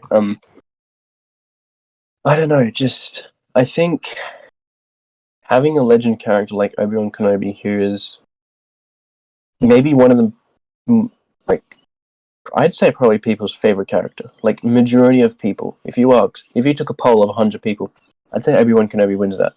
Yeah. I mean, he's my favorite character is Yoda, but he's my favorite Jedi. Yeah. So having like, doing all this, giving us a show, and then having it based around a character who almost has as much screen time as the main character. Yeah. Yeah, I know, right? Um. Like, it's just I have gone on rants about this for ages, and no, we have on during All Things Podcast era when we so. I mean, if you want to look at really what we want, if you want to get deep into what we said about it, go watch our episodes on it. But just like summing it up, it was a real disappointment, disappointing TV show, and it's got good reviews, which triggers me. It's got 82% Rotten Tomatoes, 7.1 out of 10 IMDb, 3.5 out of 5 audience. So they're gonna look at that and be like, "Oh my god, we did a great job, guys! Good job, guys!" And I'm not saying I'm better than any of those filmmakers who did Obi-Wan. They're all talented, they all great, but it could have been better. And I'm just giving my opinion, being real. If you loved it, Yeah. then I mean, I love aspects of it too. Yeah. And I really kind of hope they don't do a season 2 because then There's no I need will. to. Yeah. Yeah. I mean, it would be cool. I want a season 2 because of how I do and don't. But like, there's nothing else happens. I mean, they could like, I don't know. I mean, Obi-Wan just stays on Tatooine now until A New Hope, and we in Obi-Wan show we could have seen the fight between Obi-Wan and Black Chrysanthemum, because in the comics that's how Black Chrysanthemum gets his scar above his eye. Obi-Wan does that. That would Yeah. be epic to see. Like there was so many things that they missed, and it was really disappointing. And it was just the wrong people running the show. Yeah. I think They didn't do their Star Wars homework. if Andor swapped everything, budget, director, whatever, if Andor swapped all that with Obi-Wan, I feel like it could have been like maybe the best show Star It Wars could have have put been, out. yeah. I agree. I know Tony Gilroy doesn't like Star Wars and lightsabers and stuff, but he knows how to do a good story. And if he's doing a Star Wars show around Obi-Wan Kenobi, I'm sure he has to and is going to include the lightsabers and the Darth Vader and stuff. And he's Yeah. an incredible filmmaker. He knows what he's doing, and the way Andor looked, I really wished Obi-Wan looked like that. It just like even looked not Star Warsy or high budget. Yeah. It just like looked really fan filmy. Like some guy had just gone out to his local bush or park and filmed a Star Wars film. It's really disappointing. Yeah, it's one of those He, things where it's like, why yeah, did that? Why? Yeah, somebody up in Disney thought that it was a good idea to give Andor a high budget, it doesn't make sense. and it doesn't. But It really doesn't. I mean, like it's what we've got. It's even still not that bad. Like, I'm sure that we hate on it more than Yeah, it there's still deserves. got great aspects of it, eh? Like, obviously, there's Definitely. so many. But even like in the Order 66 flashbacks, the clones are different heights. Like, because this was the first time they had real people in clones, they didn't do CG clones. But the clones were different heights. Like, that's not right. Yeah. And Like, like that's just yeah, like, it's a shame how do you that like somebody had to have like realized, wait, that's not how this yeah, works. But yeah, apparently not. apparently not. And I wonder what Ewan McGregor and Hayden Christensen were thinking, because it would have been totally different than filming the prequels. It's a different era now within filmmaking, and so they film really differently. But I really want to know what their true opinions on the show. I wonder. Because a lot of the OG actors don't like any of the Disney stuff. Mark Hamill, Hayden Yeah. Christensen doesn't like the sequels. Even John Boyega, who was one of the main characters in the sequels, he shits on it. But I don't want to talk shit on Star Wars. George Lucas made an incredible universe, but it's a shame that it's in the hands of the wrong people at the moment. But, just look for a bright future, I guess. Yeah. I mean, as we said before, like if they did a Reva show, probably would have been amazing. Mm. But I think Fun show, that yeah. sums up the problem. Reva is co-main character in this show. I feel like she has more of an influence in the show than Yeah. Darth Vader does. Yeah. Like, there were those So- cool moments. Qui-Gon, the Emperor, the fights Oh, with... Don't get me started on Qui-Gon. Shouldn't be there. I know he breaks canon, but it's cool. And it does annoy me that now it opens up even more... Oh, Jesus. It opens up even more plot holes. Like, why isn't he in so the OT then? Why isn't he in the original trilogy? But it was cool to see Liam Neeson back as Qui-Gon, but again... They went wrong there. And, I'm not complaining, but... Like, continuity, it's just a bit messed up in Star Wars right now. A little bit, but Yeah. no, all good. It's not bad. What would you give it on a rating? Out of 10? Yeah. A 6? 5.5. 5.5. Okay, I'd have to give it. Yeah, I think I'd agree. Like, Yeah. the scenes that were good were amazing. Yeah, but there wasn't enough of that, Yeah, no, that's exactly right. Like that was an emotional fight in episode 6. Obi-Wan breaking his mask, Vader's mask, that was crazy. That's one of my favorite Star Wars moments ever in one of the shows that I dislike the most, which is a bit crazy, but yeah, no, it has those great moments, but it has too many other disappointing moments that go over the good moments. But I would definitely always go back and watch that fight in episode 6. Skipping the Reva parts, that was really annoying. We get that good fight between Vader and Obi-Wan, and then it cuts to Reva. But it is what it is, and it's over now. Season 2, I don't know. They probably will for the money grab, because how much money it made. But they really don't need to. They need Dave to do it. Dave's the only one. Get George back. Yeah. So that's Obi-Wan for you.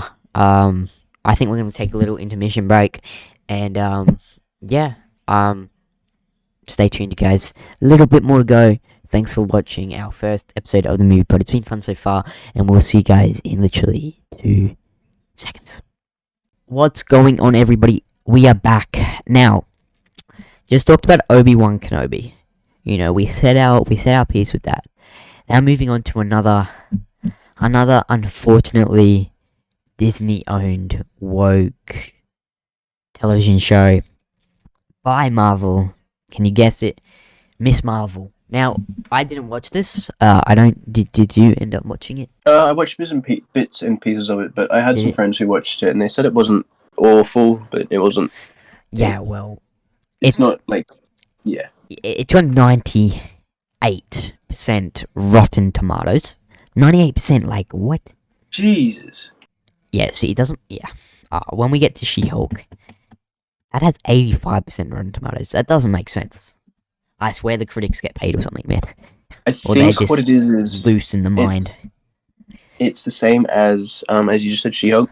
It's like just over 1 million people watch She-Hulk. Yeah, So so it doesn't have that many. Just over 1 million people who actually can rate it fairly. Yeah. That makes sense. Yeah. And then, like, the people that don't like it, like me and you, we stopped watching it. Well, you didn't watch it really at all. I stopped watching it. So, like, we don't really give a review. But then the people that watch it all the way through usually like it. And so they rate it good. Yeah. But yeah. Yeah, exactly. 98% Rotten Tomatoes. And then it dips down here. I trust IMDb much more. It's got 6.2 out of 10. And then audiences are 3 out of 5. Jeez. So That's fair. It's fair. Fair enough. yeah. Yeah, I mean, I don't really know what to say. Don't know really what it's about, but apparently it just looks again like another woke show. Is it? It is, but it's not. It's more so. It's kind of like an origin story for her. The only thing that when I asked my friends about it, the only thing that they really said that has any importance to it is that at the very end of the show, it's shown that she's not like she wasn't exposed to anything. She's a mutant. Right. The only real importance to the show that that's what I've been told, at least. I could be wrong, and if I am, okay. Yeah, I mean, I probably won't check it out. I'm probably just gonna the new Marvel stuff. I'll check out. I'll go and watch. Like, I really want to rewatch the whole MCU. That'd be pretty cool. Yeah. But there's just so much of it now. And we could do an MCU tier list. Yeah, that'd be good. Could do heaps of tier lists. You could, as we were talking about earlier in today's episode, Pixar tier lists, animated movies, Star Wars, DC, MCU, Spider-Man's, could do heaps of stuff. So yeah, guys, let us know what you think. Obviously you can email us at themoviepodpodcast@gmail.com. Send the movie pod a DM on Facebook or Instagram, Twitter. I believe you can send DMs now on TikTok, so if you want to try that, or just leave a comment if you are listening/watching on the YouTube channel. So yeah, Miss Marvel. Let us know what you guys thought, and we'll move on from that one because now we're jumping into a juicy one. Cobra Kai Season 5. We did our review on this, and again, it was cool. The first bit of the show with, in Mexico, I felt like that was so, pointless, because he got to Mexico and then, he just came back home. And there were, after the finale, I loved the finale, but I saw a lot of controversy about the ending. But Really? yeah, because Daniel just beat Terry Silver, Terry Silver turns around and then Daniel does his little kick on him, and apparently a lot of people weren't happy with that. I loved the finale. I thought it was perfect. I did too. I really enjoyed it, but that's our opinions, and yeah, I really enjoyed it, and I'm excited. Yeah, I mean, for I've recently watched the third movie, so yeah, the third Karate Kid movie. Did you have you ever seen that one? Was that your first time? No, I've seen them all before, Okay, but yeah, this just really refreshed it in my mind, and yeah, I feel like it made it even more perfect having it's Daniel done the crane kick, because he mocks. He was always mocking that type of karate, yeah, and I think he says to some point that that crane crap won't ever help you, or something along those lines. yeah. I remember that. So yeah, I thought it was just kind of it's kind of perfect, and it's also just Daniel beating his biggest enemy, which they established throughout the season that Terry was the guy who messed him up the most. Yeah, But I agree. The first half of the show wasn't the greatest, but the second half I really enjoyed, and Mike effing Barnes coming back, that was crazy. Bad boy of karate. That was really cool, and I'm excited for season 6. It's not confirmed though, so it has to happen. It will, but it won't be till a while. I reckon next New Year, so maybe the end of this year. Maybe end of this year, 2023. I reckon New Year next year, 2024. because it's 2024 next year. Holy crap. So weird to think about. That is 2014. crazy. Gangnam Style came out 10 years ago. Bro, I graduate next year from school. That's crazy. Life is moving fast. I don't So like it. I don't either. I'm getting old.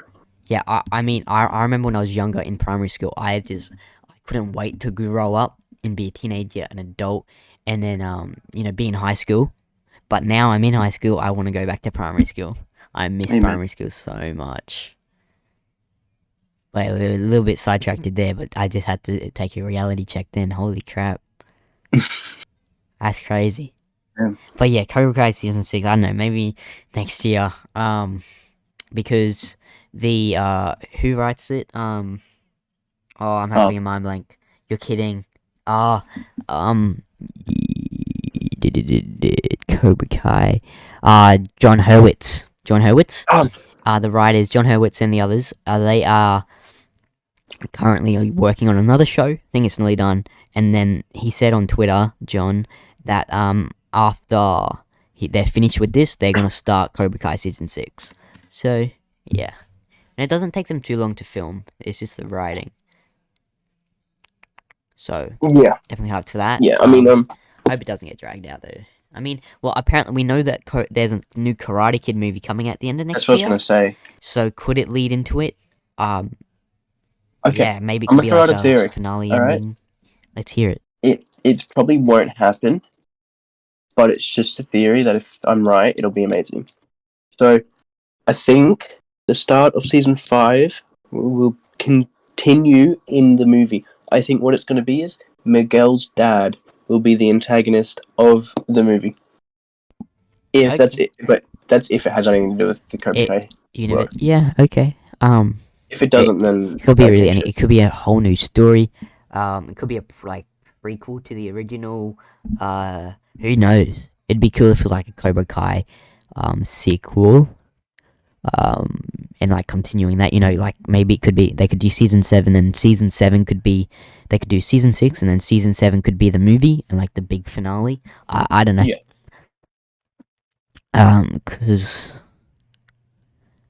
But yeah, I'm definitely excited. Cobra Kai's awesome, man. I remember I started watching it 2020. And yeah, it's awesome. It's really, really good. Yeah, I only started watching it when season 2 came out, I believe. I think I started season 3. Yeah, no, I think it was also season 3 actually. Because that's when it came to Netflix. So it Yeah, got then like a season lot 3. more reach. Yeah. Because first 2 seasons were on YouTube Red, Yeah, and that's why and then they sold it to. they did not have a very high budget. Yeah, no. So I'm glad Netflix have it now. It's much better in their hands, I think. But YouTube Red yeah. did a great job with its first 2 seasons. I Yeah. reckon. But obviously it's John Hurwitz. He carried on, which was good.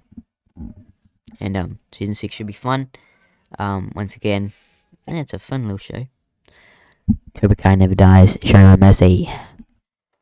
Yeah, it's very good reviews. 95% Rotten Tomatoes.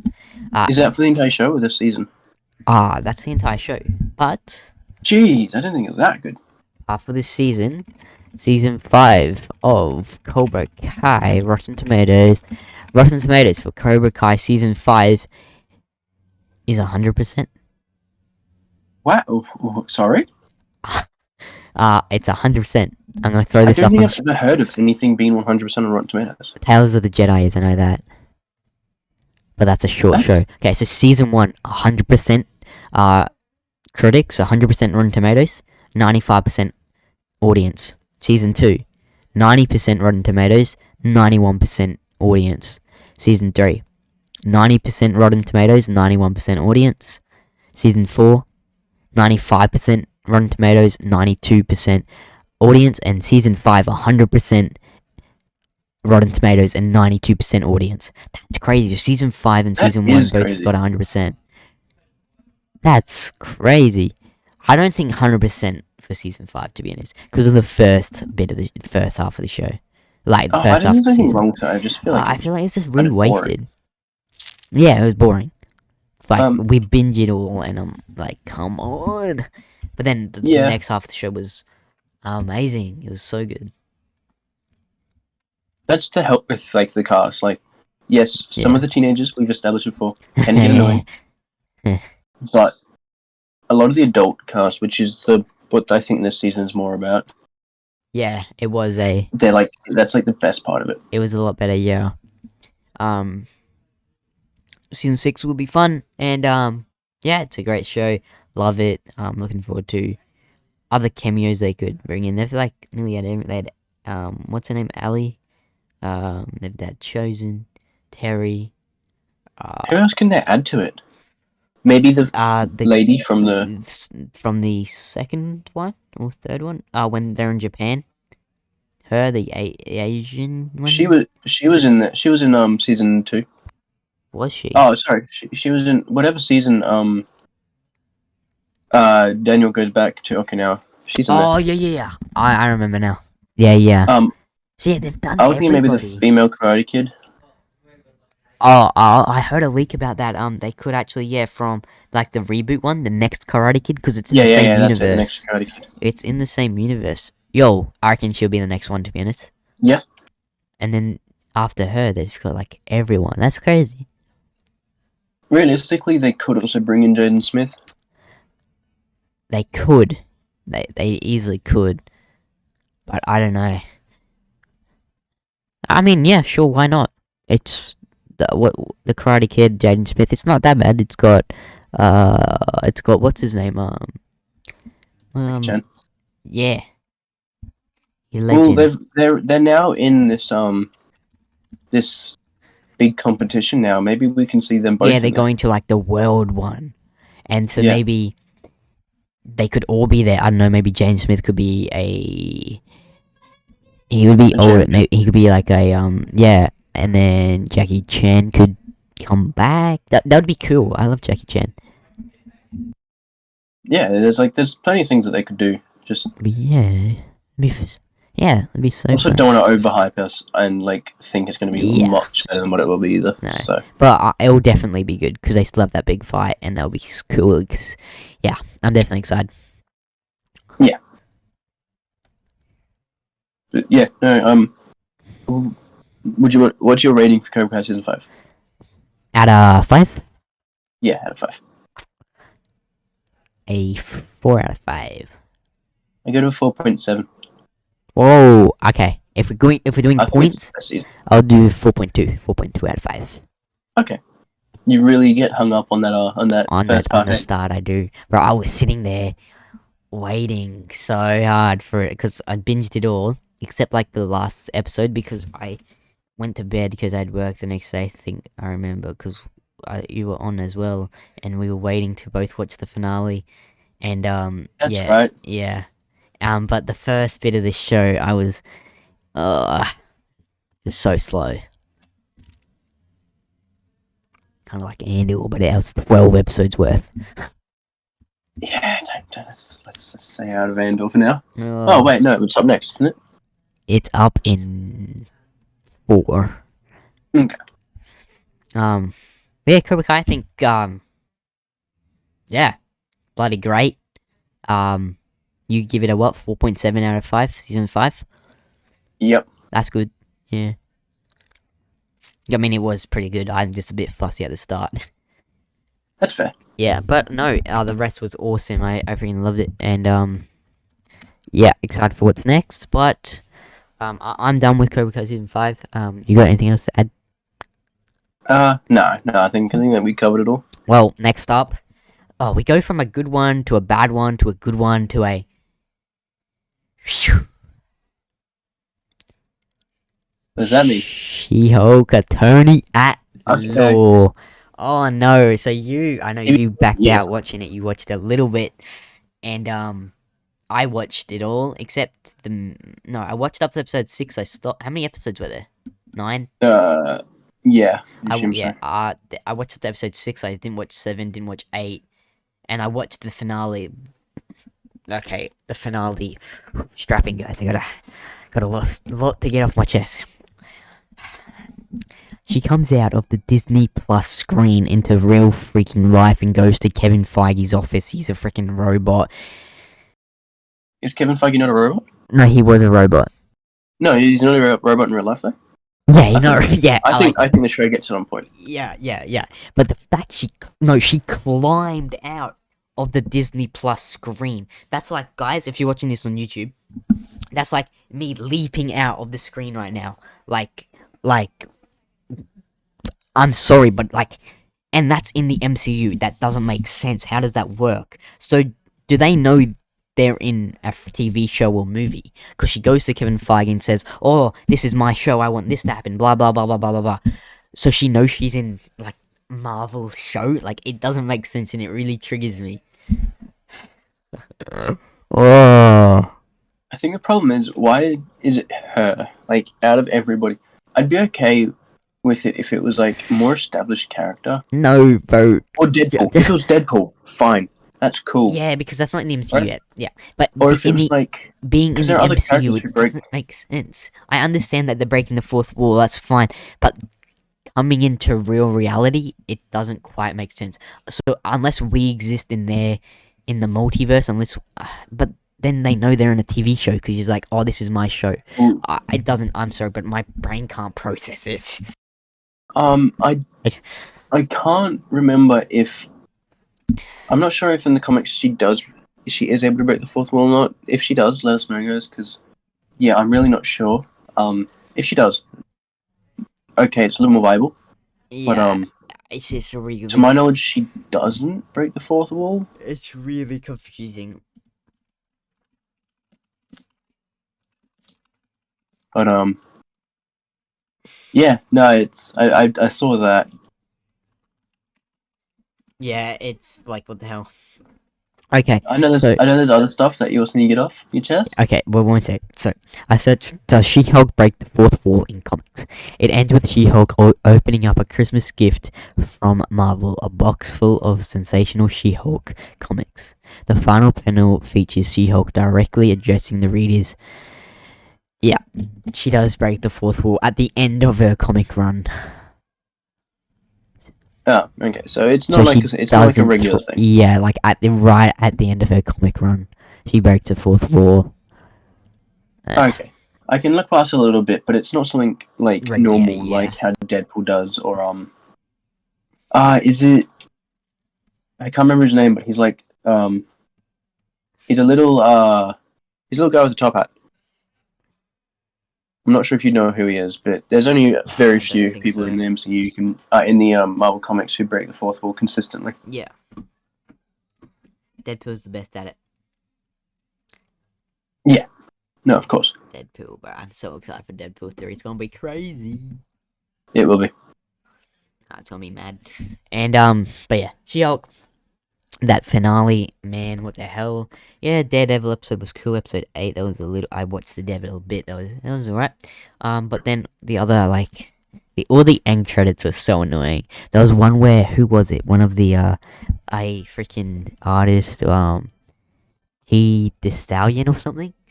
She was in it in one of the end credits, and they started freaking twerking.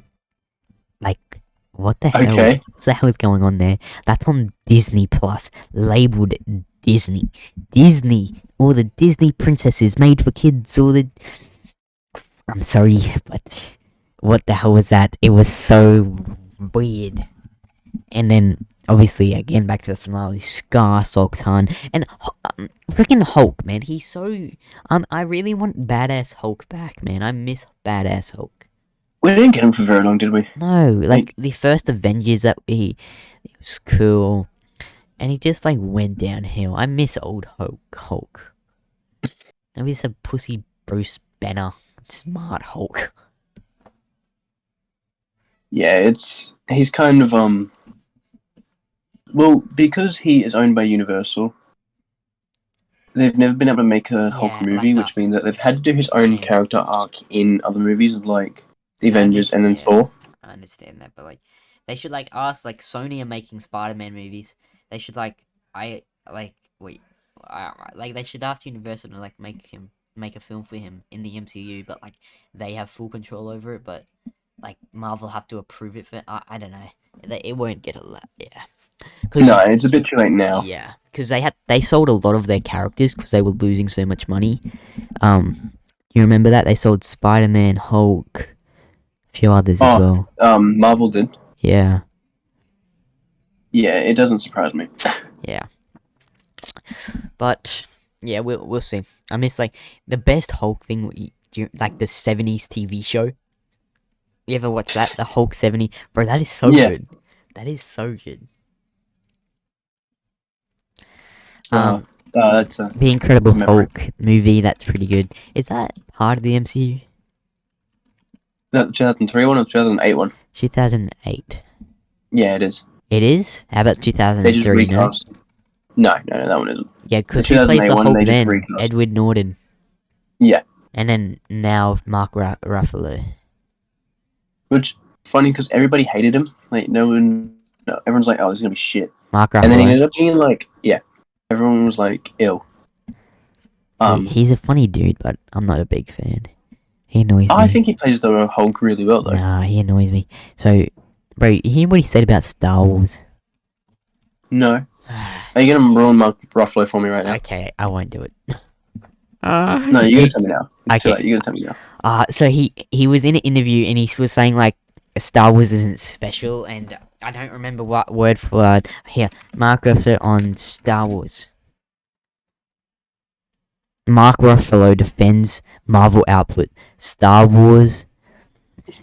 You get the same version of Star Wars every time, but not the MCU. Has bro ever watched Star Wars? Every movie is nearly different, like every trilogy, every TV show. Look at Andor, for instance. That is so I don't know. different to anything else. The sequels to me, or at least Force Awakens. Yeah, that that was was a kind copy of of A New copy. Hope, I know, but like...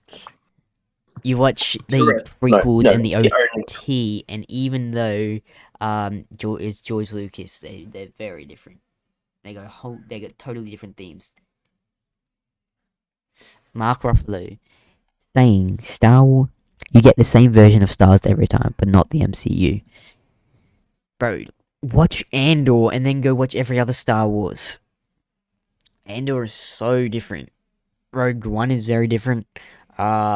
Solo's different. Like every movie outside the Skywalker saga focuses on something different that has different themes. Like, yeah, but no, I don't know. I haven't seen him in anything else, so I don't really have a full opinion on him. But as Hulk, I'm not the biggest fan. He was good in Shutter Island. I'm looking at his That's movies. Yeah, he was in the Cafe, Adam wasn't it? Project. That was, I did not like that. I didn't see it. I did plan on seeing it. I started but- watching it. I did not like it. One of Ryan Reynolds' weakest projects, I reckon, in my opinion. His best one is obviously Green Lantern. So Ryan Reynolds. yeah, his best Yeah. his best movie is Green Lantern. Yeah, and then Deadpool. And I'm shitting with you. Have you seen Green Lantern?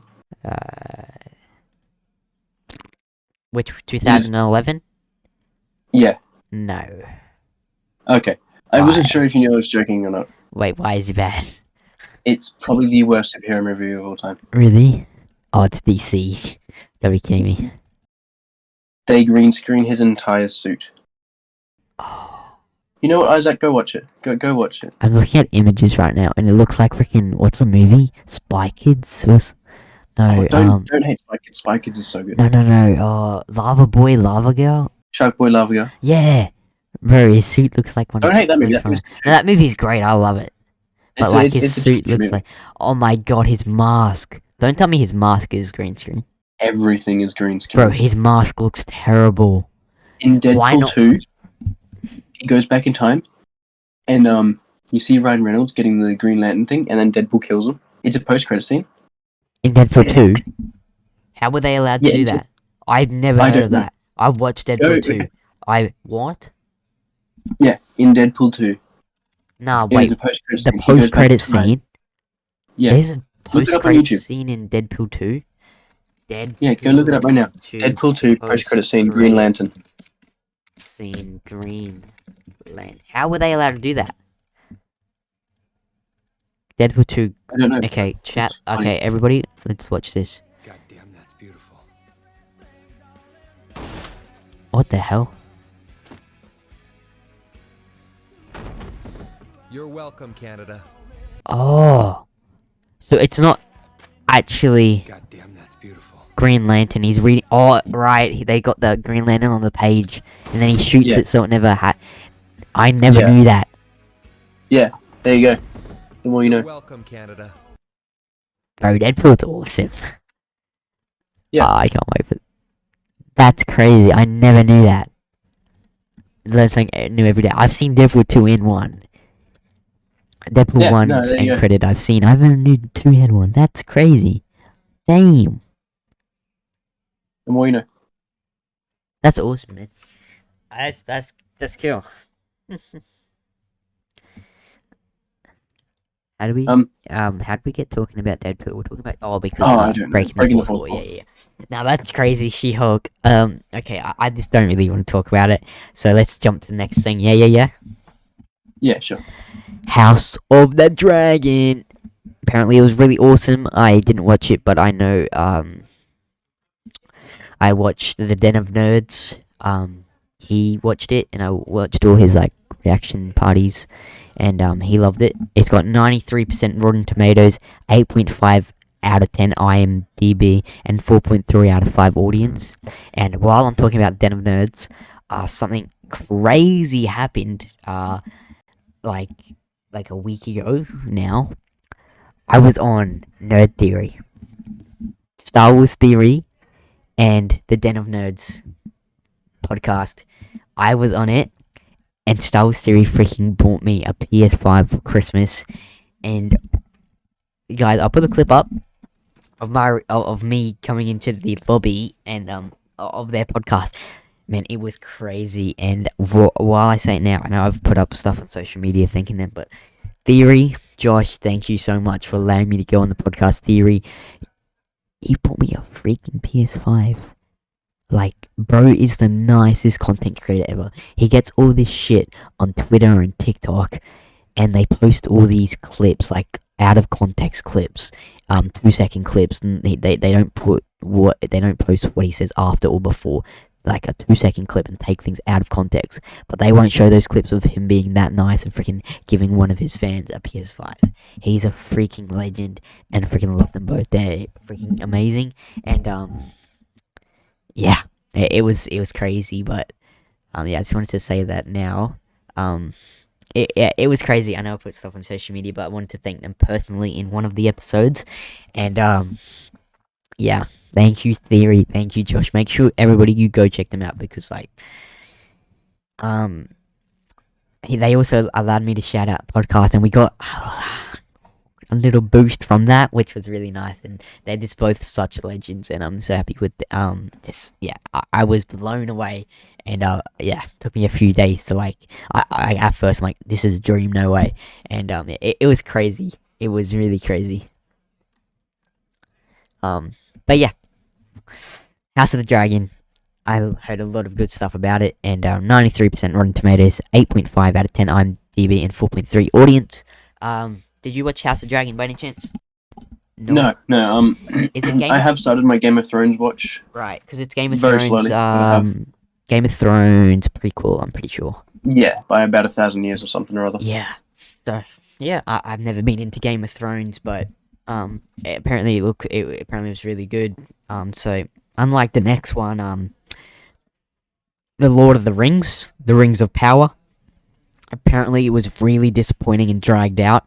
Got 86% Rotten Tomatoes, 6.9 out of 10 IMDb, and 3.2 out of 5 on audience score. And apparently, that was very disappointing compared to because Game of Thrones and Lord of the Rings aren't they rivals? Kind of. Yeah, Yeah. they're the same kind of the same kind of genre as in medieval, but Yeah. obviously. Yeah, I'm not really into the medieval stuff, so No, I'm not either.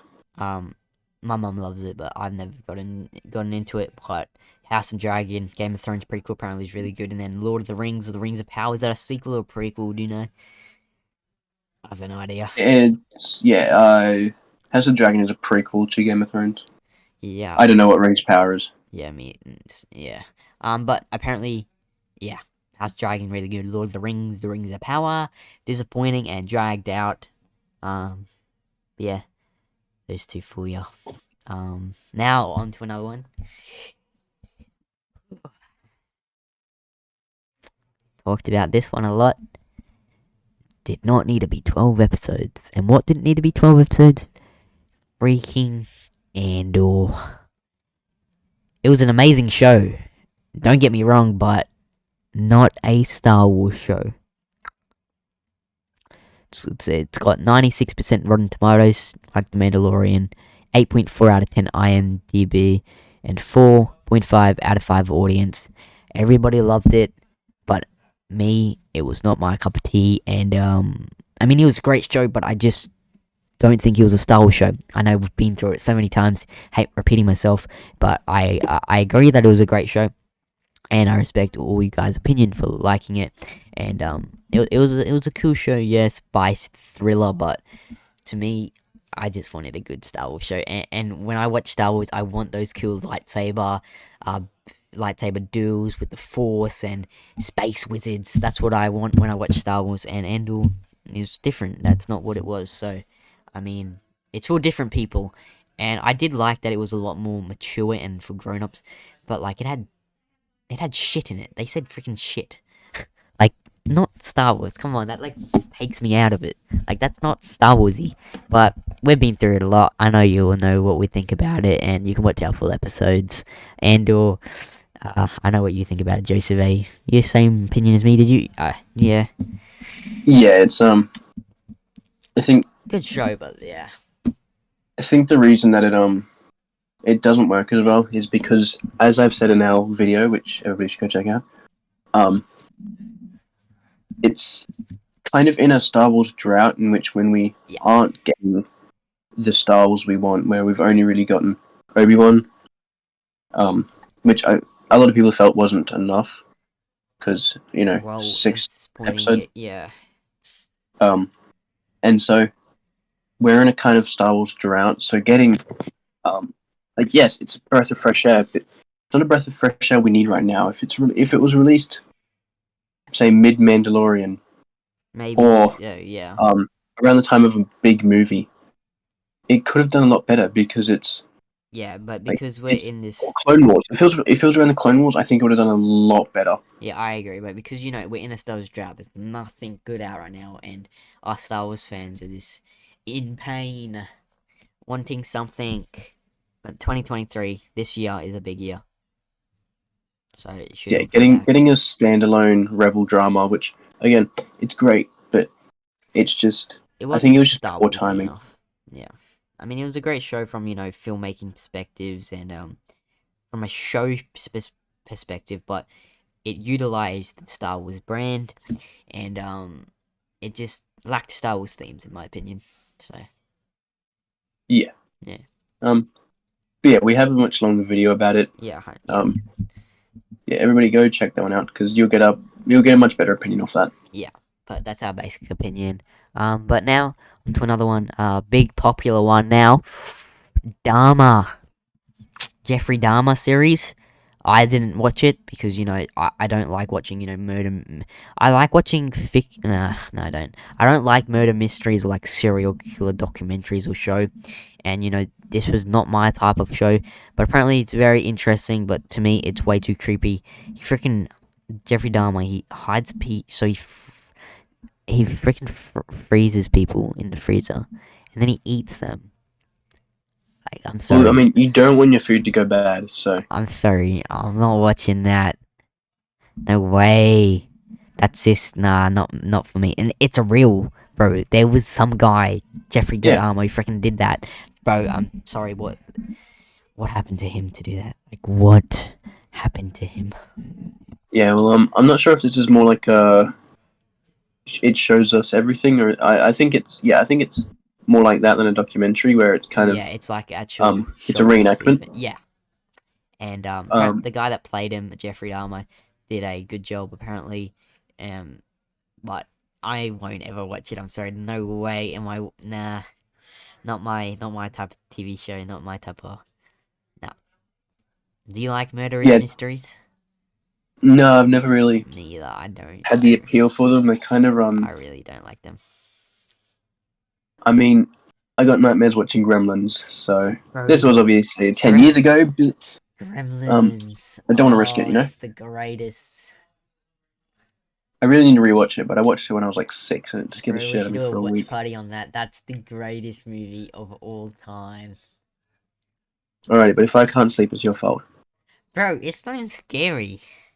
It was for 6-year-old me. Bro, Gizmo is the cutest little thing. Cuter than Baby Yoda. Okay, I say that I'm now. not.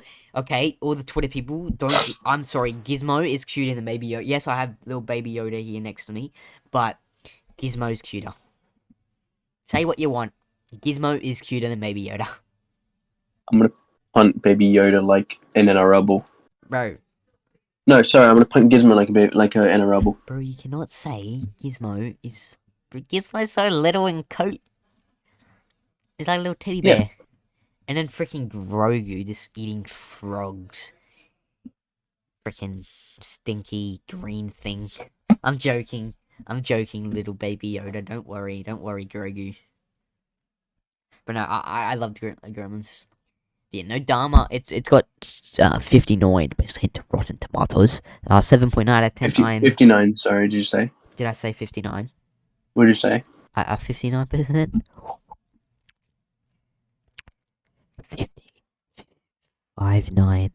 59% Rotten Tomatoes. That's not as good as I thought it would be. No, because it's freaking yuck, weird. Nah, I'm sorry.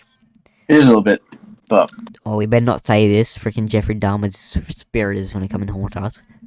I was gonna say he's dead, bro, but you know what? Okay, fair enough.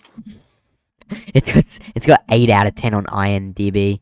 Yeah, DB, bad. and then 4.7 out of 5 audience. The audience freaking loved it. My mum watched it, and like, there's no way I will be watching it. So let's like get away from Dharma, those negative vibes, and let's hop into Star Wars was back. Yeah, it was very short, but Tales of the Jedi. Brought us back to the old Star Wars fun, and we need more. Give us Tales of the Sith. Give us Tales of the Jedi Season 2, 3, 4, 5, 6, 7, 8, 9, 10, 11, 12, 13, 14, 15, 16, 17, 18, 19, 20, 21. Okay, freaking Tales of the Jedi was so good. It was. I stand by it. I think I said it in our Tales review, but best Yeah, Star what's Wars that, guys? since I think better than Mando. I've debated this a lot. I still can't decide. Mando's like so much. There's so much more of Mando. But So it is hard to judge. The little bit of Tales of the Jedi we got, I was jumping around. I wish I recorded my reaction, dude. Like, that was just... Oh, I freaking loved it. Well, yeah. If they release season 2, we'll do a Yeah, watch party. a watch party of that. Bro, I loved it. It brought me back to Star Wars, and we need more. It's got 100% Rotten Tomatoes, 8.3 out of 10 IMDb, and 4.9 out of 5 audience. It did awesome. It did awesome numbers as well. Yeah. I give it a 5 out of 5, 10 out of 10, 100% out of 100%. What was the best episode though? Sith Lord, episode 4. Count Dooku versus Yaddle. Oh yeah. Did you see that? Cameron Montague, I think that's his name. The guy who plays Cal Kestis, Cameron Monaghan. Alcestis. Yeah, that's it. Yeah. He said that one of his dreams was for in the game. He wanted to This was before that came out, but he wanted to do stuff with Yaddle. Yes, in actually Jedi Fallen Order, Grease says Grease was talking. Yeah, and he's like, "Oh, Master Yaddle," and yeah. And then in an interview, he said that he'd like to do. But now he would want to travel the universe with Yaddle. Now she's Something like that. confirmed dead. Yeah, just very disappointing. Yeah. Or is she? Star Wars, they always love to bring characters back. I mean, We didn't see her die. she got squished. Maybe and then she Kanduku fake killed her, you know? She got stabbed. No. But we didn't see Everybody it. survives getting stabbed. But we didn't see. Force heal. Just force heal her. Yep. Just Well, like Count Dooku just force healed her when Emperor Palpatine left left. Yeah. the room. Yep. Yeah. Simple. Bro, that okay. You this brought up force healing. I have to say this. Count Dooku gets not Count Dooku. Qui-Gon Jinn gets stabbed. Obi-Wan has him in his hands. Rey stabs Kylo Ren. She has him in his hands. Obi-Wan isn't able to force heal or revive Qui-Gon Jinn. Rey, she just easily force heals Kylo Ren. You want to know the reason why? I can tell you the reason She's why. a Palpatine. No. I can tell you the in-canon reason why. Give me the new canon Disney reason why. Because Ewan McGregor and Liam Neeson didn't want to kiss. That's the in-canon reason. Right. Because Rey and Kylo kissed, but Liam Neeson and Ewan McGregor refused to kiss each other. All makes sense It now. is the only. All the problems I told of you. the sequels are lifted. All makes sense. Yeah. So there you go. I figured it out. Yep. Okay, we're on the home You are. stretch now. Tales Jedi freaking amazing. Tick that off the freaking amazing stuff from Dave Filoni. Any final words for Tales of the Jedi? Give us more. Give us more Disney, please. Thank you very much. Okay. Now, Wednesday, everybody is talking about this one. Or So- dancing on TikTok. Yep. Now, it's got 72% Rotten Tomatoes. 8. Really? I thought it'd have higher than that. Yeah, it's got 8.4 out of 10 IMDb and 4.7 out of 5 audience, and everyone's talking about it. My mum watched it. My mum watches everything. Jesus. And yeah, she wanted me to watch it with her. Really? I might watch it. Podcast? I don't know. Yeah. Yep. Perfect guess. But apparently it's really Take my good. job. Adam's Family prequel. Apparently it's really good. Everyone's talking about it. All the girls at our work are. Tell you that. Really? I haven't heard anything. No. But did you watch it?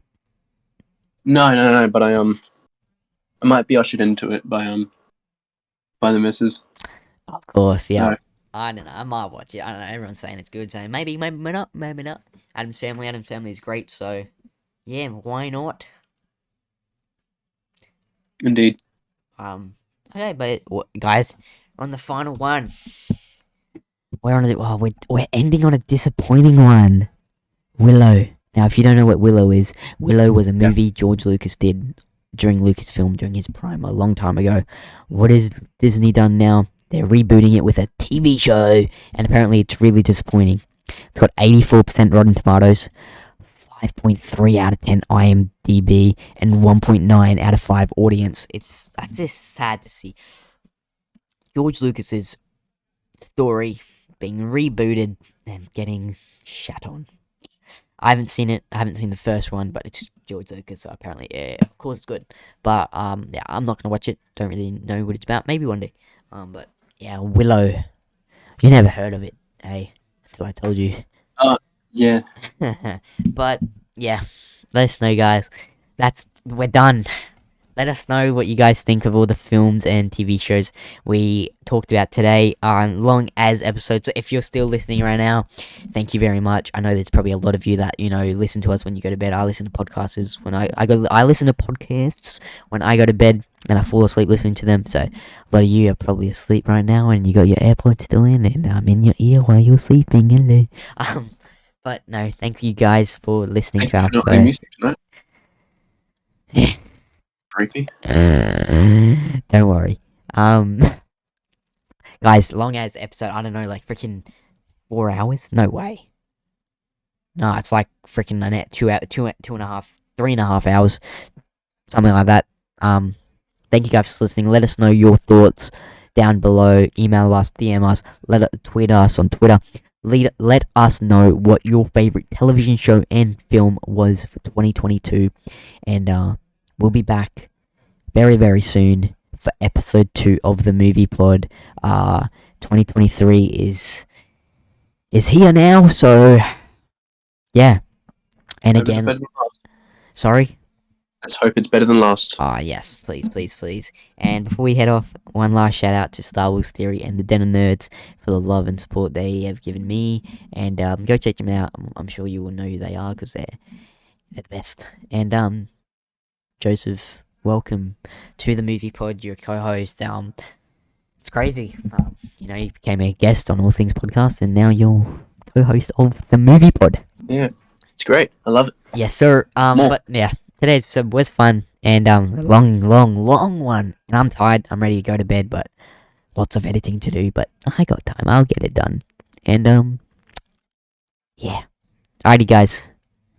Thanks, Joseph, for appearing. Thanks for being on the co-host. See, I always thank you as a guest, but now I guess Yeah, you're can't just do that here. anymore. Yeah, no. This I'll just see you next episode. But No no. worries. See you.